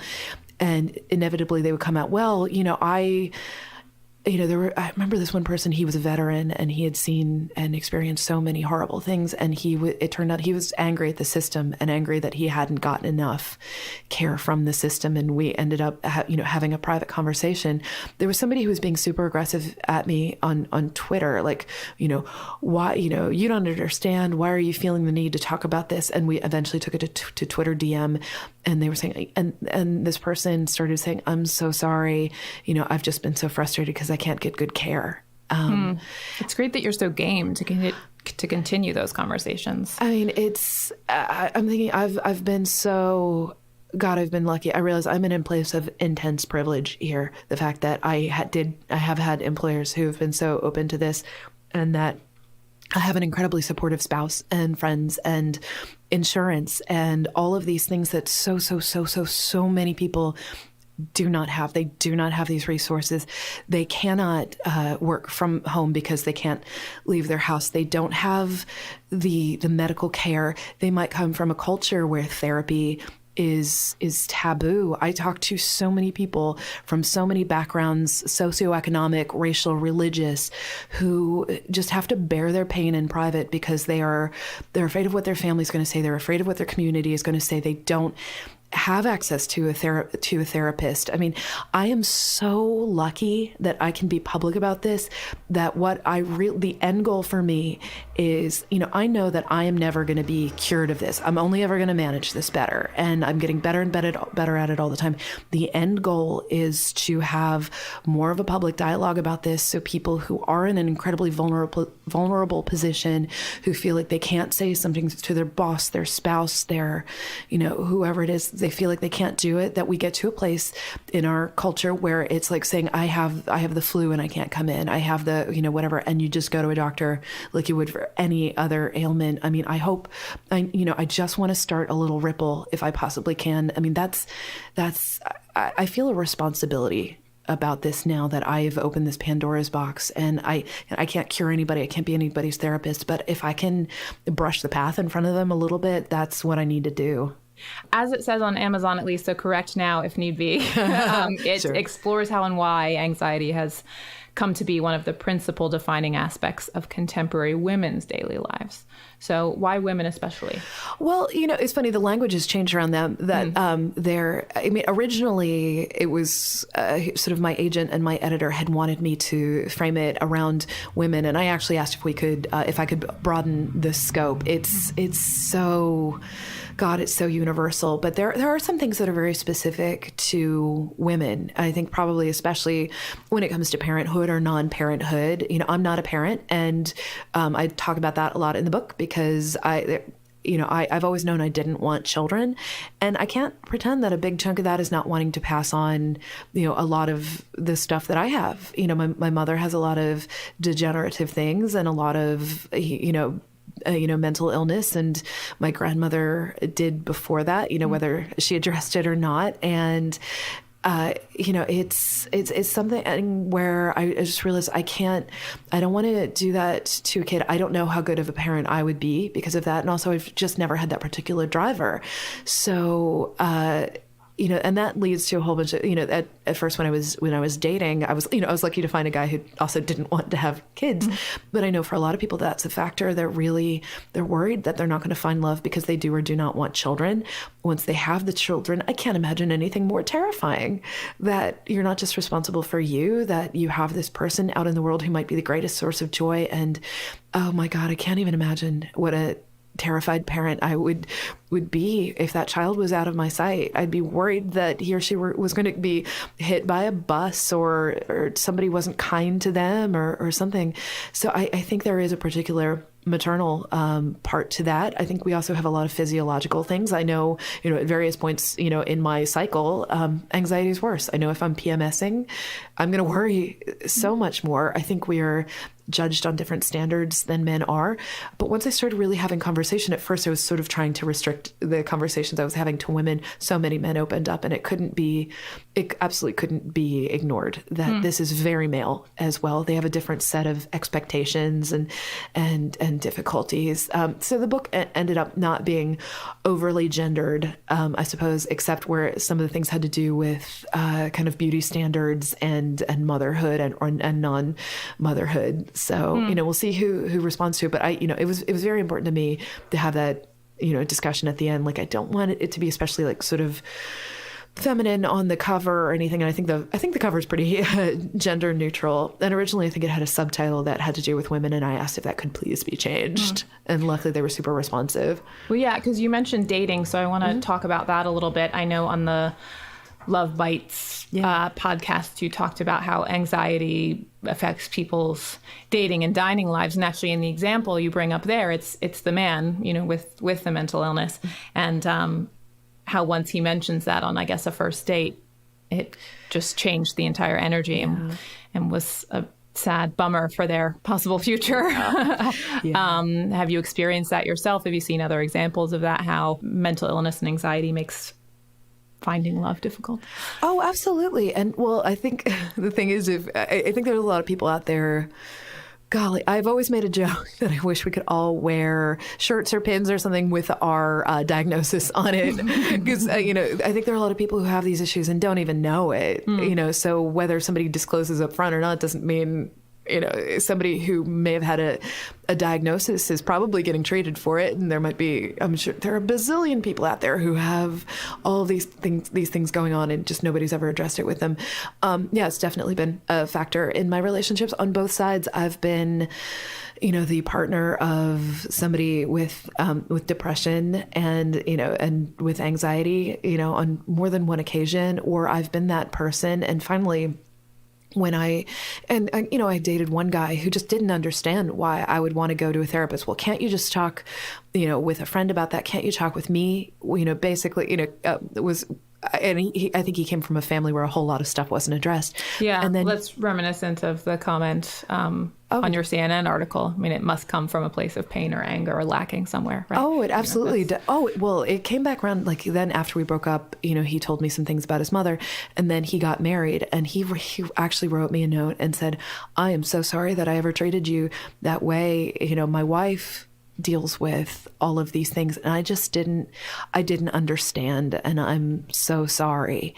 And when I met my husband, I was in a place where, I love my life. I love my friends. I had specifically taken a break from dating. I'd had a really, really traumatic dating incident where I was lied to so terribly about somebody who was incredibly dishonest with me, but everything, including their name.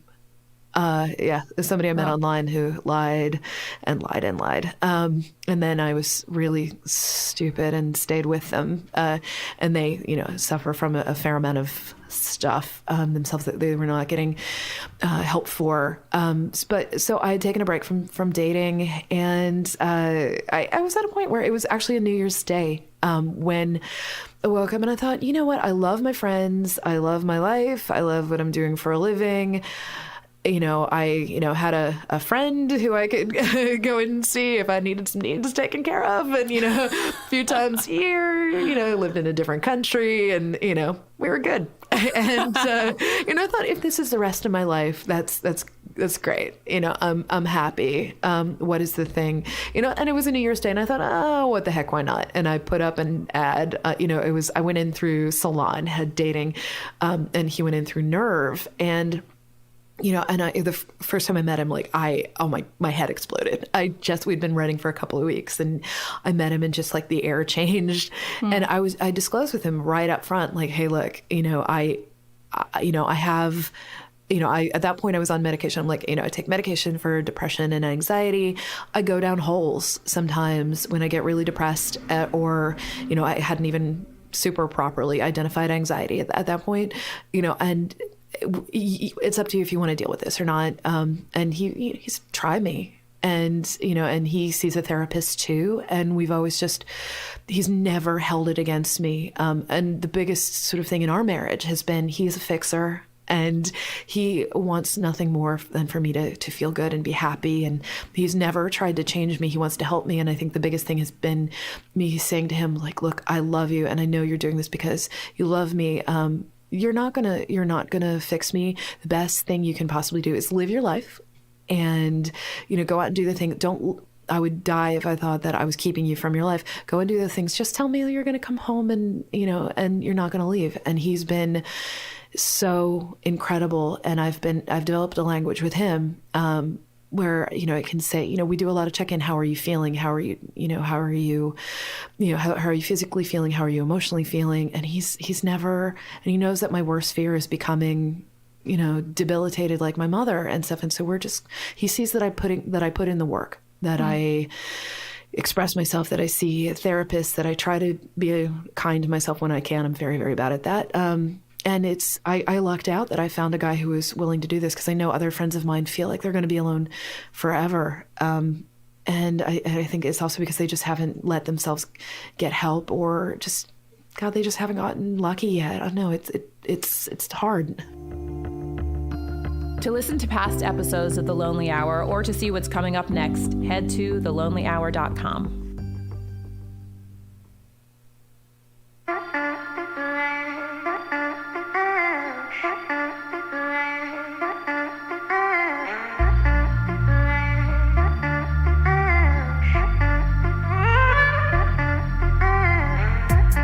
The Lonely Hour is back. Sort of. Hi all, it's your host Julia Bainbridge, and I'm here to say that Season 2 of The Lonely Hour will launch this fall, and that the show is joining The Listening Booth, home of Memory Motel and the forthcoming What's Happening Here. We'll start up again in October with a new team, new resources, and new angles into the topic of loneliness. In the meantime, I'm sharing essays on loneliness to give you a little something to chew on.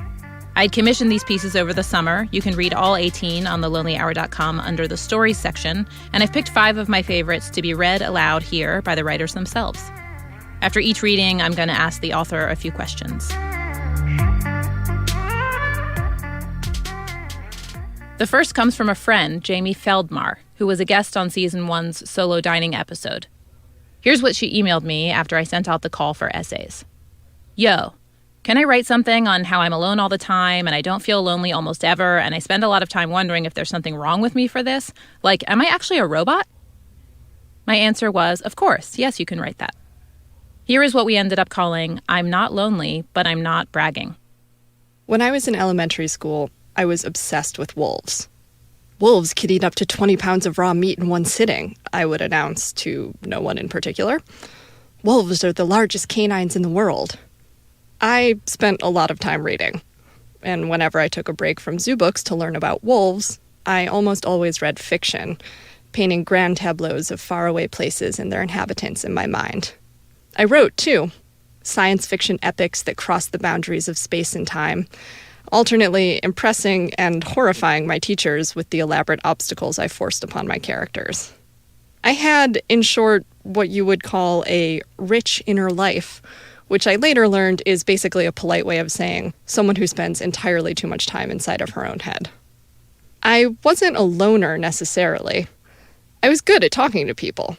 Growing up, I had friends and boyfriends. In my teens, I moved to New York City, and I made more friends and had more boyfriends. And I developed a web of social and professional ties that have, over the years, netted into a rich life. Still, I spend a lot of uninterrupted time with me, myself, and I. I live alone. I run a small business and often work alone, sequestered in my home office. I travel alone for both work and pleasure to remote areas where I sometimes go days without talking to another human. I am romantically unattached, which seems for many to be a sure catalyst for loneliness. But not for me. I rarely feel lonely. In fact, I almost never do. But I'm not bragging about it. It worries me. Everywhere I look, the pressure of loneliness surrounds me. Countless songs, books, and works of art that I willingly consume are the direct result of their creators being lonely. My friends and loved ones speak of this sensation often, how it shapes their days and dreams and actions. A few months ago, as a dinner party I attended was winding down, the other guests took turns fantasizing about what they wanted from a hypothetical partner. Tipsy and loose, they were honest about their hopes that this other person could alleviate some of their day-to-day loneliness. Every single one of them. When it came time for me to describe my ideal mate, I could barely play along. My mind was simply blank. So I can't help but think, what is wrong with me that I'm not lonely? I know I've experienced loneliness in my life. Once after I moved to New York and feared I'd made a mistake by being here. And again after a protracted breakup with someone who consumed all of my love and left me gasping for air. But it's been years since that blank white sensation has enveloped me, and I'm worried it speaks to some kind of larger moral failing on my part. It's tough to pinpoint how I got here. My little sister was really sick when we were kids, and my parents spent months in the hospital with her. I only remember bits and pieces, but the whole episode must have had a lasting effect on the way in which I express my emotions, or don't. I learned to hold my feelings close to my chest. I remember feeling exposed on a Grand Canyon vacation when my father implored me to express appropriate impressions of awe. I said nothing, just nodded, though indeed I was moved by the epic landscape around us. To this day, I often feel like there's a barrier between my brain and my mouth. I feel things so intensely that I sometimes bow under their weight and teeter on the brink of emotional collapse, but you'd never know it from my Teflon shell. These are my issues and mine to resolve, but I get whiplash from the mixed messages the world sends out. On the one hand, independence is seen as a virtue. All hail the single ladies. We aspire to take care of ourselves, to be emotionally and financially autonomous, and yet we're also defensive about being alone. We write things to justify and exoticize our behavior, straining to prove that we are indeed okay for wanting true independence. So I don't know if I should be proud of myself for the life I've built, or concerned that I don't feel there's anything lacking. Here's another fact about wolves, and one that scientists discovered just a few years ago. Wolves howl out of loneliness. The prevailing wisdom prior to this had been that those woeful howls were merely instinctual, but it actually appears that they, in fact, occur more often when animals are separated and in distress. So it turns out lone wolves are just trying to get back to their packs after all. As for me, maybe it's time to let my guard down and try to find mine.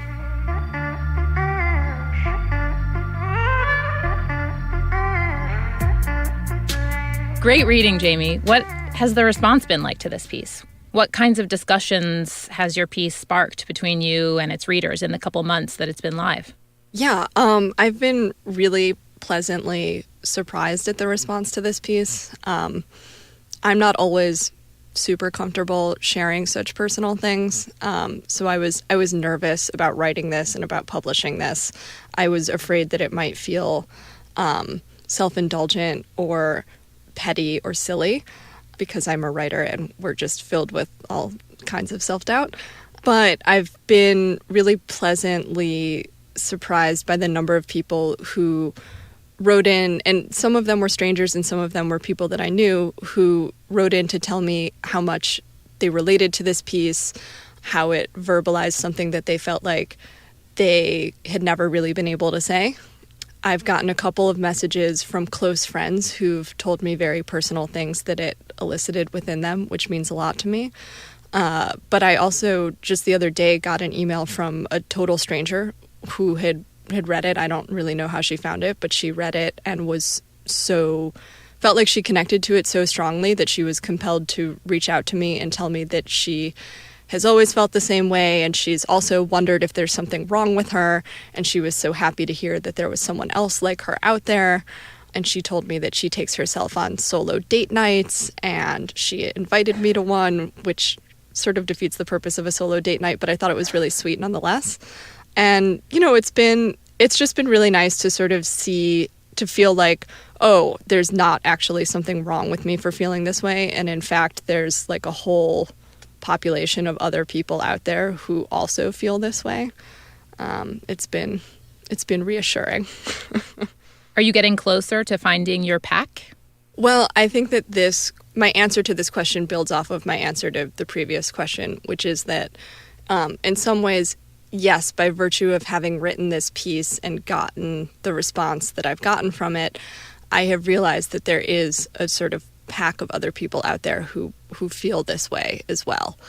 And that is very comforting. And like I mentioned in the essay, I do have, I think, a very powerful, strong web of friends and family that I care about very much. And I think and hope the feeling is mutual. So it's not that I feel adrift per se. It's just that I've always felt like maybe there was something sort of off with me for having felt this way. And now knowing that that is perhaps not the case, I do feel a little bit more comforted. I sometimes think that maybe I should put a little more effort into finding a romantic partner that fulfills some of that pack, that makes me feel like part of a pack, but it's just something I have trouble prioritizing. So I would say I'm there in some aspects of life and not so much in other parts. All right, here's the big one. What does loneliness mean to you? Yeah. I think that loneliness is a proof point in some ways of humanity. Loneliness is a very powerful motivator. It's a very powerful emotion. It's a powerful driver of behavior.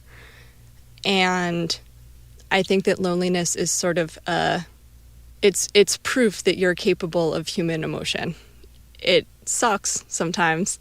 I don't think loneliness is necessarily always a good feeling to experience, but I think it's really important to have in your life at some point or at multiple points, because I think that one, it drives you, and two, I think it's a necessary, if perhaps unpleasant, reminder, if you will, that you're capable of feeling the full spectrum of human emotion.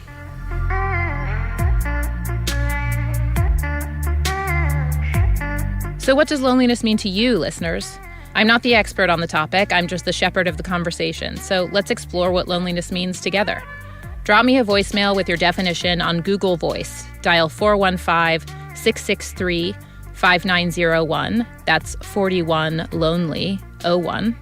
You can also record your thoughts as a voice memo and email me the MP3 file at lonelyhourpodcast@gmail.com.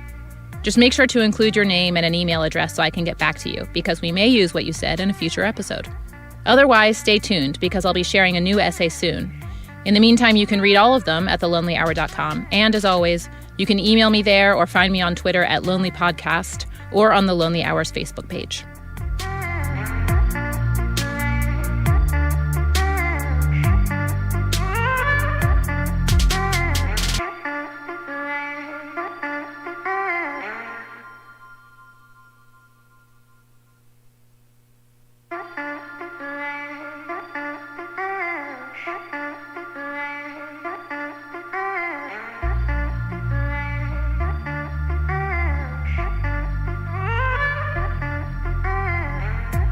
Welcome back to the Lonely Hours pre-Season 2 miniseries. It's Julia here, and on the other side of the recording booth glass is my new team at The Listening Booth, home of Memory Motel and the forthcoming What's Happening Here. The Lonely Hour will officially start up again in October with the Listening Booth's help. We've got new resources, and we found new angles into the topic of loneliness. In the meantime, I'm sharing essays on loneliness to give you a little something to chew on. I'd commissioned these pieces over the summer. You can read all 18 on thelonelyhour.com under the stories section, and I've picked 5 of my favorites to be read aloud here by the writers themselves. After each reading, I'm going to ask the author a few questions.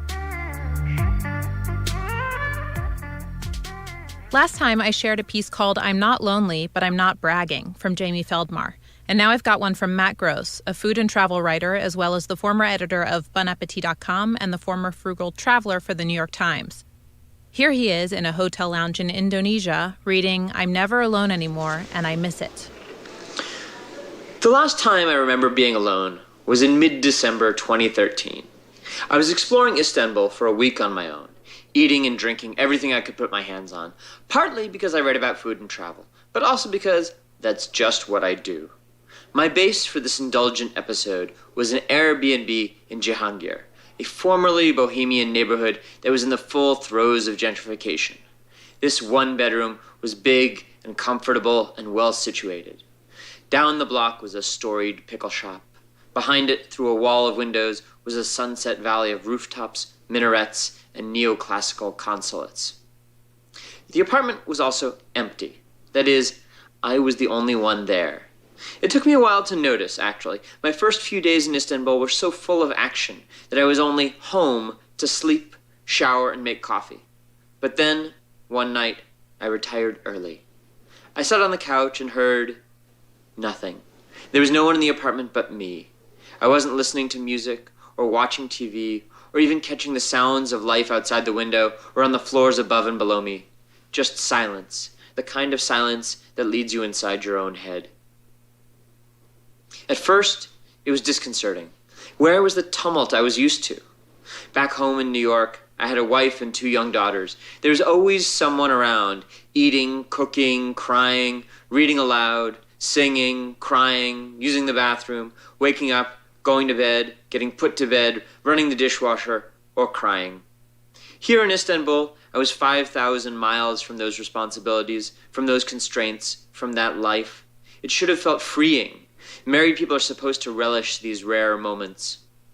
Instead, I didn't know what to do with myself.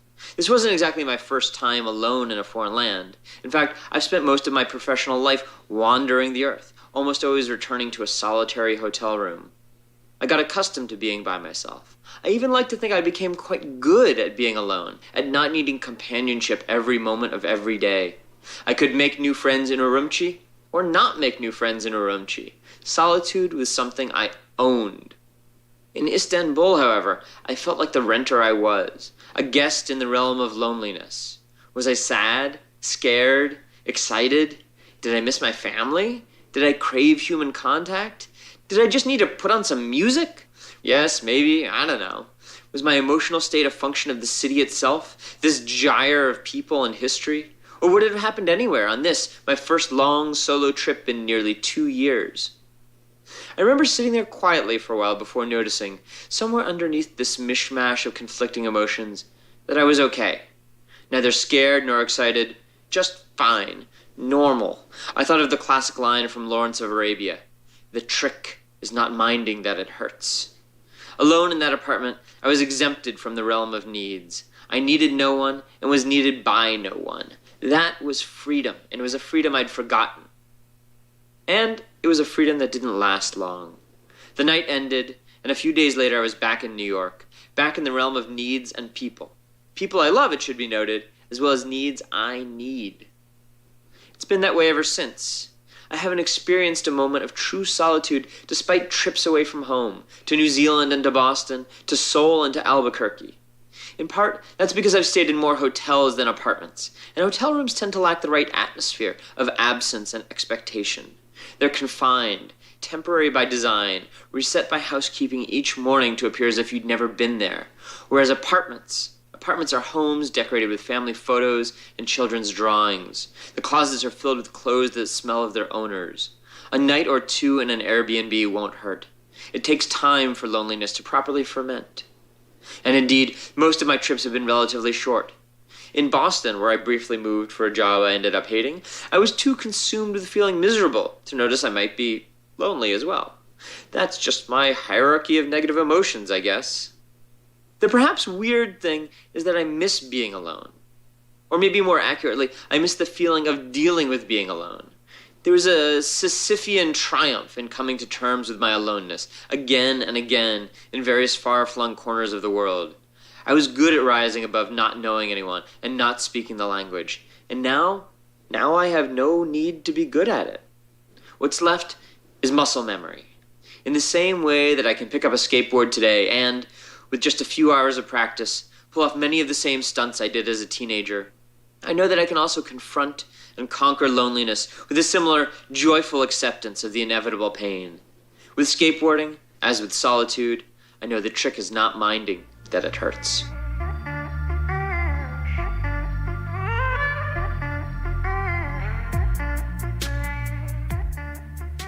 You questioned whether or not the loneliness you felt in Istanbul had to do with the particular mix of people and history in that city. Do you find that some cities are more lonely-making than others? And if so, how so? Cities can be very lonely-making because they're cities. They're places where lots of people go to be anonymous, to live chock-a-block with their neighbors and yet not know them. People, in some ways, go there to be alone, to be lonely, but also to be in a position where their solitude makes it possible for them to meet people. So I'm not sure there are particular cities that do that more than others. The bigger they are, the messier they are, sure. It has to do more, though, with the particular culture of the country, whether people talk to strangers, whether people are looking to have conversations, whether they're outgoing. Certain cities like Buenos Aires and Ho Chi Minh City are great for being alone. Everybody wants to talk to you. It's wonderful. It's hard to be lonely just sitting on a bench, drinking a beer or fresh coconut juice there. But other cities, I don't know, Chongqing in southwestern China, that's not a great place to be alone. Nobody will talk to you. Nobody will pay attention to you. There's too many millions of people, too many billions of activities going on for anyone to notice that you're there. It can be a pretty lonely place. You're abroad right now in Asia. Have you felt lonely there? Your family's with you. Can that add a different shade to loneliness abroad? So I've been traveling around Asia for the last 2 or 3 weeks. The first week was in Taiwan with my family, my wife, my kids, staying at my in-laws' house. And the last 2 weeks I've been bouncing around Indonesia in search of hot sauce. And I've been doing that pretty much entirely on my own, except for the fact that I've always been with people. Guides, friends of friends, strangers I've met, hot sauce makers. There hasn't really been a lot of time for loneliness. One thing I didn't get into in this piece, I think, is that because I write about food and travel, when I'm traveling and eating while I travel, I'm working. And when you're working, you're in a different mindset from when you are relaxed and doing something personal and being alone. I have to concentrate on where I'm going next, what I'm doing next, who I'm going to interview. There's really not a lot of time to think about going home to an empty hotel room. So, no, I haven't felt lonely really at all. I've missed my family, but I've been surrounded by people I know well, people I don't know well, people I'll never meet, but not really a drop of loneliness on this trip. Yet. You said that, quote, it takes time for loneliness to properly ferment, end quote. Can you expand on that? Yeah, it takes time for loneliness to bubble and develop. A day or two, you might not notice it. It's refreshing to be on your own sometimes. But 2, 3, 4 days, and you start to notice the absence of people in your life. You start to notice the lack of sound, the lack of activity, the way when you move on a couch or in a chair, you hear all the crinkles and rustles of your clothing. It's those little things, those sound effects that remind you how alone you are, but they don't appear right away. It takes time to start noticing them. You start to, you get in a different zone of attention, and suddenly your solitude becomes apparent to you. It's something you didn't realize before. I mean, this is, in some ways, what all kinds of reporting are like. right? You spend one day reporting on a topic, you're going to get a superficial view of it. You spend 4 or 5 days on it, you start to see things that are deeper. It's the 1.5 minute cable news version of something versus the 90-minute PBS documentary version of something. You can go a little deeper, see a little more. What does loneliness mean to you? I don't know. I think that there's a kind of inevitability to loneliness. And at some point we're going to be alone, physically alone with our thoughts, alone in a situation that we can't deal with, alone in an airport hotel lounge like I am right now. And the sooner we realize that and figure out ways to deal with that, the better. The happier we'll be, the more capable we'll be. And that's it. I'm going to go get on my plane now. Hope this works for you guys. Bye.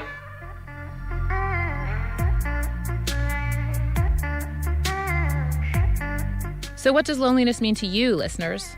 I'm not the expert on the topic. I'm just the shepherd of the conversation. So let's explore what loneliness means together. Drop me a voicemail with your definition on Google Voice. Dial 415-663-5901. That's 41-LONELY-01. You can also record your thoughts as a voice memo and email me the MP3 file at lonelyhourpodcast@gmail.com. Just make sure to include your name and an email address so I can get back to you, because we may use what you said in a future episode. Otherwise, stay tuned because I'll be sharing a new essay soon. In the meantime, you can read all of them at thelonelyhour.com, and as always, you can email me there or find me on Twitter at Lonely Podcast or on the Lonely Hours Facebook page.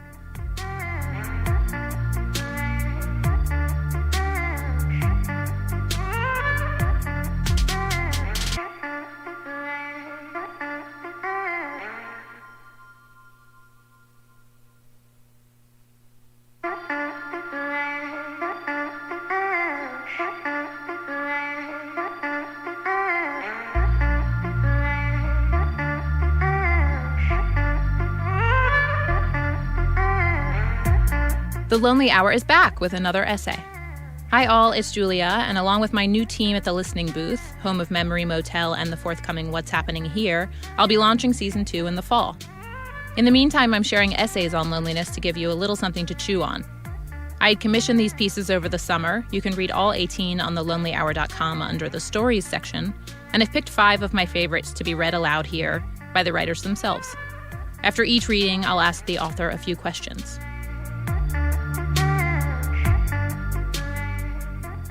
Today, I feel pretty damn privileged to have writer and professor Rachel Menees here. She's only 30 years old, which shocked me considering what a good writer and speaker she is. I told her as much via email, and she responded, "Turning 30 was the best feeling. Never been happier to say goodbye to a decade." Anyway, here's her Lonely Hour essay, which we called On the Fence. In the middle of Carnegie Mellon University's campus stands a 6-post fence. It neither protects nor encloses a thing. It's a steel concrete fixture that spans the width of the main quad, covered in close to 1,000 layers of hand-painted, never sprayed or rolled paint. Sometimes students sleep outside of it in tents, buckets of paint stewarded inside. They paint over it with their fraternity's Greek lettering, or an announcement of an annual dance recital, or the name of their dorms. If you want the true story behind the fence's origins, or its assuredly codified sense of rules, you'll have to check a university website, or search Google, or tap a student on the shoulder and ask her. Everything I know about the fence I've learned by observation. I've never taken a campus tour or talked about the fence with a colleague. I've just walked by it alone for 4 years every morning while the campus is still quiet and watched the new paint dry.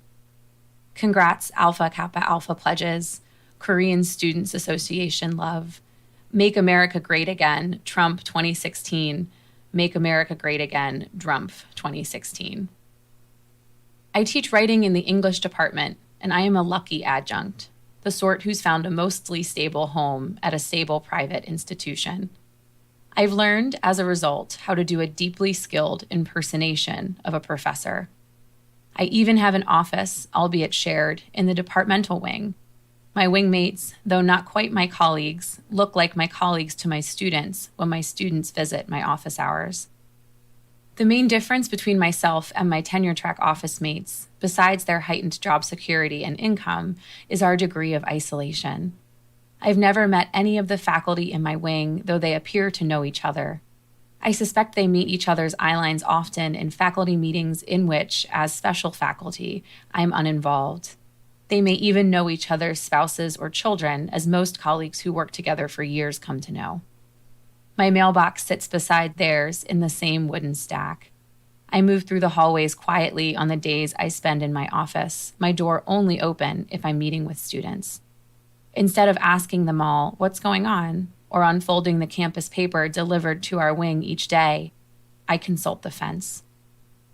This spring, students placed a microphone in front of the fence and read anonymous stories of sexual assaults on campus back to back. The fence bore the date and time of the reading in paint that morning. A small crowd gathered and listened as a larger one passed back and forth en route to class. It was the first time I'd heard the fence speak, and I stayed for as long as I could before retreating to my office. As I stood alone among the crowd of students, something I rarely have occasion to do, I noticed that most gripped their phones even though they didn't photograph or film the event. The devices remained in reach just in case someone might contact them or something might merit a snap, even during a reading as solemn as this one. And last fall, I witnessed a student walk headfirst into a glass door while texting, crashing his entire body into the pane. 3 nearby students slid their own phones into their pockets before bending down to help him. I watched long enough to see him recheck his phone after he stood, blushing, but uninjured. Surely he'd hurt himself. In their smartphone dependency, these students are hardly unique in either their addiction or their isolation, but the devices are still banned from my classroom. At 8:30 a.m. on the nose, when I say good morning to my students, 19 phones drop into backpacks as if choreographed. It won't kill you to leave your friends hanging for a second, I joke. Remember, you can talk to your classmates. There are times in the classroom, in the departmental wing hallways, where loneliness and communion get confusing or confused. My texting students aren't communicating with their in-class peers or with their professor, but they're fervently speaking to someone. On a campus especially known for its loneliness and stress, and with rates of sexual assault on par with the national average, I understand the risks of silencing my students, even as I work with them to open their voices to each other in my classroom, something when I retreat to my office, I struggle to do myself. What do I spend much of my office hours time doing if no students arrive? Not knocking on my colleagues' doors, instead talking on GChat, Instagram, Snapchat.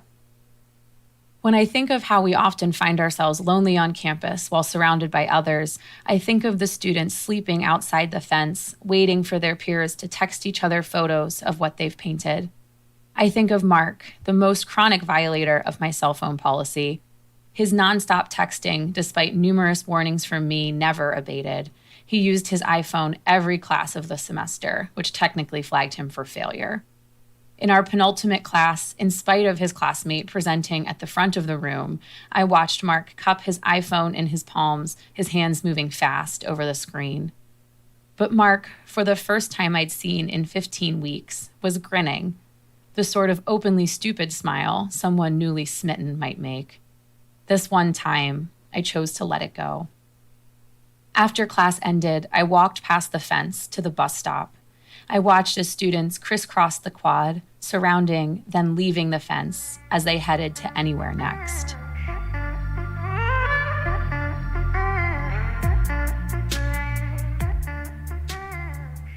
You mentioned that Carnegie Mellon is a campus well known for its loneliness. What did you mean by that? What does loneliness on campus look like?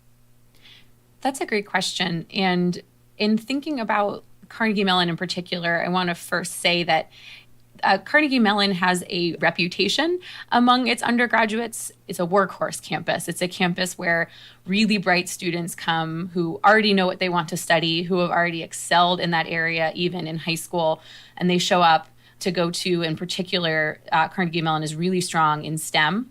in engineering, in computer science. They also have a nationally ranked musical theater program, professional musical theater program. So this is a university where students might relax by working or by doing things that I might call work adjacent. They're working on problem sets for problems that they've seen online, or they're doing hackathons.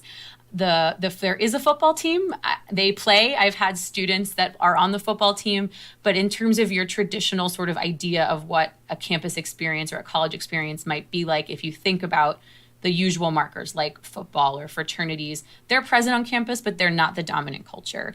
And when I say that this campus is well known for its loneliness, what happens because of that workhorse sort of mentality, loneliness and stress is a concomitant problem there. And if you look at the sort of publications of campus culture, like the newspaper or the Overheard at Carnegie Mellon Facebook page, most of the sort of zeitgeist is about how much students work. All of the memes that are posted, all of the jokes are about how overworked or under-relaxed students are. And that breeds loneliness in a really profound way for students. And I see that in my students.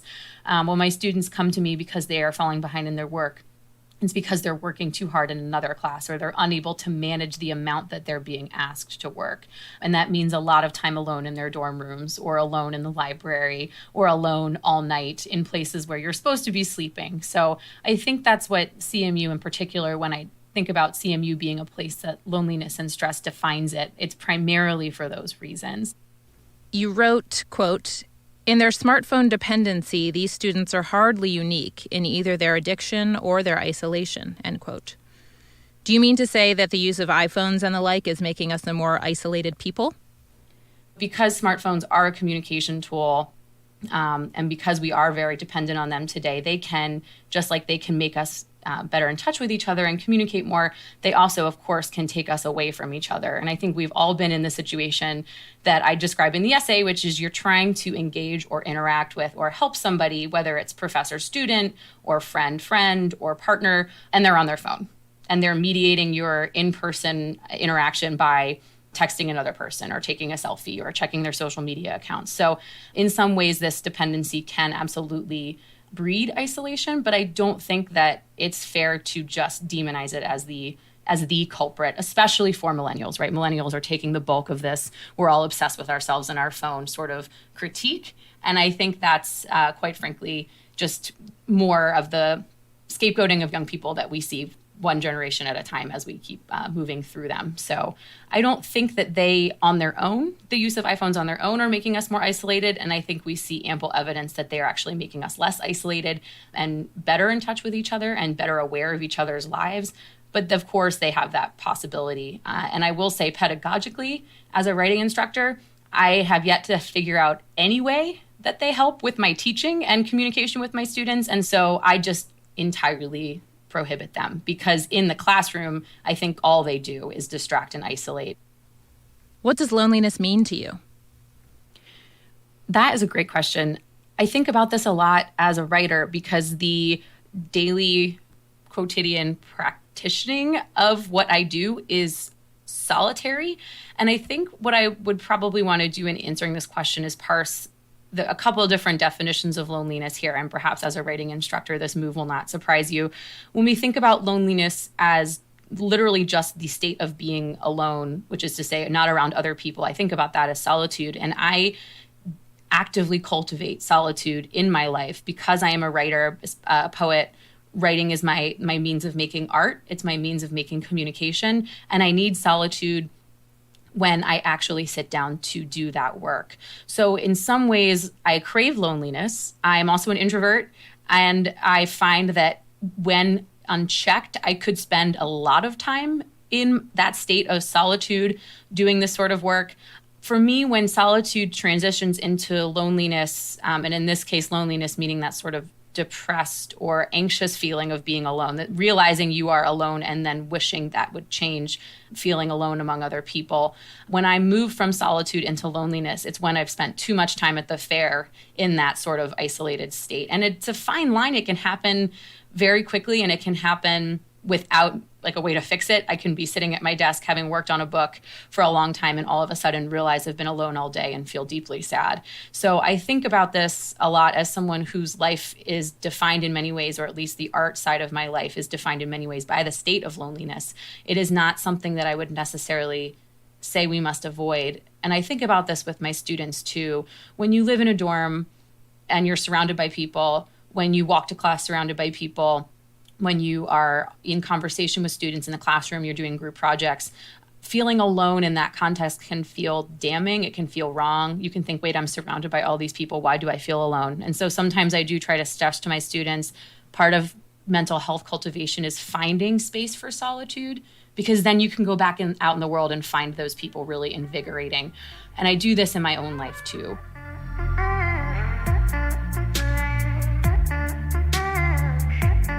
So what does loneliness mean to you, listeners?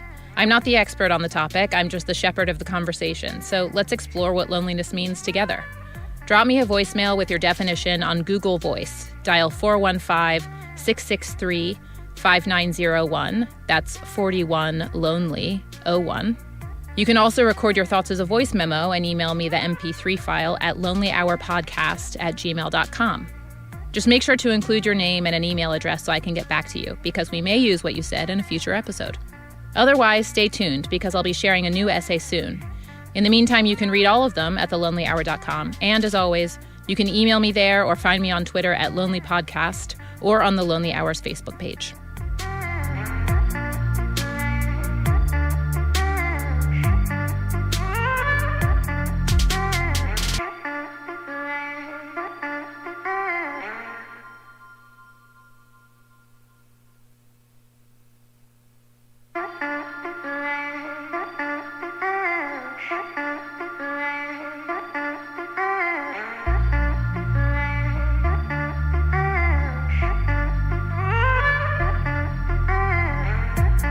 Welcome back to the Lonely Hours pre-season 2 miniseries. It's Julia here, and on the other side of the recording booth glass is my new team at the Listening Booth, home of Memory Motel and the forthcoming What's Happening Here. The Lonely Hour will officially start up again in October with the Listening Booth's help. We've got new resources, and we found new angles into the topic of loneliness. In the meantime, I'm sharing essays on loneliness to give you a little something to chew on. I commissioned these pieces over the summer. You can read all 18 on thelonelyhour.com under the stories section, and I've picked 5 of my favorites to be read aloud here by the writers themselves. After each reading, I'm going to ask the author a few questions. Today's reading, which is our 4th, is from Stephen Satterfield, a writer and activist, mostly in the food realm. In fact, he just took on a job as director of Farm to Fork in San Francisco. You can find out more about that at farmtoforksf.org. For this series, Stephen contributed a poem, which he calls The Lonely Hour. That's O-U-R, hour. Lonely is a tale the afflicted may be willing to share, but to no avail because no one is there. Solo behind a podium addressing the air. Lonely is a chameleon of shades, stages, and phases, buried under naked faces, painstakingly aching for a voice to fill the void, enshrouded in silence, the loudest noise. Lonely is the absence of heat, shivering bones clack and crackling back and forth, sticks seeking friction for a fire to melt the snow blanketing the soul, difficult to detect, harder to confess, a desire to connect. At the edge of a bar where others are coupled, mothered, and brothered, a stranger sips sulking by the glass and receives our deepest sympathy, a reflection of our projection, this expression we know so well, embedded with an encumbered presence, a black sunset.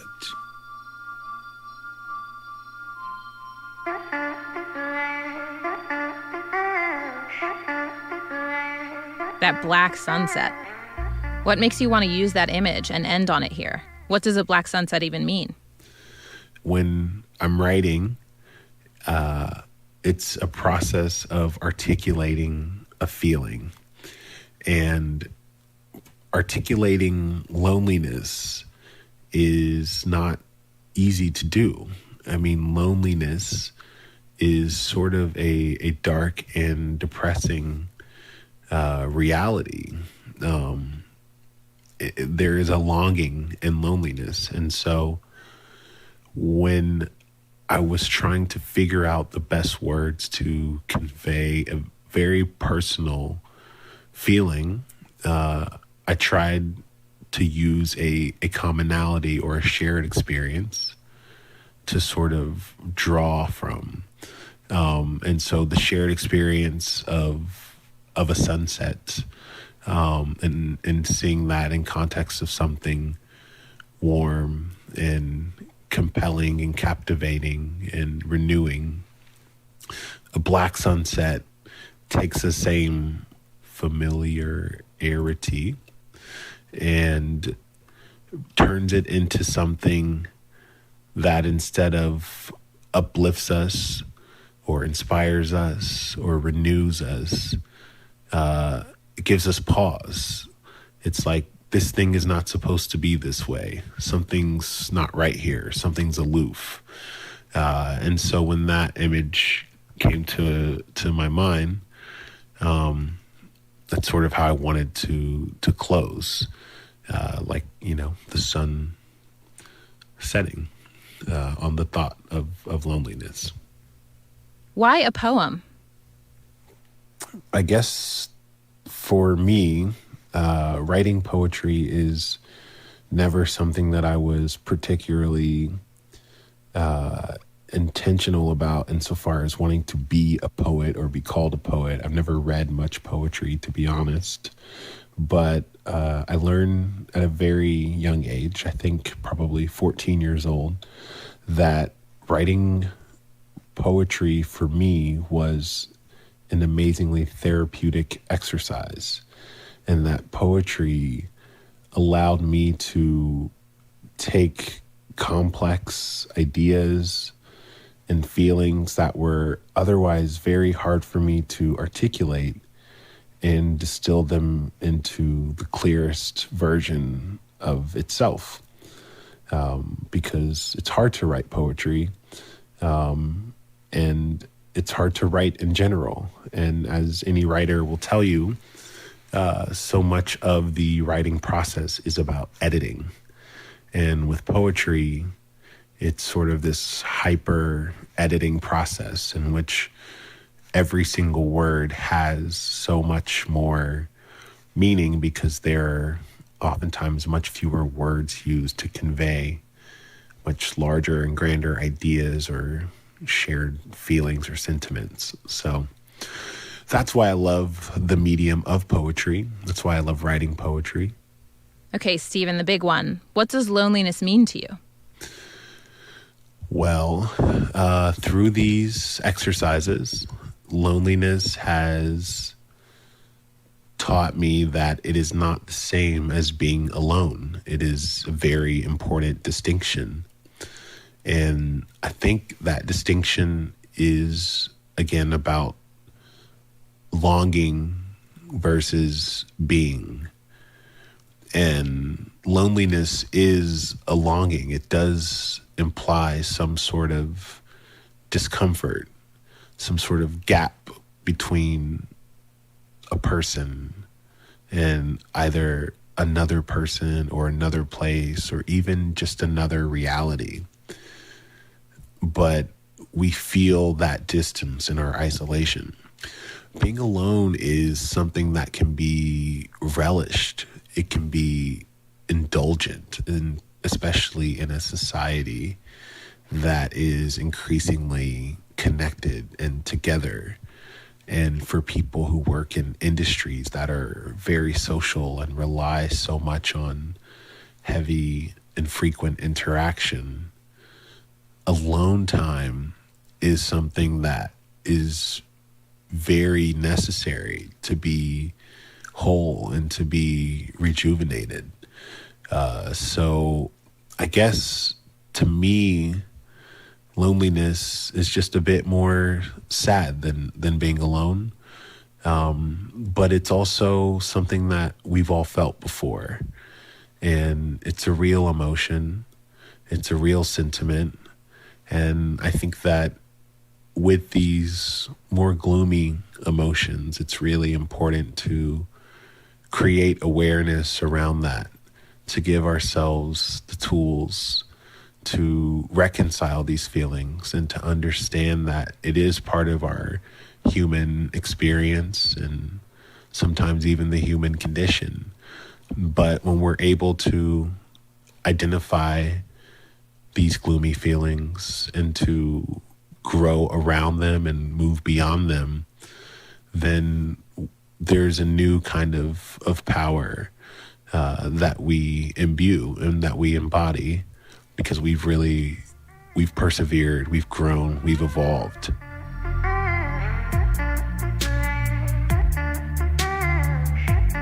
So what does loneliness mean to you, listeners? I'm not the expert on the topic, I'm just the shepherd of the conversation. So let's explore what loneliness means together. Drop me a voicemail with your definition on Google Voice. Dial 415-663-5901. That's 41 lonely 01. You can also record your thoughts as a voice memo and email me the MP3 file at lonelyhourpodcast@gmail.com. Just make sure to include your name and an email address so I can get back to you, because we may use what you said in a future episode. Otherwise, stay tuned, because I'll be sharing our final essay soon. In the meantime, you can read all of them at thelonelyhour.com. And as always, you can email me there or find me on Twitter at Lonely Podcast or on the Lonely Hours Facebook page.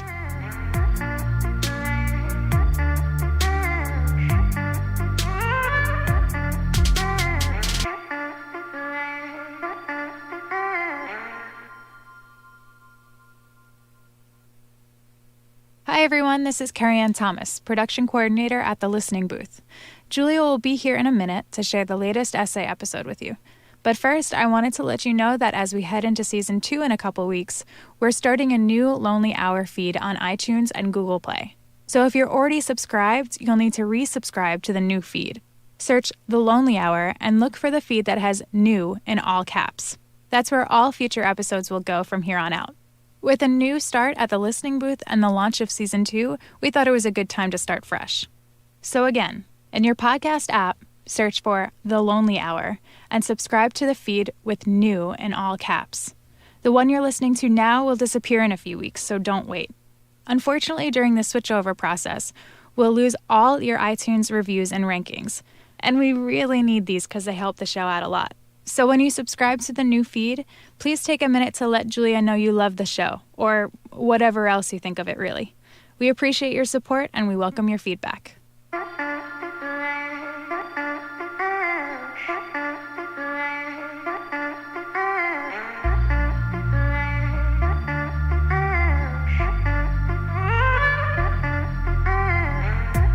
It is our last essay reading in this Lonely Hour mini-series. Hi, it's Julia, and I'm here with my team at The Listening Booth, home of Memory Motel and the forthcoming What's Happening Here. I'm also here with food writer Charlotte Druckman, who wrote a brilliant essay about hoodies for a series I commissioned over the summer. It was so good, in fact, that it was picked up by Refinery 29 and the Huffington Post. It was also the longest of the 18 pieces I published on thelonelyhour.com this summer. You can find them under the stories section, so she's going to read just a portion of it now. The first time I read about Harry Potter's Cloak of Invisibility, I felt the sleeve tug of want. An anonymous Christmas gift from Secret Santa Dumbledore. It had belonged to James Potter, Harry's deceased father, who had used it to sneak into the kitchens of Hogwarts to swipe snacks. The garment had nothing to recommend itself aesthetically. It's no remarkable example of workmanship or tailoring. Its assets are unseeable to the most discerning eye. That's the point. Any person or object under its coverage becomes invisible. In hindsight, though, I've decided the hood of Obi-Wan Kenobi's cloak is the one against all others should be judged. It forms that perfect inverted turnip shape around the face, softening features while contouring them.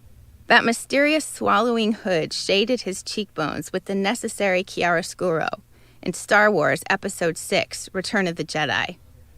Aging women seeking flattering dimmed lighting should pay attention and consider Obi-Wan's cloak a wardrobe essential. As far as wearers of cloaks go, no one carries a hood like Grace Jones. Designers such as Donatella Versace and pop stars such as Miley Cyrus have drawn inspiration from the singer, whose heyday was in the early 1980s and is still performing at 67. Jones wore dresses with hoods, jumpsuits with hoods, Halston designed hoods, and Alaïa labeled hoods, and she even cited the hood as one of her trademarks, along with sunglasses and her 4-color painted lips. Those 3 things she used to stand out and identify herself to the world were also masking devices. In her book, Jones writes about the dangers of achieving real lasting fame. Once you have the attention, once people know your name and think they have you figured out, that's when the work really begins.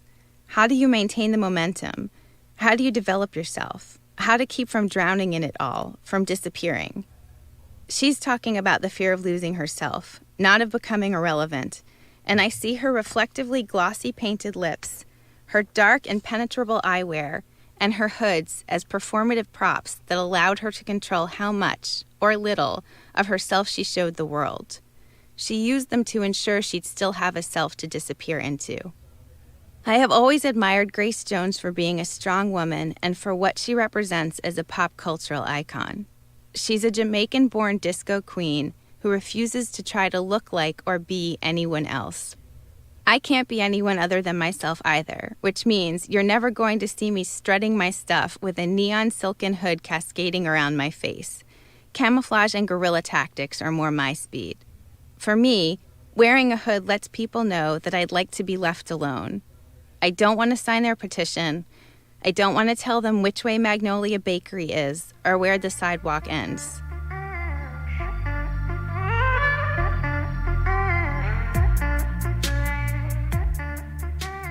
I urge you all to read the rest of A Hoodie is a Haven, which is what we called this piece, on thelonelyhour.com. There's a reason I saved it for last. While I have you here, Charlotte, I want to ask you. You clearly have a lot of hoodie love, but what is your go-to hoodie and why? My favorite hoodie, you're not supposed to play favorites, but I think it's okay with hoodies. No one's going to take it personally. My favorite hoodie is this heavy cardigan sweater that's almost like a cross between a blanket and a duffel coat. And it doesn't have proper buttons. It clasps with a giant safety pin. And it's got this really nice hood. The shape of the hood is really good. Sort of actually like the Obi-Wan Kenobi cloak. It's got that thing happening where it's just very sort of slouchy in how it hangs. And it means a lot to me because a friend of mine named Kyung Lee had a shop on Christopher Street in the West Village called Albertine. And I loved that shop. And she was always finding designers I'd never heard of before. And I walked in one day and it was that thing where whatever she was wearing, you would think, oh, yes, that's what I want. She was a walking advertisement for her store and she knew it. And she was wearing this hoodie that just looked like the most comfortable thing, but was also kind of chic. And I said, where did that come from? And she said it was a designer named Lars Anderson, who now I've subsequently followed. Anytime I find a piece of his, I have to track it down and at least try it on. But anyway, I said, I would love that cardigan is me. That's me. It's the hood, everything about that. It's meant to be mine. And she said, well, we have it in a few colors, but what would be the one that you wanted? And I said, I would like it in black. And she said, well, we can have him custom make them. So I asked my mom for Christmas if she would have that sweater made for me. And she did. And so I've had it. I think I may have even have had it now for a decade. I do everything in that hoodie. I travel with it. I wear it on the plane. It's a great thing to have on the plane because it really is like a built-in blanket. So yeah, I love that. It's kind of like Linus's blanket for me, that sweater. All right, the big one. What does loneliness mean to you? Loneliness. For a very long time, loneliness seemed like a very abstract thing to me because I like spending time alone. And I just sort of thought that would make me immune to ever feeling lonely. I thought I was really, really lucky. And then I had to spend 6 weeks living in another city for work and traveling a lot, and I was alone. And I just felt a combination of anxiety and sadness and maybe a form of psychological claustrophobia, I guess. And I just felt so homesick. That feeling of homesickness, which, by the way, sometimes I think you can be home and feel homesick. I think it's rooted to some bigger idea of home. And so I guess I think of loneliness as a form of feeling unmoored somehow, unsettled, without a sense of home, whatever that means to you. And that's how I identify loneliness. I definitely think it's one of those things where you can be by yourself and not feel lonely, and you can be surrounded by a crowd of people and feel incredibly lonely.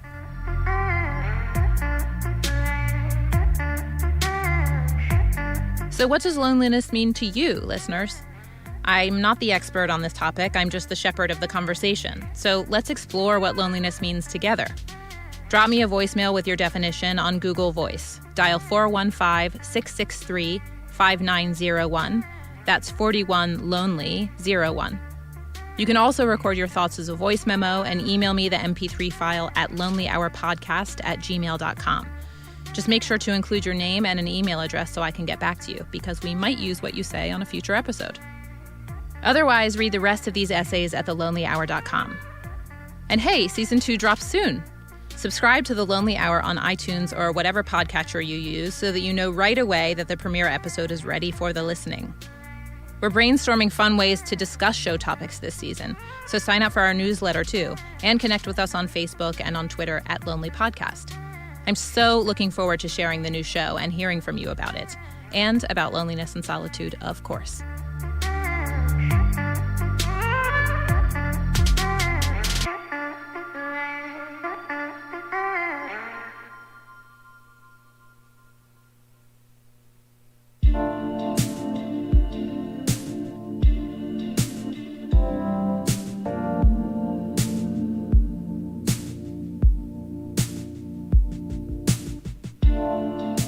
The Lonely Hour is now. Hi, everyone. It's your host, Julia Bainbridge, and for season 2 of the show, I've joined up with the team at The Listening Booth, home of Memory Motel and What's Happening Here. The first episode is, and I hope you can't hear my eyes rolling here, all about me. Here's a little something I recorded from my apartment a couple weeks ago, and I hope it will all make sense once you listen through.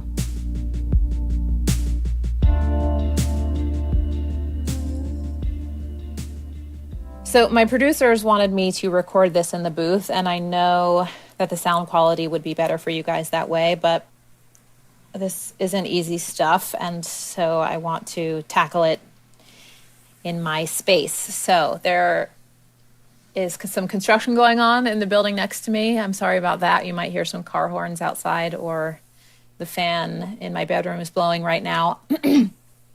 Chris and Terrence, I'm sorry. That's how the fuck this is going to go. So season 1 happened, and it happened pretty well, I think. But I realize in retrospect that there was a big question I didn't answer.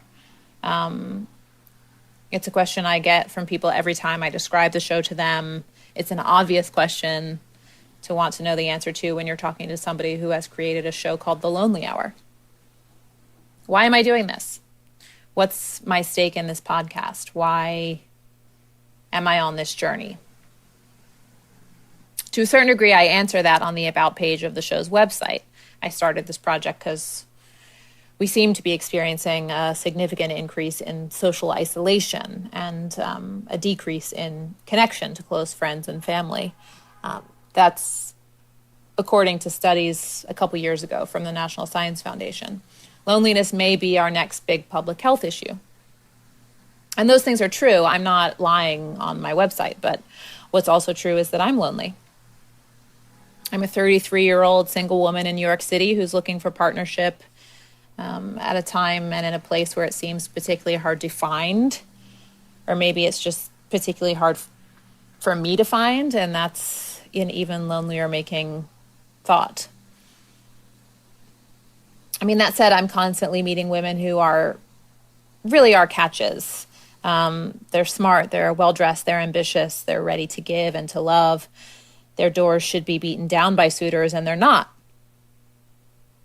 Emily Witt puts it really well in the introduction to her new book, Future Sex. She says that her friends had this almost religious belief that love would one day arrive for her as it had for them, and that it's something the universe owes us all. But as Emily got older, she worried that it wouldn't come for her, and I worry that it won't come for me.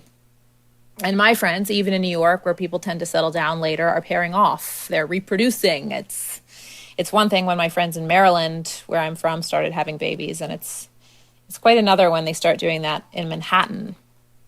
And now they're working on their seconds, and I'm in my one-bedroom apartment in Clinton Hill, and they say you'll have it, you deserve it, but I don't really know what that means to deserve. And either way, just because you deserve doesn't mean you will get. So, motivated by anger and frustration and sadness, I started season 1, and I got back a lot. I got back people telling me tales of their loneliness without my even calling for it. I hit a nerve, and people were sharing very personal things with me. It was moving. They were talking about motherhood, about single fatherdom, being a Black woman in America, being a partner to someone with mental illness, something as light as starting a new job. Not all of this outreach was exactly about loneliness, but people wanted to talk, and they wanted to talk to me. As a single Black woman and mother, while there is a sisterhood most of us have with each other, being saturated with the media's and society's view as the angry Black woman, Black men not wanting to date Black women. Hey, Julia, I hope you're being doing chosen well. last. I just had to write you because I started listening to your podcast today. I started with the most recent one on motherhood, and I'm sitting here with tears in my eyes because of just how much that episode meant to me. Damn, I haven't cried that hard in a good, cathartic way in a long time, and I just had to thank you for approaching I such thought a lot quote, about taboo. being an only child. I had a really chaotic childhood growing up with a mom and a dad that were split up. A really kind of like macho construction worker father and a little bit of a crazy mom. And so I had a kind of a chaotic childhood growing up. I spent a lot of time being lonely and thinking about being lonely. As someone who likes to write, I felt compelled to articulate these feelings, but I feel like I never managed to capture it. There's a line in the opening, I also have a lot of feelings, loneliness being one of them, and that really resonated with me. My friends often tease me about how I like to philosophize my I love our feelings, son and so while dearly, but I've found the transition to motherhood to be so hard. The scowls you get from other people in a crowded area when your kid's throwing a tantrum, for example, it's mortifying, and I feel so alone sometimes because I'm not allowed to admit that sometimes I just really, really don't like my child. Of course, I always love him. Women of color feel the same way as I do when left alone in our thoughts. I find myself exhausted, stressed, becoming more introverted, thus being and feeling lonely. I feel lonely in expressing those feelings because my friends can't always relate. What I love about TLH is that I feel a sense of connection to all the speakers, even if we I guess to haven't me, shared the same life experience. being alone is comforting and it protects me, but at the same time it can lead to loneliness. So Anyways, all this to say, I just had to thank you. I'm finding myself addicted to your podcast now, and I wanted you to know what a huge comfort I found the episode on motherhood to be. Just knowing that, ironically, I'm not alone. So thanks again. It's funny, or maybe it's sad, that what brings us together is the sense that we all feel lonely. So now I'm in it, For season 2, I really want to be of service to people who care about this topic and who want to explore and go places I never thought of going. Really, their response moved me so much that I want to see where else this can go. And I kind of know there's more because of them than I addressed in season 1. And so I'm excited for season 2 to open the door to things I didn't think were possible, basically. And my own sense of loneliness has changed over time. I've turned a kind of corner where I've left an old identity, the identity of like a very social girl who talks a lot and drinks a lot and flirts a lot with everyone, and to someone who spends much of her time alone, to someone who's become sober, at least for a little while, and who feels, frankly, a little disconnected and numb. And I don't know why exactly. I'm in the middle of it right now, but it's clear that I've gone from being a social butterfly to someone who's more withdrawn. And I'm so sensitive to what other people deem me to be right now. Like every time someone says, "Oh, that's Julia," and assigns a certain personality to me, it feels good in part. Like, oh, there's like a clear idea of my personality that I've given off, and therefore I exist, you know. And at the same time, it feels kind of thin, like it doesn't feel quite correct anymore, but I don't know what is correct. I'm not the control for the experiment of trying on other people's commentary for size. So while that former party girl identity doesn't feel completely comfortable, neither does this one. And, you know, at least then I knew what I was. Now I don't really know what I'm going to be. And it's an awkward, vulnerable place. And even before, when I was alone, alcohol could fill up the space with sound. So when you remove that, what's left? What's in the quietness? The answer could be terrifying, or it could be terribly exciting. Maybe this is going to be a time of intense awakeness. So the show is in part a selfish exercise. Like, I'm a journalist at heart, and so one goal is to catalog other people's stories of loneliness and solitude, but I'd be lying if I said I wasn't also a listener in this case, looking to learn from other people's perspectives on the upsides and downsides to aloneness and how they navigate it all.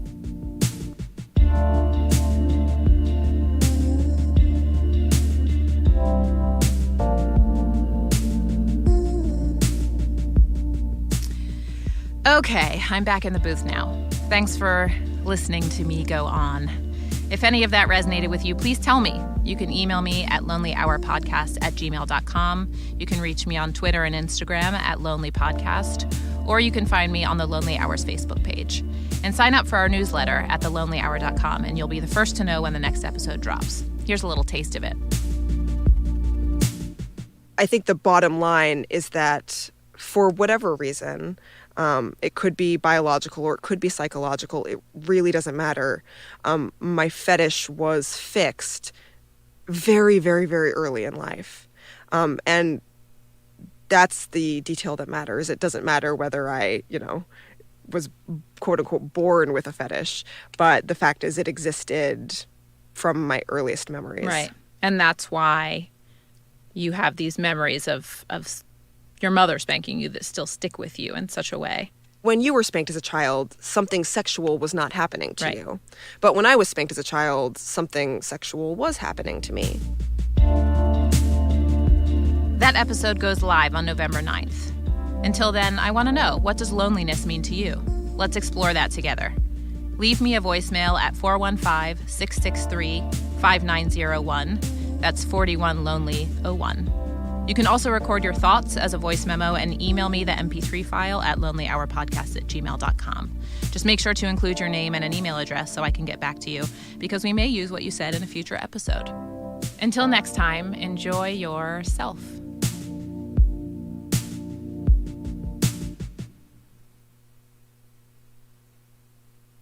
I think the bottom line is that for whatever reason, it could be biological or it could be psychological. It really doesn't matter. My fetish was fixed very, very, very early in life. And that's the detail that matters. It doesn't matter whether I, was quote unquote born with a fetish, but the fact is it existed from my earliest memories. Right. And that's why you have these memories of your mother spanking you that still stick with you in such a way. When you were spanked as a child, something sexual was not happening to you. But when I was spanked as a child, something sexual was happening to me.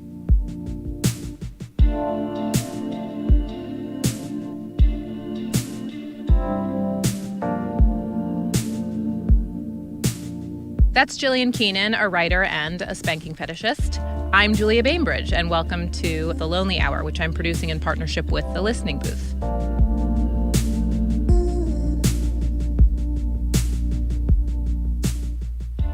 Jillian's memoir, Sex with Shakespeare, came across my desk last year, And what I wondered, of course, was how loneliness tiptoes around, or maybe even marches straight through Jillian's story.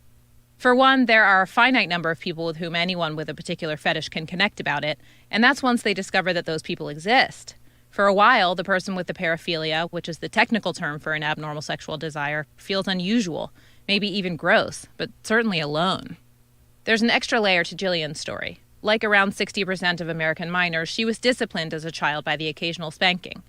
For someone who believes her fetish is innate, though, as Jillian does, this means that every time she was spanked, an unwanted sex act was being performed, or committed, or I don't really know how to put that. Essentially, her mother was punishing her in a way that felt much more than it quote-unquote should have. I've also experienced other kinds of sexual violation in my life, both in childhood and in adulthood. But those were more normative, culturally recognized forms of sexual violation, which is to say I was vaginally violated. And while that's absolutely not okay and still a crime and still something that shouldn't happen to anyone, I wasn't traumatized by those memories because while they felt like violations, they didn't feel like sexual violations because that's just not my sexual identity. Any kind of sexual violation is horrible, of course, but there's an acute kind of loneliness to feeling sexually violated with no sanctioning from society, and with no sanctioning from your own family. Jillian's is a story of unacknowledged trauma. You know, I feel a little...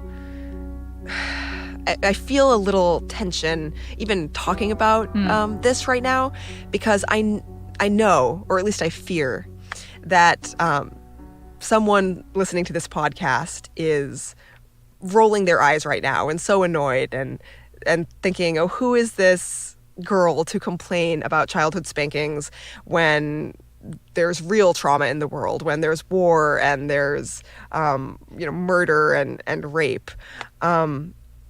So I feel some defensiveness, even sitting in this booth with you.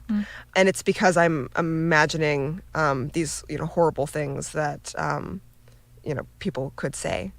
And I'm glad that I'm talking about this because even though I feel some fear and defensiveness as I have this conversation, I know that there are many people who share my experience and are afraid to talk about it because society doesn't give us a platform to be upset by childhood spankings. Society overwhelmingly sends us the message that we're supposed to be fine with it. Right. And so every time I talk about this, I do get emails from people who say things like, thank God someone finally said it. You just saved my life. So that's why I do need to keep talking about this. So, here's how it all started for Jillian, an only child raised by a single mother. I was sexually fixated on spankings from my earliest memories. I didn't realize it at the time. I didn't understand why I thought about spankings all the time.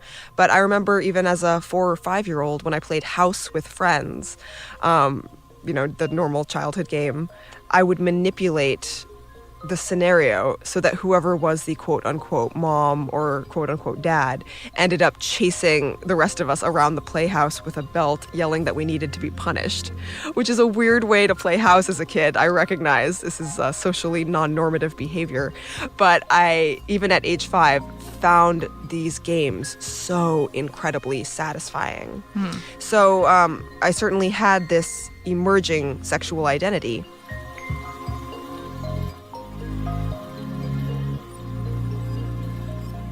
So when did you really start putting the pieces together that spanking is for you a sex act? Right. Not until I was well into my teens. I don't think there's any way for me to have put that together earlier. I knew that, little kids explore their emerging sexual identities, so definitely in childhood, there were moments when I explored my body in the bathtub or with the jets at the side of a swimming pool or a jacuzzi. Essentially learned to masturbate. And always, in those moments, I was thinking about spankings. But that's what made the presence of non-consensual spankings as a punitive act in my life so problematic. I was being non-consensually, something that was very sexual to me was being non-consensually inflicted on me and in a punitive context. And that can certainly scramble a kid's brain a little bit. Right. Even after I outed myself as a spanking fetishist, I continued to insist for a little while that I had never been spanked as a child, because I couldn't engage with this memory yet, or other memories of childhood spankings. Eventually, the memories returned. There's definitely one that sticks with me the most. I was about 10 years old and going to visit a new school. They only had a few spaces for out-of-district students, so I had to meet the principal or someone and do an interview to try to see if I could charm my way into one of those spots. I mean, I don't really remember much about that day before what happened next, of course, which I remember vividly. But I remember after the interview ended, my mom was just furious, absolutely furious. And we were heading back to the car, and she was sort of dragging me through the parking lot and just screaming. She thought I had been very rude during the interview. And so when we got to the car, and she told me to lie face down in the back seat, and she got her hairbrush out of her purse. And at this point, I was crying and terrified, of course, trying to negotiate or plead or apologize or beg my way out of this. Once I realized this was going to happen, I tried to propose a compromise, because at age 10, I was old enough to kind of be familiar with this concept. So I remember crying and saying, not with the brush, because I was thinking maybe I could get her to spank me with her hand instead, and that would be kind of a compromise. But she said, no, get on your stomach. So I lay down on my stomach in the backseat of the car, and my mom spanked me.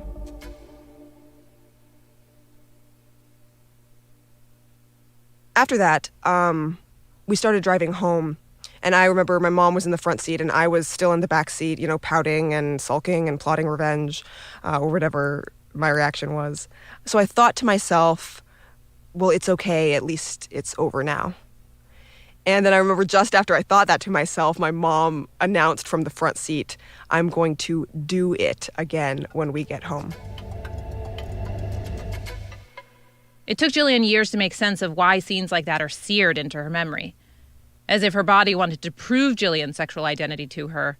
Some years after those childhood episodes, symptoms of psychological trauma appeared in the form of flashbacks and physical discomfort following them. In college, I was driving on the 101 in the Bay Area. And I just started crying, but not normal crying, like violent choking sobs, the kind of crying that made me pull over onto the shoulder of the freeway because I didn't want to crash my car. And I was just sitting on the shoulder, just totally immobilized with tears.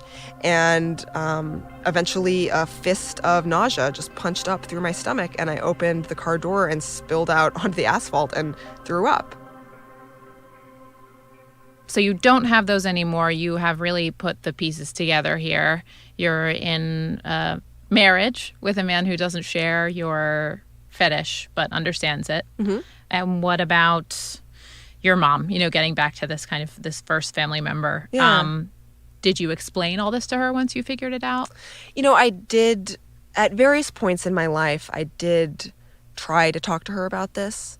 I feel certainly a lot of conflicting emotions here. Mm-hmm. And one of them is absolutely guilt, because I do recognize that first of all, it's incredibly difficult to be a single mother. And she was just responding to the cultural cues that she had been given. Certainly she did not intend to do something to me that felt like a sexual violation. So I do feel compassion for her and sympathy and guilt. But she isn't open to this conversation. She, at various points when we tried to talk about this, she would go back and forth. Like, she first would say, I'm sorry that you felt that way, but then the conversation would quickly morph, and she would start yelling at me about how I deserved it. So we just sort of went in circles that way, mm-hmm. and we didn't seem to be getting anywhere. Right. And this is before you had the idea for the book. This is when you, as Jillian, a young woman, were just trying to come to your mother to explain what you'd figured out, well, I think or were working on figuring out. Oh, yeah, I was in the process of figuring it out. We would have just, huge fights sometimes. There were things that would set me off. If she touched me in certain ways, it would really set me off. I would have these, violent, angry, rage-filled reactions. Mm-hmm. There's a moment I talk about in the book when I was walking in a mall with my mom and she patted my bottom very lightly. Right. Which just felt so horrifying, and I was so enraged. Because for you, that's such a sexual part of your body. Yes, but also it's a sexual part of my body, but also a sexual act. But also it reminded me of the times when she had hit my bottom in a non-gentle way. Mm-hmm. And I just was so enraged, and it seemed like a totally insane reaction to her, understandably. So yeah, there were times when I tried to explain that, why I had so much anger, but I hadn't entirely figured it out myself. Yeah. And so do you hope to, I know you told me before we got in this booth that you haven't spoken in about 5 years. We have a few times, briefly, for, various reasons. But I do suspect that writing this book was kind of the ultimate act of betrayal, as far as she is concerned. I can't say for sure. I haven't talked to her since the book came out. But I'm under the impression that that writing this book is something unforgivable, despite the guilt that I do feel about how this book may have hurt my mother. I do strongly believe that the conversation I'm trying to start is more important than her comfort or mine. Are you looking for a certain kind of end result? Well, as I said, I would love to see the United States move in a direction, as many, many, many other countries have already done, in some cases for decades already. I would love to see a version of the United States where it is illegal to assault every demographic. I was at a party recently, and I was talking to someone, and the topic of spanking came up, as it always does with me. And I said, well, there's still one demographic that it's legal to assault. And he said, no, it's not legal to assault anyone. And people always have this reaction because we don't even think of it as assault. Spanking children is so banal in this country. It's so commonplace that we don't even really think about what we're actually doing. But if I took you over my knee right now and spanked you here in this booth, I would be assaulting you. Right. And I don't see why, if you were 5 years old, that would be any different.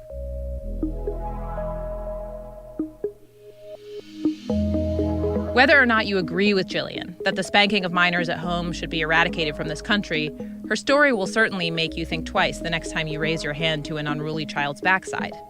Now a grown woman with a supportive husband, Jillian is fine, but that comes after wading through years of pain and confusion. By the time I entered adolescence and became aware of things like the Diagnostic and Statistical Manual of Mental Disorders, and became aware of sort of pop psychology's approach to fetishism, the idea that kink is caused by childhood trauma, I had been wrestling with this because I knew in the pit of my stomach that my fetish is not caused by childhood trauma, but it felt like my own life contradicted that. And so finally, after sort of pulling at the thread for years and decades even, it sounds banal now, but it was the biggest revelation of my life. It occurred to me that maybe trauma does not cause kink, but rather kink can cause trauma. That is, if a child's innate sexuality is non-consensually used against them, trauma is a natural response. It makes sense to me now that I was traumatized by my own spankings and you weren't, because we have different sexual orientations. And once I realized that, it was like coming up for air for the first time in decades. Suddenly, I didn't have to worry about my identity or my sexuality. I was fine. I was healthy. I had a healthy and natural response to something that I experienced as sexual happening to me in childhood. Trauma is a reasonable response. And so I didn't have to feel conflict about what had happened to me in the same way. It was truly amazing, and I haven't had a nightmare or a flashback since.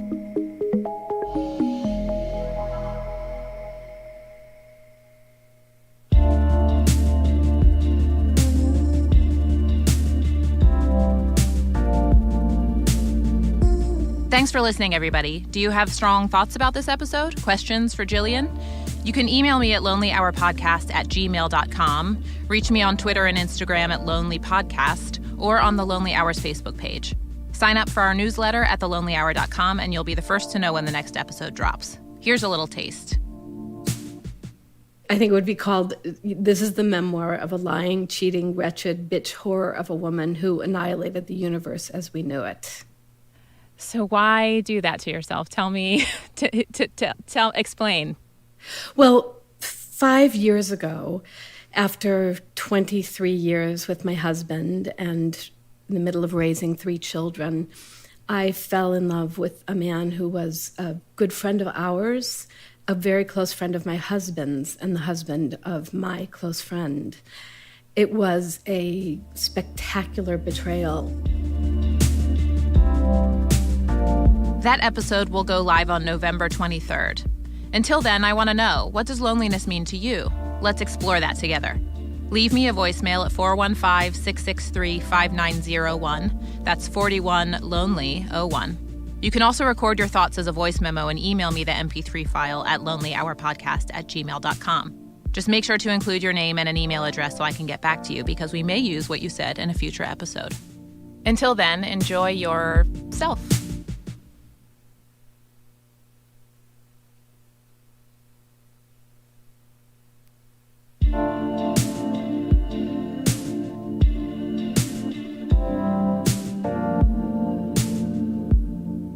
Hi, it's Julia, and welcome to episode 3 of The Lonely Hour's second season.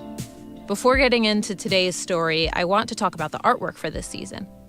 Peyton Turner is a friend of mine and an illustrator of people, of cats, and of household items and other things she likes to call stuff. Not only did she create our logo, but she's also making original artworks for each episode of this season. Here she is discussing that process.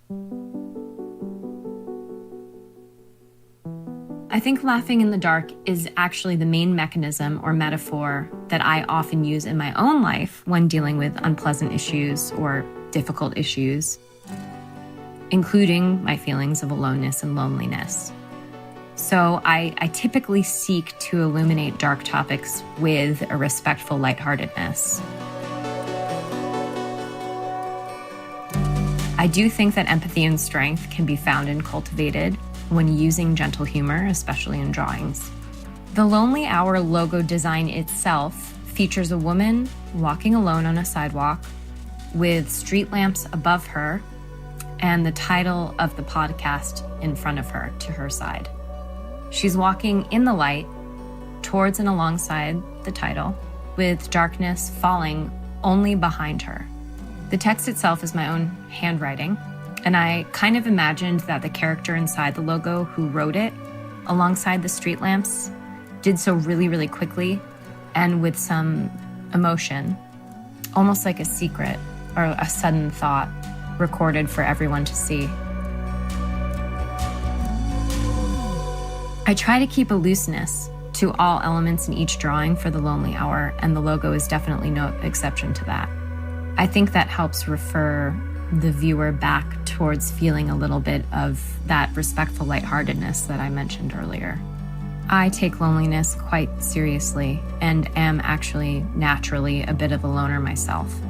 I grew up feeling quite lonely and very out of place, but actually through this work and through listening to the Lonely Hour, and obviously just existing as a human in this world, a sensitive human, I understand and know that those feelings of loneliness and aloneness are basic to the human condition, and they're something we all share. There's something that's actually immensely comforting about it.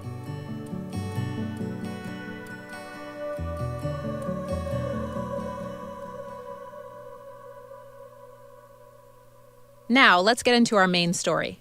Here's a clip from my interview with a woman named Samantha Silva that does a much better job of setting up this topic than I ever could do sitting alone at a mic in this listening booth. I think it would be called, this is the memoir of a lying, cheating, wretched bitch whore of a woman who annihilated the universe as we knew it. So why do that to yourself? Tell me, explain. Well, 5 years ago, after 23 years with my husband and in the middle of raising 3 children, I fell in love with a man who was a good friend of ours, a very close friend of my husband's, and the husband of my close friend. It was a spectacular betrayal. We live in a small enough city that these were 2 very public marriages, a long mutual friendship, a close-knit community of friends, and 5 kids between us. I was told it was like I'd dropped a bomb in the middle of 2 families and left everyone running for their lives. When you find yourself in this position quite unexpectedly, I discovered there are hundreds of books and articles about how to survive infidelity, how to rebuild your marriage and remake your life when a spouse cheats. But there's no guidebook at all for the unfaithful, for the person who actually cheats and decides to leave. So after much thought, I thought mine should be called "This is the Memoir of a Lying, Cheating, Wretched Bitch Whore of a Woman Who Annihilated the Universe as We Knew It." Is it easier to leave or to be left? It's an ongoing debate, one that has no real end because every partnership is so unique. There's a kind of loneliness that comes with being broken up with, and there's another kind of loneliness that comes with being so unhappy in a relationship that you end it. Samantha's story is about the loneliness of the leaver. It was a big life and a rich life. It was intellectually compelling. It was socially layered and interesting. It was a grand adventure and a fierce love. And we love our 3 children very much. But some marriages are also a blood sport. And I think that if you're not paying attention all the time, that a marriage can become a catalog of hurts and insults and injuries. And if you don't fix them, they build up and become scar tissue. And I think eventually that scar tissue becomes armor. And it's very hard to love or feel loved, when you're wearing a metal carapace. And so, when you're wearing armor like that in a relationship, in a marriage, it is lonely on the inside. I mean, I didn't see myself really as someone who would leave, ever, maybe ever.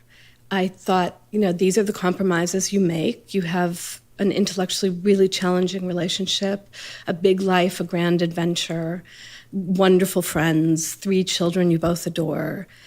And so you make deals with yourself and you decide, well, I can live without intimacy. I can live without tenderness, the kind of tenderness that I long for. I can live without certain things because I have all these other wonderful things.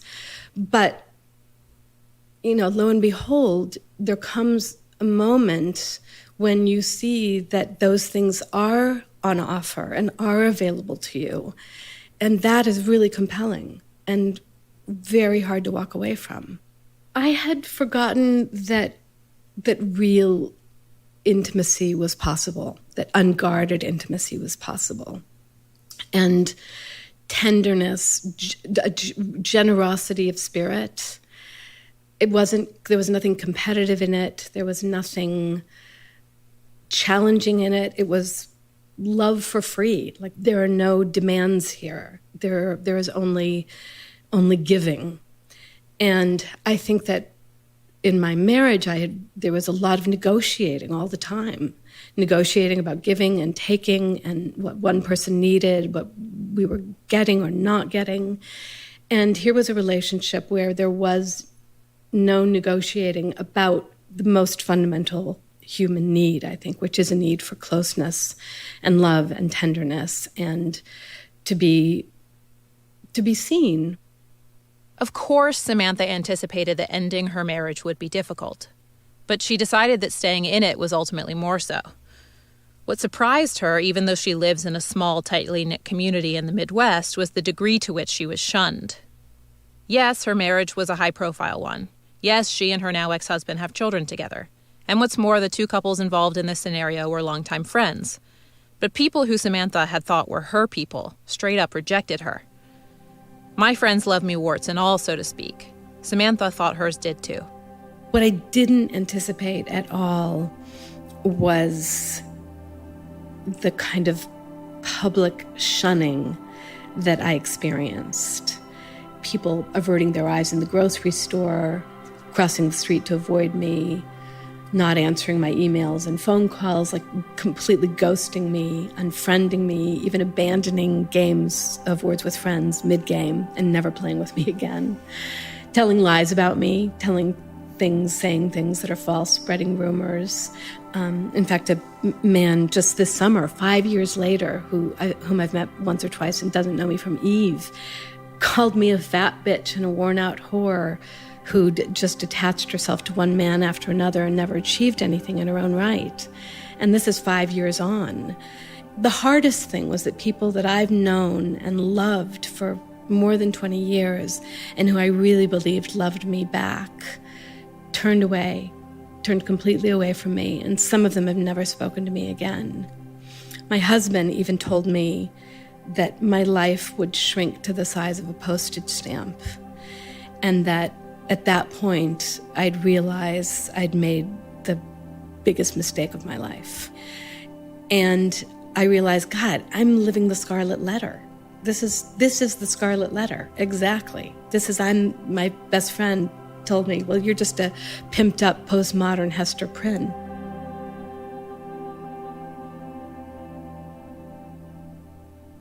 And it was really stunning to me. I knew it was meant to be punishing and isolating. And in some ways it was meant to annihilate me, to cast me out, to make me a pariah, to remove me from the social fabric so that I was no longer a threat to it. And it was very effective. It was hard to live in a place that I'd loved, among people that I'd known and loved. How were you a threat to the social fabric? What do you mean by that? Or how did people feel that you were? My partner and I consider ourselves equals in this decision. We made the decision together. We made it separately. We each made an independent decision about our marriages. We chose to be together. Neither of us is more responsible than the other. But he would say as well that I bore the brunt of our, transgression, a sin, that I bore the brunt of it. And I think the woman often does. A woman who exercises agency in her own life is very threatening to people. The woman, the mother, is supposed to hold it all together. That's the commitment the mother makes. And I didn't walk away from my children. I never would. But I walked away from the family unit. And that was perceived as a grave transgression and something that women just aren't allowed to do. I think it's a throwback. I think it's an anachronism, but it still exists. It's insidious. And I think that feeling about women is true. Women, it's really the woman's fault. I think it's threatening for people to look at the fragility of their own marriages. And I understand that everyone operates in the end out of their own fear and anxiety. Some people are just flat out moralists, and those are the people, honestly, I trust the least, who can't live at all in the gray area, who can't live with paradox. But I think mostly people are afraid, and the commitments that we make, even commitments we make to one other person in a marriage, when you have a long life together, the commitment almost becomes a social contract with everyone who's part of your life. And so I think that people felt that I had betrayed not just my husband, not just my friend, but my community, that I'd betrayed the social contract that I'd made with all of them. Yeah. What do you say to that? I mean, and who is still with you? Of course, not everyone left. And we called them the lovers and the haters at the time. And the lovers were the people who said, look, no one knows what goes on inside of a marriage. Your happiness is important. Everyone deserves to be happy. You'll be okay. Your children will be okay. And the other people were people who could not contain it, couldn't accept it, couldn't bear it, were afraid of it. I don't know, because I can't. If I label them, I'm judging them as well. And what I reject is being judged by people who don't know what the inky deeps of your life are. people ask me, well, why didn't you just leave town and reinvent yourself and reinvent your life? And I thought, well, but this is my life. This is who I am. Why should I leave? I own my decision. I own my transgression. I also own my decision. I leaned toward the life. I leaned toward love. I'm still here. I'm not running away. You can cast me out, but I'm not leaving. The life we build with a partner or without is a life that's designed, that's constructed so you won't be lonely, so you have your people. And suddenly that was the scaffolding of my life, and it just fell apart. And not having it anymore, I was really confronted with, well, was that an illusion then? Was that never real? If these people I thought loved me unconditionally, if they turned away from me, did they ever really love me? And was that a false construction? Was my whole life a false construction? It was Orson Welles who said, a man is born alone, he lives alone and dies alone, and it's only love and friendship that creates the illusion that we're not alone. And that was my illusion, and suddenly it was gone. And it was a startling revelation. I remember moments of feeling so shaken by that I didn't know whether my own self, without those constructs, without the construct of my outer life and my community of people and friends, whether the self would survive intact.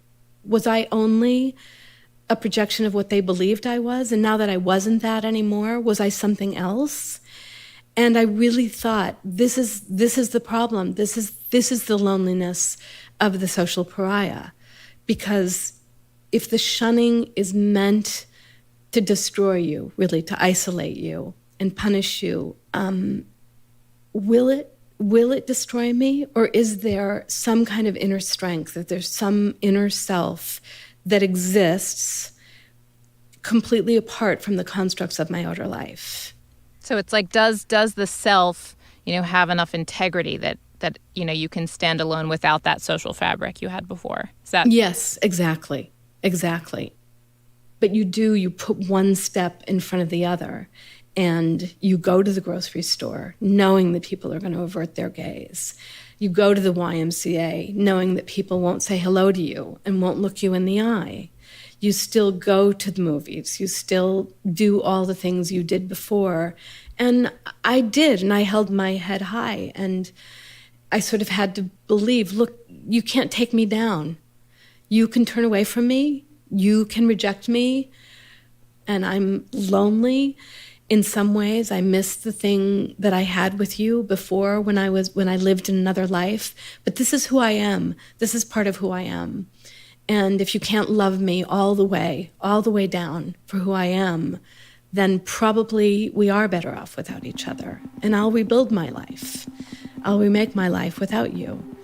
And that's what I've done. Has your world narrowed in a sense, but gotten stronger? Or I think my life is inevitably smaller in some ways, but in other ways is infinitely expanded. And at least I know that the things that remain, that are part of the construction of my life and myself, are true and real things. How is it expanded? I think being loved and feeling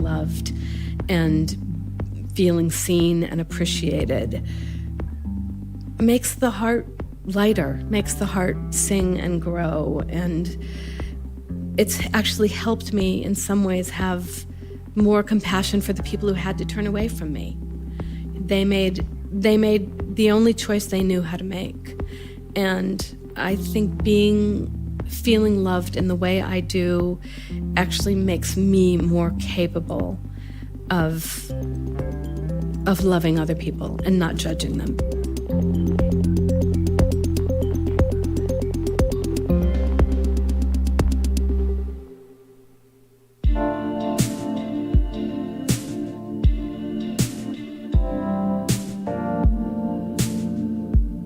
Thanks for listening, everybody. Do you have strong thoughts about this episode? Questions for Samantha?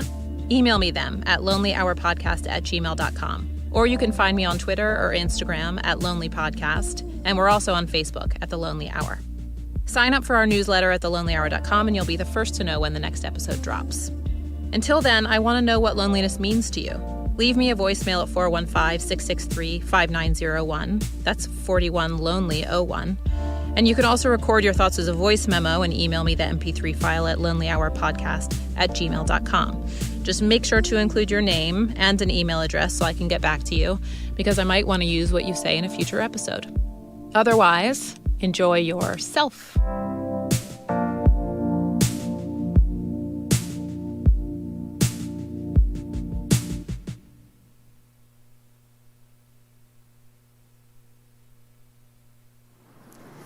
Hey guys, it's Julia here. I just moved to a new city. That is what you hear in the background.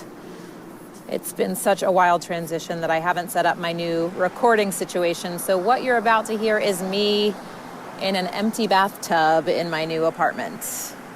It sounds kind of wonky, but I guess it matches how I'm feeling, which is totally lost. At least I enjoyed making this episode. I hope you enjoy listening to it.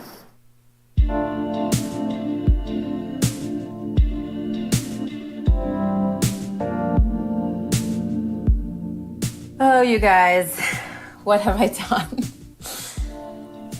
It's Julia, and I'm coming to you with this 4th episode of The Lonely Hour 2nd season from Atlanta. Yeah, Atlanta, as in Georgia. I moved here last month for a job, and in a case of life mimicking life, I am facing the very same issues as the subject of this episode. I did the interviews before I left New York. I didn't take the time to think about what a big change I was making, though. The night before my movers came, I had a meeting with my agent. I went to a dinner party. I didn't take a moment to anticipate that things might get bumpy. And things have been bumpy as fuck. I'm still in shock, actually, and I'm slowly coming out of it enough to move on to the phase where I'm kind of mad at myself. I think maybe I took my friends for granted. Because it wasn't until I looked at the Google document that my producers and I shared to build each episode of The Lonely Hour, and I saw their notes about my choosing work over community, that I realized that's what I did. I thought about this move as an adventure, just like Reed. My name is Reed Witten, and I'm an international trade lawyer who lives here in Brussels. And I am currently in Brussels, walking through a cobblestone square. It is a beautiful night in August. We are well up north here in Brussels. Reed grew up in Goochland County, Virginia, in a house built by his parents and their hippie friends. Those are Reed's words, not mine. He then stayed in Virginia for college. So I went to high school in Richmond, Virginia, then went to college in Virginia as well. And so I kind of revolved around a very small universe. When you get all these ideas about going out and seeing the world, it can feel a little small. And had this idea that I wanted to go everywhere and do all these things. And when I did, it was fantastic. And, you know, in your 20s, it's very easy. I went and just goofed around as a bartender in the south of France, which, as far as experiences abroad go, really does top the list. So picture this, a 23-year-old American man is slinging drinks in beautiful Montpellier while learning to speak French fluently. And I know you can't picture Reed himself since this is a podcast, but trust me when I tell you that he is good looking. So, life was good for Reed Witten at this time. Of course, he wanted more of it. I really wanted to go and be abroad and be that expat, and it was the realization of the dream that I'd had. I mean, I went abroad, let's say 2004. When I got sent over there, it hadn't been the constant effort, you know, but it had been certainly the general goal of the previous 10 years to go through law school, get a job at an international something, and get back over to Europe with a grown-up job. So I did. So I got there and had all the enthusiasm for it. And so I made some buddies when I was there. I didn't have a natural social scene because I wasn't a bartender. I wasn't a student, things that, really put you in a community sort of naturally, quickly. And Brussels particularly made it a little harder. I didn't have any friends there like I would in maybe London. And it doesn't have sort of natural romantic character of Paris. It's a bit like being, if you were in Europe and you got sent abroad and you came to like Newark, Delaware or something, and you're like, oh, hey, I'm in America. And oh, God, wow. Okay, Delaware, huh? Seemed like this cool thing to be the guy who went and lived abroad, and that kind of wanderlust character. I'm sure you know lots of people who say, oh, to travel is to live and all this. And it is. The experience is invaluable. But the gritty everyday reality of it is that you're going to experience a different kind of loneliness that there is much less, I won't say no, but much less risk of in a place with which you're familiar. The girlfriend with whom I moved over there, she worked as an au pair for the summer. She looked at different grad schools. She went to LSE in London. We did an episode of House Hunters International. I don't know if I sent you that, but you should see it. It's pretty funny. Europhile Reed has accepted a job transfer to Brussels, Belgium. My love affair with Europe is pretty long-standing, but my love affair with Amy is fairly recent. As long as the insides are a bit updated, we are. So we were kind of having fun at that point, and then a series of circumstances. She's back in the States, and she and I had split. So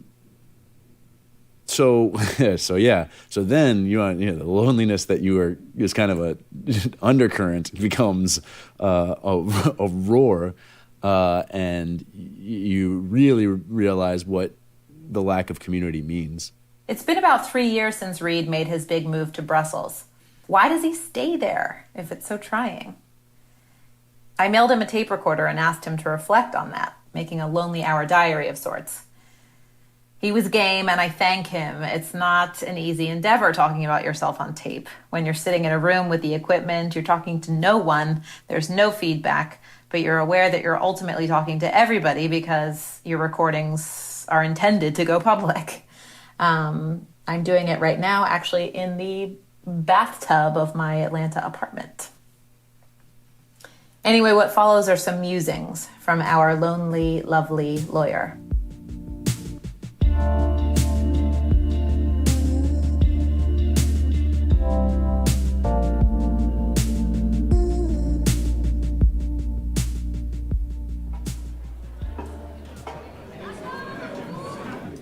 Brussels is a very transient town, and the people that I have met have since moved back to their home countries. A lot of people come here for the diplomatic jobs that have certain term posts.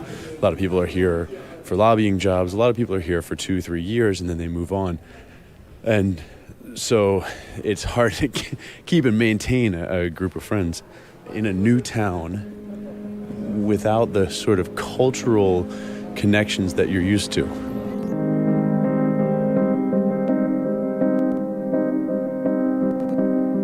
Certainly doesn't mean I lack for friends, but I lack for close friends. If you don't have the kind of close friends that just swing by your place, then you're forcing yourself to be out. And so this evening, I'm forcing myself to be out. And here I am, and what is a beautifully twilit cobblestone plaza surrounded by shops and bars with every square inch of the terrace covered by little cafe tables and people having drinks. Part of being overseas is losing some of that feeling of being at home with your home group of friends. And until you manage to reconnect that, to rebuild that squad, you have to either make an actual affirmative effort to go out and be with people, or you have to stay in. And when you live by yourself, that is a lonely prospect.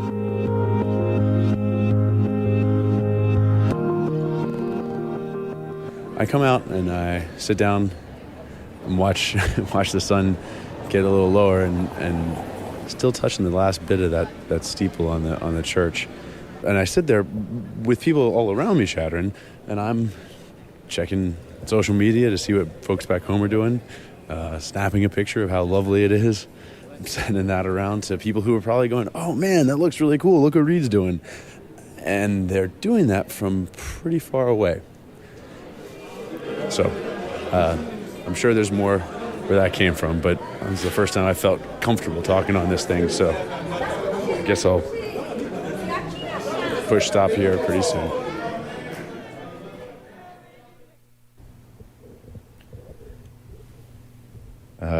I still have my tie and a light linen jacket on from work.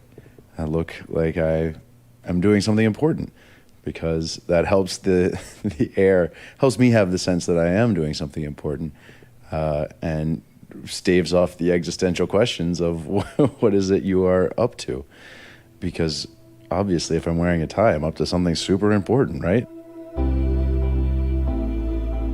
There's certainly a strategy that I developed for avoiding the creeping sensation of loneliness, to avoid looking at loneliness. And that is to just pack my day with things that I feel obligated to do. Not even necessarily things that I have to do, but just a schedule of constantly having an activity so that I am doing something. The problem that I find with unstructured time is that it then allows for unstructured reflection, and that reflection tends to wander towards the dark end of the loneliness.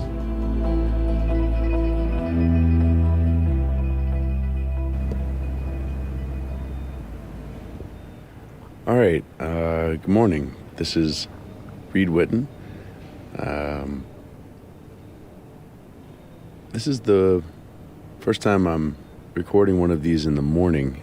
So this is the time when I sit on my roof and have a cup of coffee and enjoy being by myself, which I guess illustrates a distinction between being lonely and being alone. There are times when I enjoy being alone. The morning time is definitely one of those times. It is a time where you don't want to share it with someone else, and you want to be able to reflect, to drink some strong dark coffee, to think about what your day will be like, or what your day was like yesterday, and kind of take in the moment. The purpose, I think, of this radio diary is for me to reflect on the times when I'm lonely, but I like this time of day because it is time that I'm alone, but not quite lonely. Okay, so I'm going to have to speak pretty directly into the microphone this time, because today I am on an airplane. One of the aspects of expat life is that you tend to spend quite a bit of time in airports and on airplanes, because the adventure of travel is such a temptation. But particularly when you do that travel by yourself, there is an extreme loneliness that sets in. The joke among my friends when we're traveling is always, dinner for one at the bar, please, because that's what you tend to do.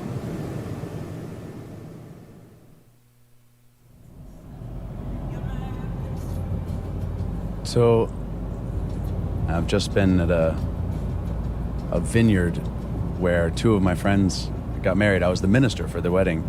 It's really nice to be part of the ceremony without, being in the wedding party. But during the wedding, I was reflecting on now how in your, say, mid-30s, the weddings are a lot less like the ones in your early 20s, where everyone is there to meet someone they might eventually marry, and gets a little wild. Everybody is a bit more of a couple, and a bit more together, which is wonderful. They're talking about, their kids and all the things that they're doing in their lives. But when you're the bachelor there, it made me reflect a bit. I was standing there under the big shady elm tree where the ceremony had been, and was thinking about what I just said to the couple, which was that it was very exciting for them that they are now going to be building their story together that they're going to be beginning this kind of different adventure where I know sort of objectively is going to have boring parts and hard parts and sad parts and frustrating parts and shitty parts, but it is something to think about quite a bit. Had a real poignant opportunity to reflect on it after marrying two people together to say, you know, at a long time from now, you know, in the late years of your life, you'll get to look back and say, you know, we did that together and we saw these things, and that shared experience is something that I think is quite enviable. In the aftermath of a great couple of nights, when everyone's going and leaving the event with their person with whom they'll go back over and discuss it, and you're driving to town by yourself, it certainly gives you some cause to think about how it might be nice to have one person, even if you're looking at that person going, rolling your eyes and be like, man, they always make me drive, or they never get up on time, or whatever the hell it is that's wrong with it. It is I think still enviable to have that. So that's my thought. I thought I'd give it a recording now since I have a little time. All right. Over.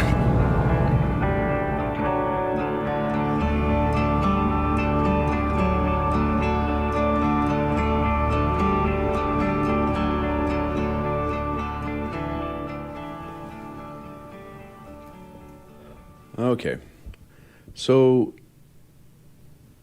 have a listen to that. Yeah, you don't hear anything. That's the background sound to most of my day. I have a phenomenal office. You know, I'm a lawyer in a big law firm, and the offices we have are on the 20th floor of one of the tallest buildings in Brussels. But there's something to having people around. So then what do? And one of the things, is that you go to social media as a proxy for contact with other humans. But that can be a real vicious cycle, because what you see is evidences of all your friends and acquaintances at their most fun times, while you're looking for some solace for you being in a place where you're just pushing papers around a desk. And obviously no one posts photos of themselves pushing papers around a desk. Well, maybe they do, but I haven't seen much evidence of it. So you go on to, let's say, Facebook, and you look at other people's vacation pictures while you're not on vacation. And the effect is somewhat depressing. It makes you long to be with those people. It makes you long to have the fun that they're having. It reminds you that you're isolated and alone in an office, but none of it, at least for me, makes me feel less isolated. So I suppose now I should go back to the grind of intellectually engaging work and see if it doesn't hold my attention and distract me from feeling as lonely and isolated as I have been.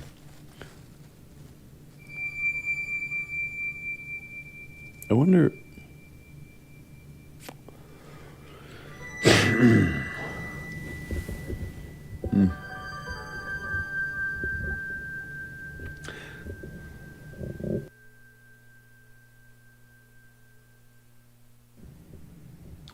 Okay, just going back over that last part, I realized just how self-pitying that sounded. That's ridiculous. This job that I have is fantastic, and I think that I often find myself moping and waxing maudlin on how I feel.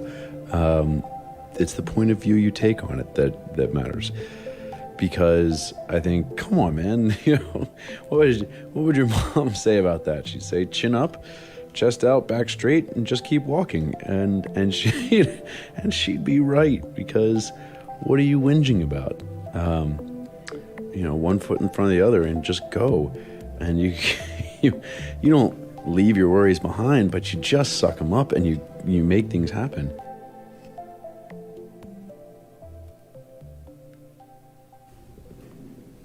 Okay, so this is the tricky part. This is the part where this is the part that sort of generates all of what I thought to discuss with the podcast. This is the time. This is the evening time. It's Monday evening, and on a Monday, very few people are going to be inspired to go out. So I'm not going to meet up with friends. I could go out and sit in a cafe and do nothing but be among the madding crowd. Well, I do that often enough. But I probably won't this evening. I'll probably stay in, which means that I'm here in my apartment by myself. When you live with or among a community with a bunch of people, it's nice to get away for your time of solitude, to enjoy being away from a group. It's less enjoyable when it's the default that you're away, alone, and isolated. You don't savor it, you begin to fear it. And while that fear is not, for me, excruciating, I can see how it wears on me a bit. It chips away, and I like it less and less. And that's the difference from the evening feeling and the morning feeling, is that in the evening feeling you feel that you are not abandoned, but isolated, marooned maybe, in your own little island. But maybe this is a good exercise. Maybe this is the thing that I need to do to allow myself to look at this and say, hey, what is it that bothers you about this? Why don't you just appreciate it? I'm sure there are many people who would love to have a quiet moment alone. I suppose that's a grass is always greener. So when here alone, I think, oh man, I would prefer not to be.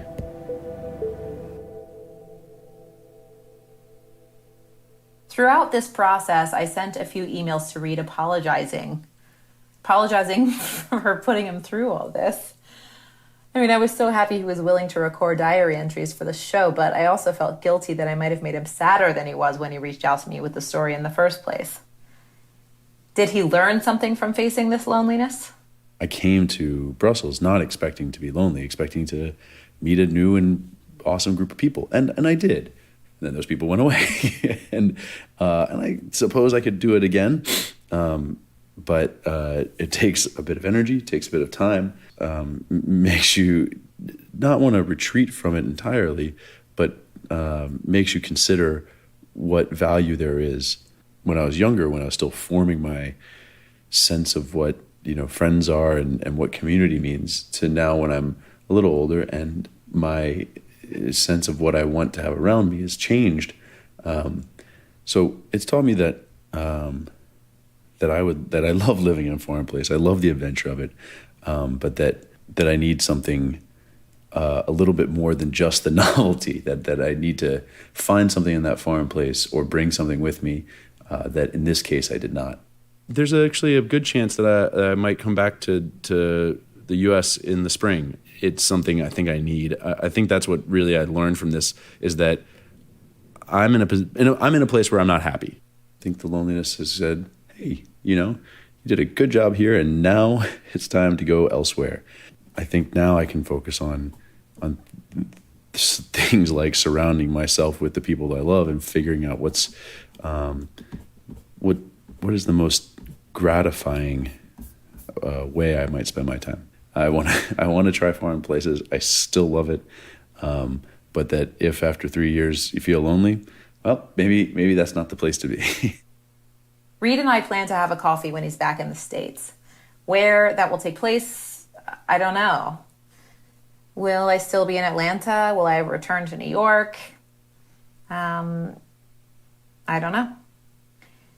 There are cool people here in Georgia, no doubt, but they're not my people. Not yet, anyway. So was it dumb to move somewhere new where I hardly know anyone at the age of 33 when I had spent a decade building a super strong network from which, in retrospect, I think I derive a lot of my own self-worth? It's only been a month. Maybe the conflict will settle enough for me to make something out of this adventure, as I once called it, and as I think it should be called. Maybe I'll be able to tell Reed all about it.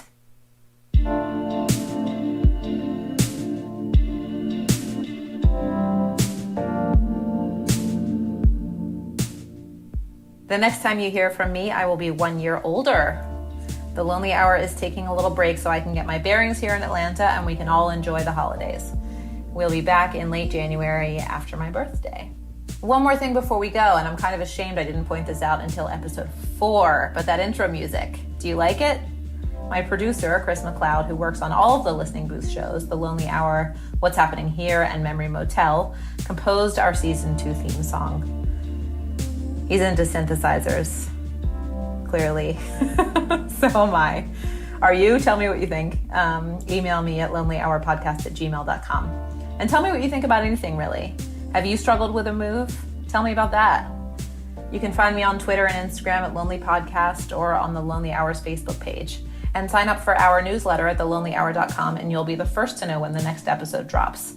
Until then, enjoy yourself.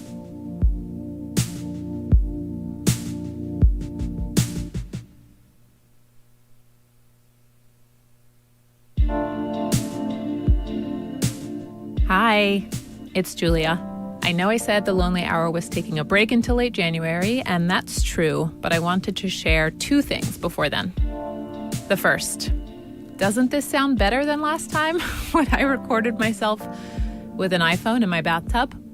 Yes, I have finally got my equipment set up in Atlanta so the audio will not sound like it's coming from a tin can from here forward. The second thing, happy holidays. Christmas, if you celebrate it, and New Year's Eve can be lonely times if you're not with friends or family. And even if you are surrounded by people who may love you, it can be important to take some time for yourself. During my research for a November issue Bon Appetit magazine story that we called Chill Giving, because it was basically a listicle with tips for how to keep your cool during highly stressful times like Thanksgiving, I interviewed a family therapist. Her name is Courtney Schifrin, and she works with Union Square Therapy in New York City. She said that taking a walk alone or giving yourself a time out, during which you can close the door for 20 minutes, are powerful strategies for managing anxiety and, frankly, ensuring that you enjoy the time you're with your family members. Just like sleep enables you to take on the day, solitude enables you to be around other people. That's how I understood it anyway. And that's how this show's producer, Chris McLeod, handles his everyday. He's married with 2 children, but closing the door, so to speak, is a necessary part of his own maintenance and the healthy functioning of his family. So as a producer, I've crafted my career so that I would spend the majority of time in my own thoughts, in my own head, in my own space. I'm definitely more of an introvert in general. I desperately need my alone time every day. One of the best parts of the day is when the whole family goes to sleep and it's just me and my television or book or phone or whatever it is I'm into, spending time by myself. I love it. So that recharges me. I love being around people, but that depletes me and being alone recharges me. So, and now I'm just going to sit in this booth for a while. I'm going to sit and enjoy this alone time, because I know as soon as I walk back out, there's going to be a million things to do here at the listening booth, which I love. I'm grateful for my job. I love my job, and I love all the people here that I work with. But I'm actually using this time on microphone, ironically talking about loneliness, to have my alone time. So Chris enjoys his alone time. He doesn't feel lonely during that time. Understanding that distinction and putting into words just what loneliness is one of my goals with this show. Over the summer, when I commissioned a series of essays from various writers on the topic, I asked them all what loneliness means to them. It's not an easy question to answer, I realize, but they did, and they educated me in the process. Here are some responses from Matt Gross, Rachel Menes, Jamie Feldmar, Steven Satterfield, and Charlotte Druckman. All right, here's the big one. What does loneliness mean to you? I don't know. That is a great question. Well, Loneliness. For a very long time, loneliness seemed like a very abstract thing to me because I like spending time alone. And I just sort of thought that would make me immune to ever feeling lonely. I thought I was really, really lucky. And then I had to spend 6 weeks living in another city for work and traveling a lot, and I was alone. And I just felt so homesick. That feeling of homesickness, which, by the way, sometimes I think you can be home and feel homesick. I think it's rooted to some bigger idea of home. And so I guess I think of loneliness as a form of feeling unmoored somehow, unsettled, without a sense of home, whatever that means to you. And that's how I identify loneliness. I definitely think it's one of those things where you can be by yourself and not feel lonely, and you can be surrounded by a crowd of people and feel incredibly lonely.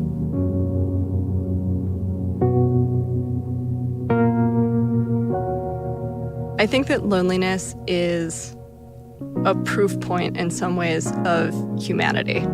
It's proof that you're capable of human emotion. It sucks sometimes. I don't think loneliness is necessarily always a good feeling to experience, but I think it's really important to have in your life at some point or at multiple points, because I think that one, it drives you, and two, I think it's a necessary, if perhaps unpleasant, reminder, if you will, that you're capable of feeling the full spectrum of human emotion.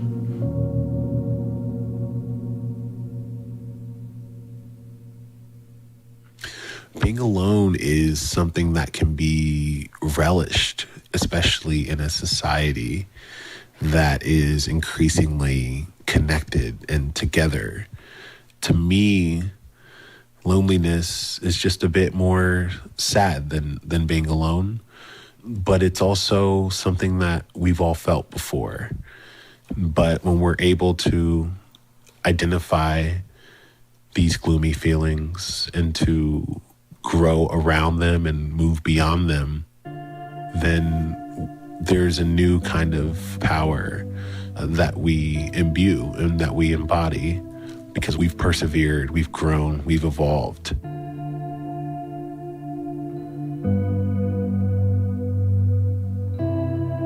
Because I am a writer, a poet, writing is my means of making art. It's my means of making communication. I can be sitting at my desk having worked on a book for a long time and all of a sudden realize I've been alone all day and feel deeply sad. So I think about this a lot as someone whose life is defined in many ways, or at least the art side of my life is defined in many ways by the state of loneliness.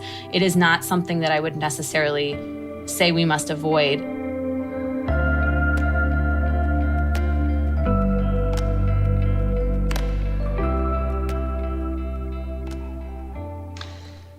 I think that there's a kind of inevitability to loneliness. And at some point we are going to be alone, physically alone, alone with our thoughts, alone in a situation that we can't deal with,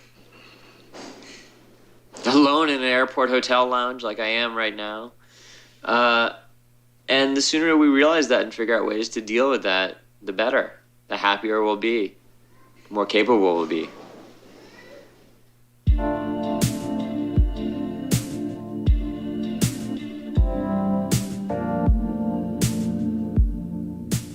So chew on that over the holidays while your door is shut. And if you haven't listened to the first 4 episodes of this season, which is season 2 of The Lonely Hour, do that too. We're on Spotify now, by the way, in addition to iTunes, SoundCloud, Google Play, and Stitcher, so we should be easy to find. And I want to know, what does loneliness mean to you? Let's explore it together. Drop me a voicemail at 415-663-5901. That's 41-LONELY-01. You can also record your thoughts as a voice memo and email me the MP3 file at lonelyhourpodcast@gmail.com. Just make sure to include your name and an email address so that I can get back to you, because we may use what you said in a future episode. Otherwise, you can find me on Twitter and Instagram at Lonely Podcast, or you can message me on the Lonely Hours Facebook page. And sign up for the newsletter at thelonelyhour.com, and you'll be the first to know when we're back in action at the end of January. Until then, enjoy yourself.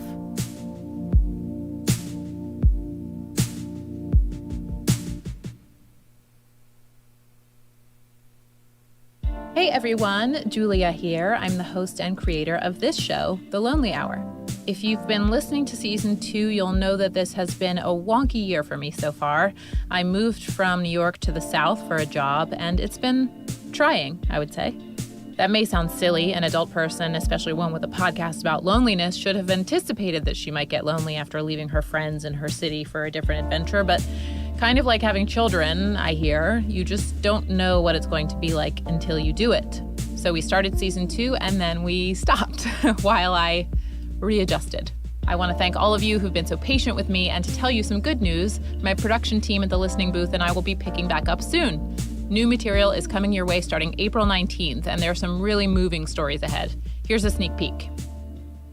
It was also the first place that I had overt racism directed at me. I had been very kind of cloistered up until then, and it really kind of shook me into the ways of the world. And the fact that I was a Black person moving through an industry that I would say graphic design and design doesn't have a ton of sensitivity around racial differences. I was invisible as I could be, publicly. But, you're on the road for 3 months and you're away from your home and you're away from your friends and your family and you're working for somebody that you really can't talk about. I felt like I lost a bit of my personality. I had always assumed that God existed. I always had assumed that hell was real and all these things. After having a daughter, I just thought, how would that ever be attractive to me? Somebody who thinks that power is the thing that woos me, that shows a force that's gonna woo me, and abandoning your fucking kids? Fuck you. No.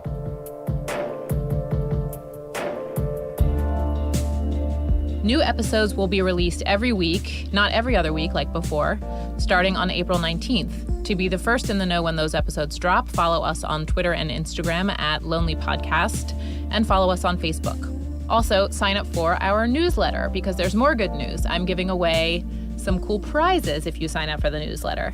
You might get the chance to win my dream gift basket. It's got items from a bunch of my favorite artists and makers who kindly agreed to contribute, all in one little perfect package. I can't wait for you guys to listen to what I've been working on these past few months. Until then, enjoy yourself.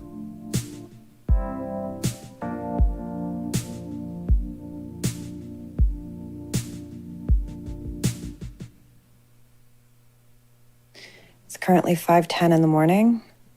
I'm in Beijing, China. My name is Kat Turner, and I'm a private chef. Being a private chef means you get to go to all sorts of amazing, exciting places. I've been to Moscow, Tokyo like 5 times, Korea, Shanghai, Beijing, South America, Iceland. I mean, you name it, I've been there. I've seen a lot of amazing things, but it's become so apparent in the 8 years that I've been doing this that I'm just tired of doing things alone. I am in Guangzhou. This is the 3rd city in 3 days. Yesterday I was in Shanghai. The day before that I was in Beijing. And the city is so weird. It's like a weird mini Las Vegas that kind of just popped up in the middle of China. I don't even know where I am in China. I don't think I'm in the middle. I'm pretty sure I'm in the southern part of China because it's hot as fuck out. I mean, I didn't even look at a map.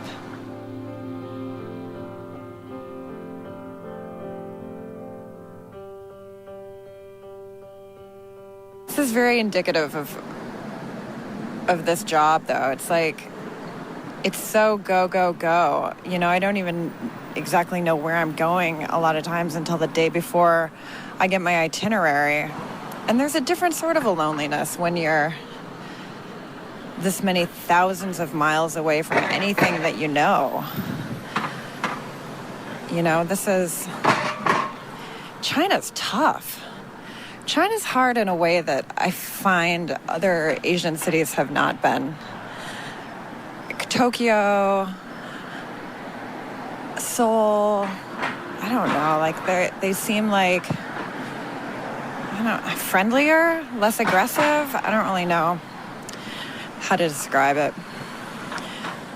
China, there's something impenetrable about the culture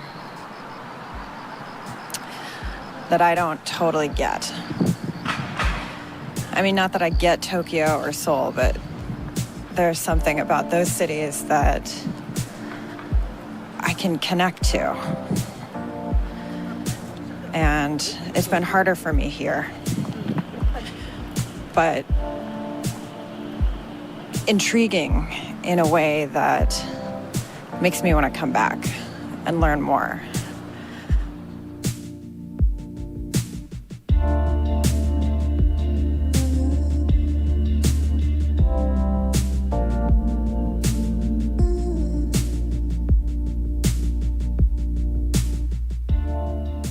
Hello, listeners of The Lonely Hour. This is Julia, and I'm so happy to be back with new episodes. We've got 6 left in this second season. This story is all about Kat Turner, who is based in LA, but who you just heard checking in from China. Kat is at a real turning point in her professional life, and as her friend, I've been watching this happen for the past couple years. But now, just at the time when we got her to participate on the show, she seems to be gaining confidence and taking charge of this change she's been toying with making. Terrence Mickey, host of the Memory Motel podcast, talks to her about that, the loneliness of being a private chef and how it doesn't quite fit her out loud and proud nature, now from our studio in Brooklyn.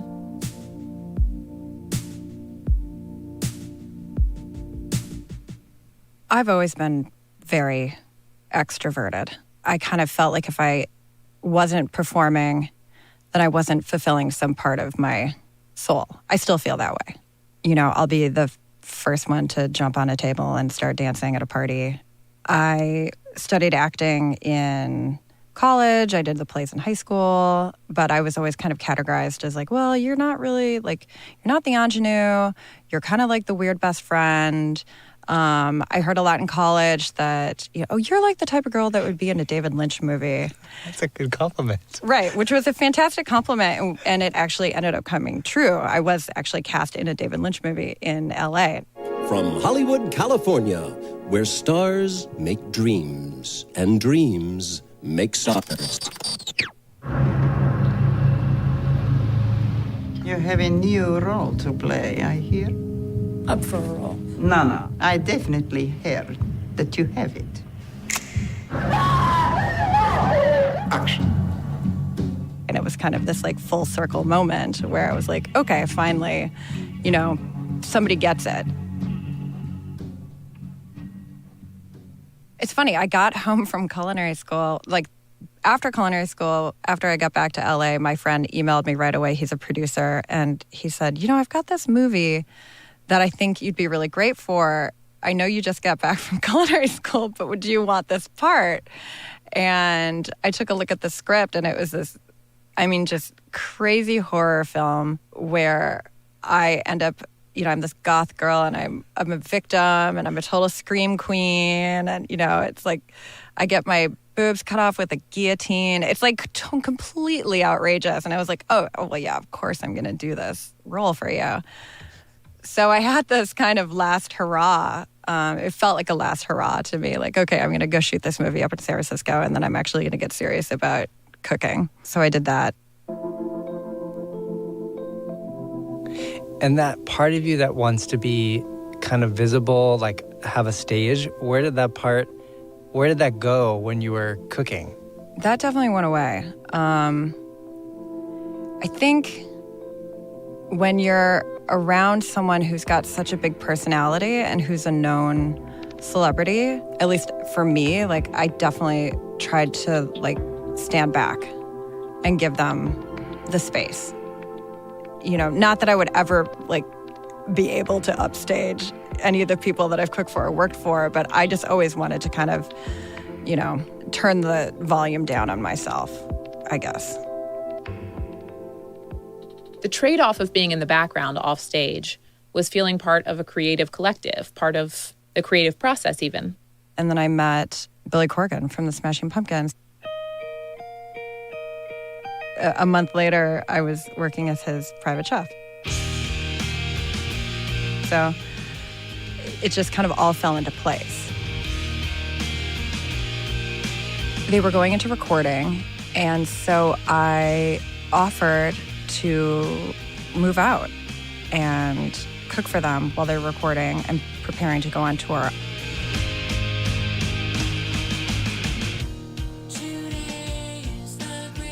You know, I lived at his house, which was awesome. He has an incredible house with a gorgeous kitchen, and I really got on well with the rest of the band members. So it felt like homey and comfortable. I always told him, I'm like, it's like you get the wife without the sex or the divorce. There was like a level of caregiving and, you know, feeding and nurturing and friendship that, you know, made it an easy job to do.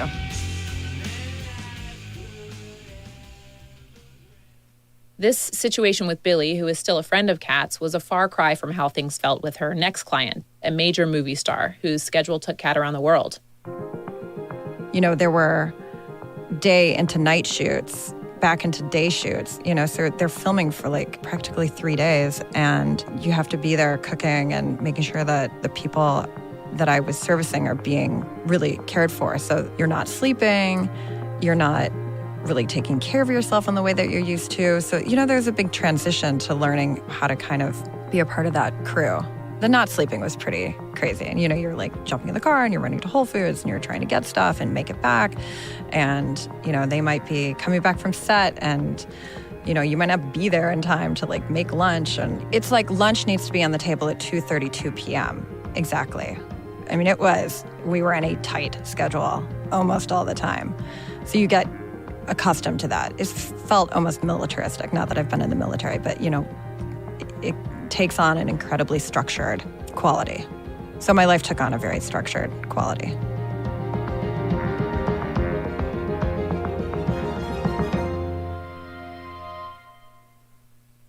I couldn't come out and ever publicly say, I work for this person, and I could never do an interview talking about working for that person or some other people that I work for, just because there's such a mainstream obsession with celebrity diets, and people that I work for can be extremely private, and they don't want Us Weekly, you know, publishing like stars. They're just like us. Like, look, here's so-and-so eating a, you know, turkey sandwich. So I think it's one of those things where if the media knew who I work for, it would have been one of those like, oh, what's the day-to-day like? And what are they eating for breakfast? And, you know, suddenly my life becomes a circus. So it's kind of like you don't exist because you can't, there's no LinkedIn page where you say I work for XXX. Like it's just, it doesn't, unless I know the detail, I don't get, it's a non-entity. Right. I was invisible, as invisible as I could be. Yeah. You know, publicly, for sure. And then you see other people's chefs, like Oprah's chef, you know, and you're like, what the hell? Like, everybody knows who Oprah's chefs have been. Everybody knows who cooks for Obama.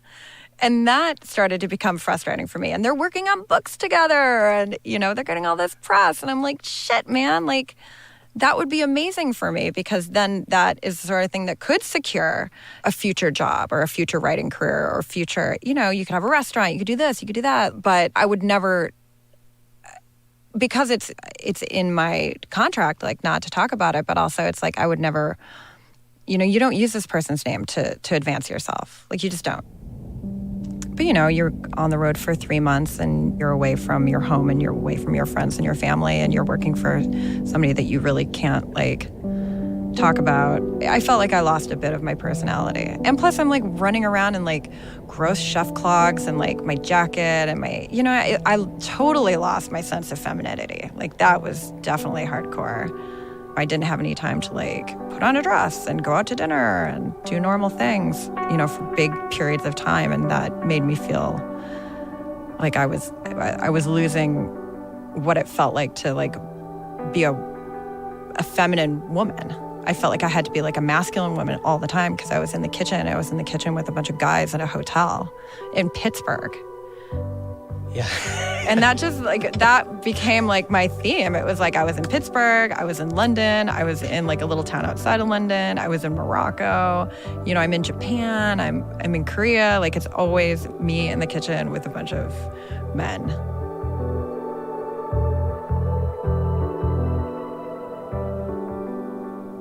After 2.5 years, Kat ended her relationship with this client. It wasn't personal. She liked the team, and she still sometimes helps them out when they need it. But it was time for a change that might put Kat front and center.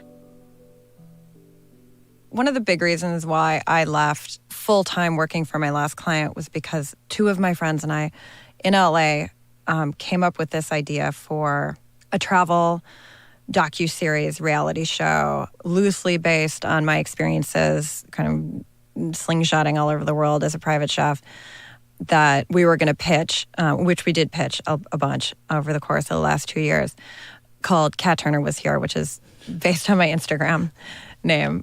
I felt like having my own show, but actually getting to be myself, not necessarily having to be an actress. Because that's like any role I ever had, I was essentially just playing some version of myself. And it always felt right. But I always still wanted to just kind of be myself at the end of the day. So I thought, what better way to do that than to like create my own show and host my own show? And we pitched it and we had it, you know, at a bunch of different production companies, and it just kept getting so close. And they're like, we love it, we're going to do the show. And then something would fall apart. So that's my ultimate goal still of what I want to do. What does it feel like just to have, going from the experiences you've had where you're can't disclose anything to going from a show that it's Kat Turner Was Here? Like, what does that feel like? Well, I don't know because the show doesn't exist yet, but I don't know. I have no idea. I mean, I really want to find out. You know, it's one of those things, though, where it's like a Pandora's box, where it's like, okay, if you do get the show and suddenly, you know, you are a public personality, you can't necessarily like put that back in the box. But I'm more than happy and willing to find out what that's like. It feels right, like when I think about it. You know, we shot some really fun footage and it looks great. And it's the sort of thing where like we have a short reel, and my friends are amazing. They're like incredibly talented that like put it together and did the editing and the writing on it and everything. And it's like, I've watched it like, probably like 200 times. And every time it's on, I'm like, okay, I don't look like a total idiot. Like I actually look pretty cool. And I look like I could like carry my own weight here. So it feels good. What do you think it will feel like to go back to those places as like you and like announcing yourself as you, as opposed to like being there? It's still a great time, but like under the auspices of protecting somebody else. You know, you go to these places and you're there for, 3 weeks, a month, 6 months. You know, I've got a favorite local restaurant that I end up going to again and again. And, you meet the people there and, people give you their stories. And that's kind of really the seat of the inspiration for the whole thing was like, I'm getting these stories and I'm learning these things and I'm experiencing these different cultures, but I can't do what I want to do with it while I'm here on this other job. And it was like, I have to come back. I have to come back and like figure out a way to like do this again, but on my own terms. Is there any one person in particular that you're kind of dying to go back to? I would like to go back to Morocco, actually, if you're in a restaurant that's like doing French food. It's like the men are cooking it. But then like in a separate kitchen will be like their traditional Moroccan food. And it's pretty much all women. There was one girl, she didn't speak any English, and every time she'd see me like totally stressing out, she would run over and tap me on the shoulder, and I'd turn around and she'd like throw like a tiny little like piece of candy or chocolate or like something into my mouth, and like, delicious, like this incredible little piece of like, halva or something, and she'd laugh, and I'd laugh, and it would break this intense stress, and she'd like kind of look at me like, okay, you're good, and then she'd walk away. So there were a lot of little experiences like that. So, you know, I want to go back and I want to get to know those women more. I guess in an environment that you're working in, those little moments mean so much. It made me cry every time. I mean, it was like this, it was an act, it was such an act of like sweetness and humor and kindness. And this, you know, girl didn't know me at all, and we couldn't really communicate past like hand gestures and like my extremely broken French. But she knew exactly what to do. She knew exactly what to do. Feed me something like sweet and make me laugh. And it was one of the kindest things that I think I've ever experienced in a kitchen. That's the kind of experience that made Kat want to host a show. She wants to bring those experiences to more people. And she's on her way. Everyone follow Kat Turner Was Here on Instagram to see how it all shakes out. I know that I will. Otherwise, do you have strong thoughts about this episode? Do you have questions for Kat? You can email me at lonelyhourpodcast@gmail.com. You can reach me on Twitter and Instagram @lonelypodcast, or you can find me on the Lonely Hours Facebook page. And sign up for our newsletter at thelonelyhour.com, and you'll be the first to know when the next episode drops. Until then, enjoy yourself.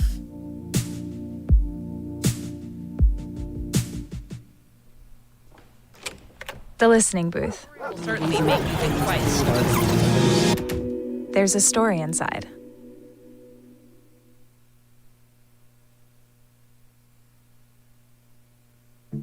I had never been directly confronted with racism towards myself. I had witnessed it, I had felt it on the peripheries of my life, and I remember just kind of sitting there and being